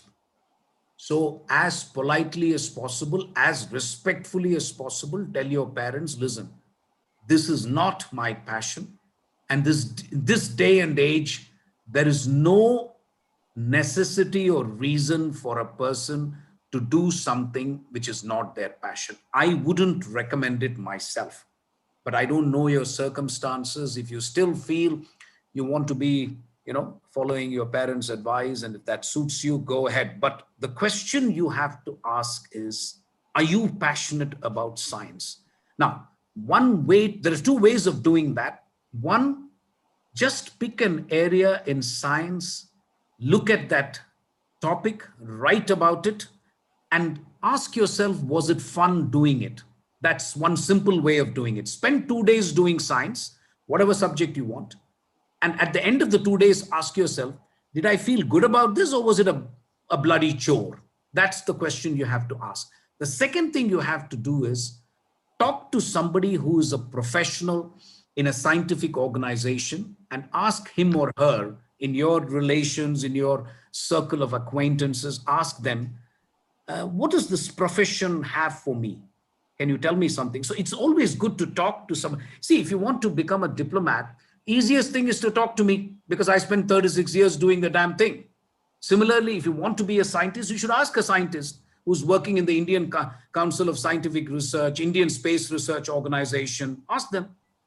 See, if you want to be a doctor, you will obviously speak to Guleria, who's been appearing on television every day talking to us about pandemic, right? The director of the AIMS. So you will have to talk to somebody in that profession to get a sense of what their life is all about. And when you talk to them frankly, if you talk to me, for example, I'll tell you very frankly the pros and cons of being a diplomat, right? So that is something that you should do.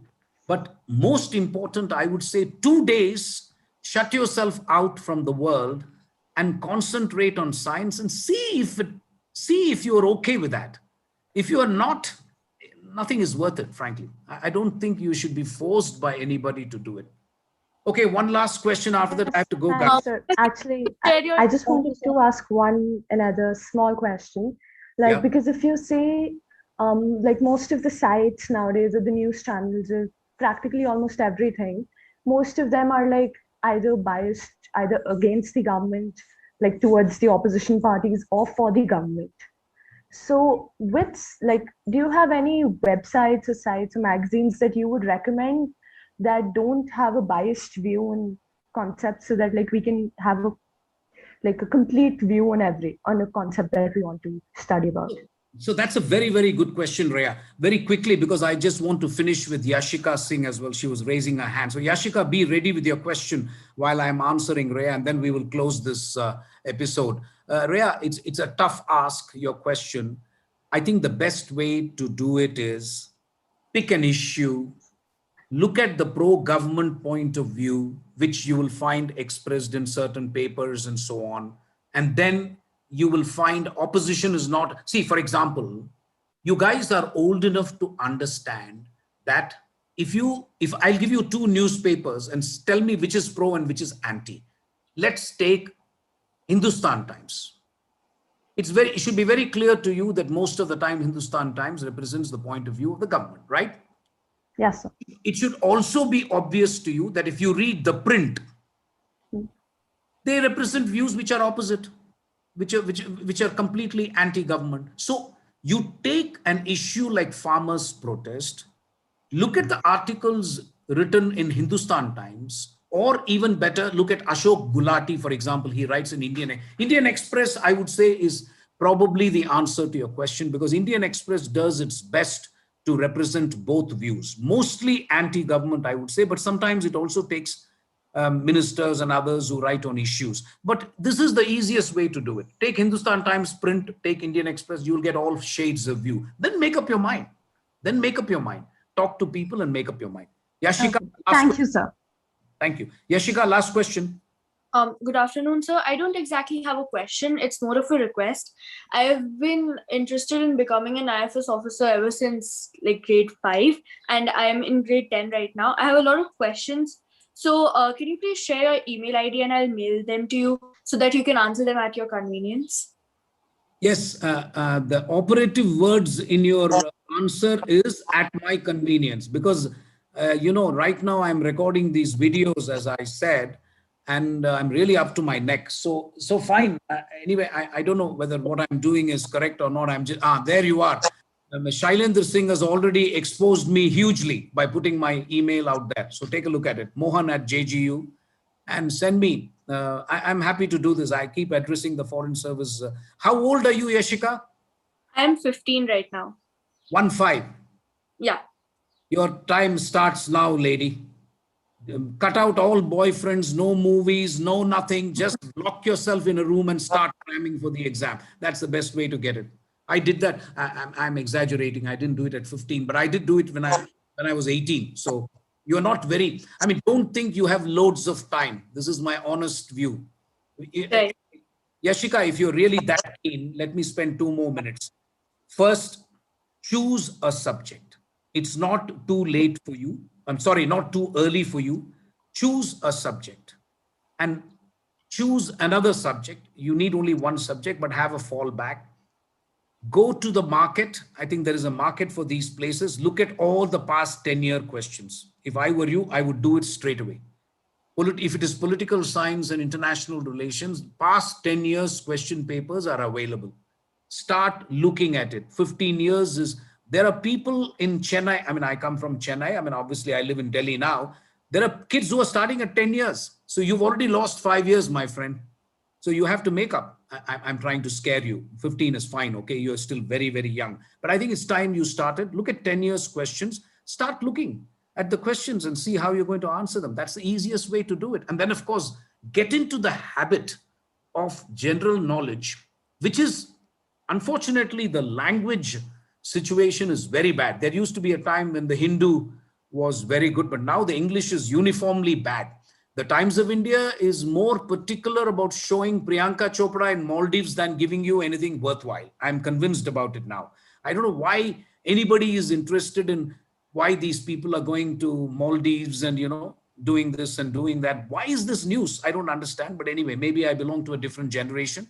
So newspapers have stopped being the source of information. But what you can do is at least cull out the most important things and get into the habit of reading things every day, day in and day out. That is what will make you absolutely a master when it comes to Then look at your weak areas. Most people who are good at communication, English, literature, etc., will be a little weak at the quantitative aspects of things. So you can focus on that, get help on that, so that the general knowledge paper, I'm told now, has quite a bit of quantitative element, which is why third-rate engineers sometimes are making it into the civil service and not smart kids like you, unfortunately.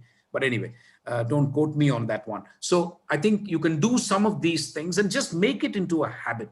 This is, if you are really keen on this, you will have to be prepared to sacrifice 3 or 4 years of your life. Seriously. If you're not willing to do that, and if you don't want to do that, that's fine. Don't do it.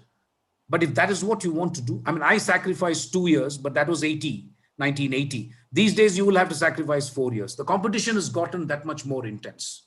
I am not sure if I write the exam today, I will make it, frankly. It's that bad. So I shouldn't scare you, but you should not underestimate the level of challenge. That's what I'm saying. So do that. And then the other thing, last advice, if whether you get it or not is something else. If you don't get it, just move on in life. Don't spend too much time worrying about it. Just give it a shot.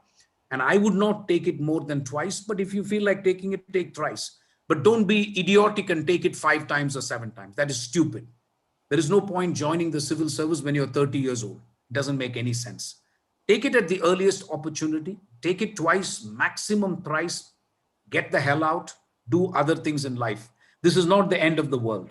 But if you are lucky to make it, I'll probably see you in the Foreign Service Institute. Who knows, 5 years from now. Okay. So thanks, guys. It was wonderful talking to all of you. I wish we had all day to kind of talk about this and that. But Ankur, thank you so much for the opportunity. Thank you. Thank Very you so much. interesting kids. I hope many of them will join the Jindal Global University. Thank you. Definitely, sir. Thank you so much, Dr. Kumar, for spending your time with us, going 30 minutes more than the time limit, spending that time with our students, answering their questions.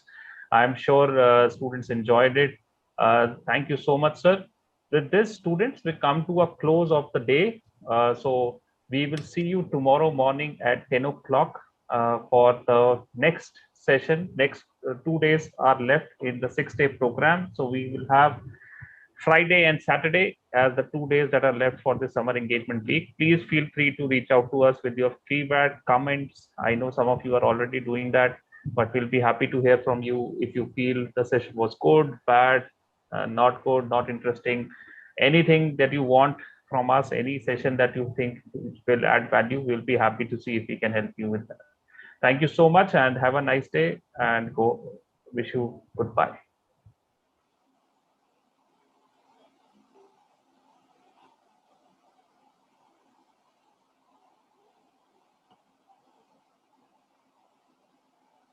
Totally.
Hello. Yeah, is it Varun? Yeah, Varun, I'm Seema here. I spoke to you in the morning for I'm Shari Kapoor's mother here. Yes, yes, yes. I just finished attending the session. Yes, yes. I wanted to just request, will we be getting the recording of the session? Just a second, just a second. I wanted to check that